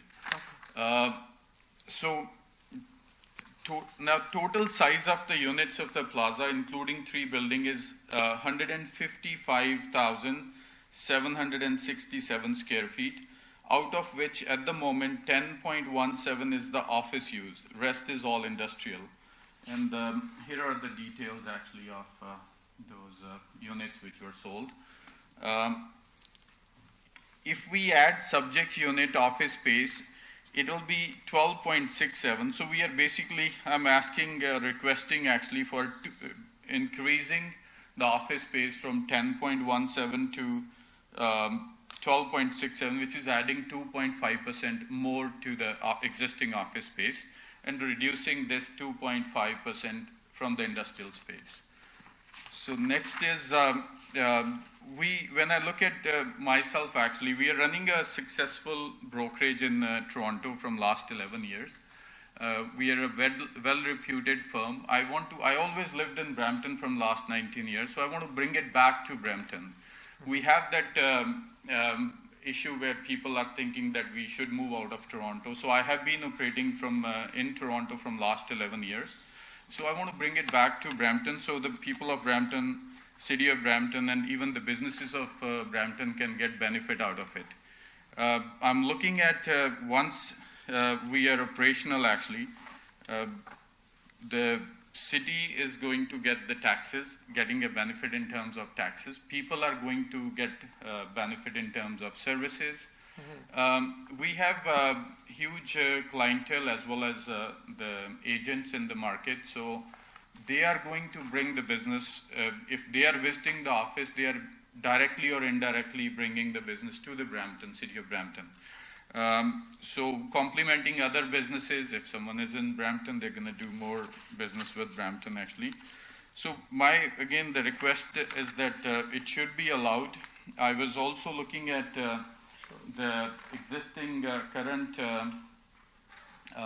zoning, which says a bank, a trust company, or a financial institute is allowed, actually. So we are doing exactly similar stuff, actually. So it's not Ranjit Dillon's office where I'll have my big picture on the wall and I'll try to sell mortgage or real estate. So. Well, just I guess, you know what, it's good that you went through all the history and all the parking details, which was one of the requirements. So I guess at this point, we just, I guess no one in the audience to complain or give their input. So I guess we'll ask the staff to weigh in their comments, and then we'll back, and if committee members have any question, comment, concern, or the motion. So, yeah, okay, so staff, could you please weigh in your comments? So thank you, and through the chair, so staff are recommending that application A19-140 be refused. So one of the reasons, to cover it off about the parking, there was evidence that was presented after this report was written, so didn't have the benefit of addressing that. So those sharing agreements are, somewhat effective in proving that there will likely be enough parking, that they're going over what would be required by the zoning bylaw. However, in considering that this is a condominium building and this will affect future sales of those condo units, we would hope for some type of satisfaction that there is something declared by the condo corporation to essentially have that for any future sales of those condo units, that they will be aware that those parking spaces are encumbered. And otherwise, in terms of the refusal, the use conversion itself, there are many different reasons why use conversions are more appropriate to go through a zoning bylaw amendment. Things like parking, sharing agreements, location of those uses at one side of the lot versus another, how they're going to be working within the circulation of the building. For example, you have loading docks on the back versus regular parking in the front. All of those types of issues are much better handled through a zoning bylaw amendment application rather than a minor variance. As the circulation is greater, there's more public input, we have a greater ability to handle those issues. And we can better determine how to mitigate those issues of one use being located next to another through that, which is why professional offices aren't permitted in industrial malls in the first place like this, is that they essentially create those different type of use patterns than what industrial malls are intended for. So that is where we're finding the refusal on the use as well as the parking. Okay, Mr. Power. So I guess the question I have then for the staff is, there's 2 other mortgage brokerages in that building. Why are we denying one going into it when we already have 2 others in there? And obviously he's addressed the parking issues. If I may just address that issue. There have been no prior approvals for any type of professional offices in this condominium. If there are other mortgage brokers, and admittedly there are signage that would suggest that there are, then they're simply in there without the benefit of any building permits or other approvals. As a result, we have not given those other mortgage brokers any credit for what would otherwise be, parking that would be increased as a result of those uses that are simply in there because they set up shop without the city knowing about it. This one is actually coming in and asking for permission in advance of setting up shop. They could have just gone in like the other 2, hung their plaque and open for business, whereas this is actually a request for pre-approval and in consideration of the zoning bylaw. Actually, My comment is on this. I come from the similar background. That's my profession. Not certainly as a mortgage broker, but certainly work with a lot of them. Nowadays, with all this technology, things are changed versus in the past time, everyone required all set of IDs and all documentation and used to go to and visit them in person. Versus nowadays, it's more of appointment-based. It was always appointment-based most of the time. But certainly with all the technology, is sometimes people get their things done, approval, they don't even need to physically see the person, or maybe just one time, and rest is just all documentation back and forth. You email them and then basically they file the application and put it on.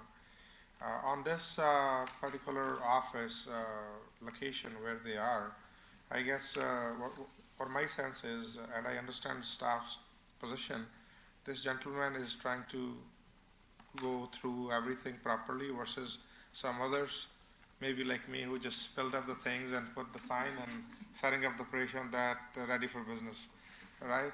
Put the pictures like this. So I guess he had made good enough efforts by, working around the parking and all of the aspects within the same building. It's not even a separate building.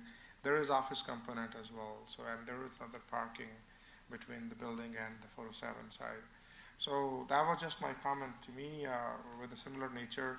I guess if they are moving from somewhere else, I would like to obviously welcome them in Brampton, and I want them to do good. But again, it's up to the committee. Please go ahead. Through you, Mr. Chair, just a question to staff. 2565 Steeles Avenue, which is across the street on the east side, Is that a similar, does it fall under the same bylaw zoning? It's surprisingly through you, Mr. Chair, it actually used to. So that property was fairly recently, because of similar issues, and in fact, the issues there, it eventually required that the lands be rezoned. So that property was rezoned, I'm going to say 4 or 5 years ago, to actually expand the permitted uses to include a variety of commercial uses, including some retail and office and other personal service uses. So no, across the street the rules are different. I can confirm that on this property, office use, and as indicated in the part of the real estate listing, and the zoning bylaw confirms it has the same wording, that general offices or offices of unlicensed professionals would otherwise be permitted in this plaza. So it's not entirely inaccurate that a portion of the property is actually meant to accommodate offices, as long as it's in an industrial mall, which mandates that there be at least 5 separate industrial users in order for an office to set up shop there. But again, it would be limited, and why we're here today is it's limited to simply unlicensed professionals. So licensed professionals is typically not permitted in an industrial mall, which is why you're getting the variance today, simply to allow the professional office rather than the office use itself. Just maybe Sure. just a couple of comments. This particular building looks very professional. It does not in any way look like an industrial building, so I can see that there's an attraction to set up professional offices. And I have to say, as being in the professional services myself in the city of Brampton, I almost had to leave. 19 years ago, there is just not enough office space. So from my personal experience, and it was exhausting trying to find space here, and back then, the reason why I stayed, quite frankly, is you kept your phone number. You don't need to do that now. So again, from my standpoint, I'm leaning towards approving for the applicant, because I understand that space is hard to come by. This building in particular lends itself to professional services, because I think it bodes well to your business, and that's just a perception. And also, I guess what I'm reading within the staff report is there's nothing hard and firm and set. There are, I can't quickly find some of the words, but somewhat more intense, does not have a significant impact. Like there is nothing pointing to me that says this is absolutely against every test that we have before us. There seems to be a lot of room to maneuver. So sorry for being so talkative, and I'm using my hands a lot here. But just from that standpoint, I would tend to side with the applicant unless the city has something else to share with us. It's, sorry, can I just add? It's managed by Fieldgate Properties, one of the top companies in Toronto managing these properties. So, and this is one big attraction I had actually. When I looked at a lot of other properties, I was not impressed. And here, the moment I walked into the plaza, the way they were managing the stuff, so I really liked it actually. So I thought it's going to be a best place actually. So. Okay. Staff, any follow-up comments, or are you okay with? Yeah, just if I may, Mr. Chair, if the committee chooses to move forward and support the applications, we do have 4 conditions of which we would like the committee consider. Sure, could you please state those? The first one would be that a building permit be attained within 60 days. The second one, that the variance be approved for Unit 20 only, as indicated on the sketch attached to the public notice. The third one is that the parking arrangements be supported by a resolution of the condominium corporation. And the fourth one is that failure to comply with and maintain the conditions, the committee will tender it null and void, or render it null and void. Sorry, which one is the fourth one? That failure to comply and maintain the conditions of the committee will render the approval null and void. So 3 conditions. Yeah, those 3 conditions. Right. You understand and accept these conditions? I accept these conditions actually. Support with the committee's recommendations. With the condition, with conditions, right? Yeah. Motion by Mr. Power, seconded by Ms. Duffler. All in favor? This is approved. Thank you. Thank you so much, Chair, the members, and member of the staff. Thanks a lot. Thank you. Thank you. If no further business, looking for a motion to adjourn. Motion by Ms. Marcus, seconded by me if no one is doing it. So, all in favor? Meeting is officially over.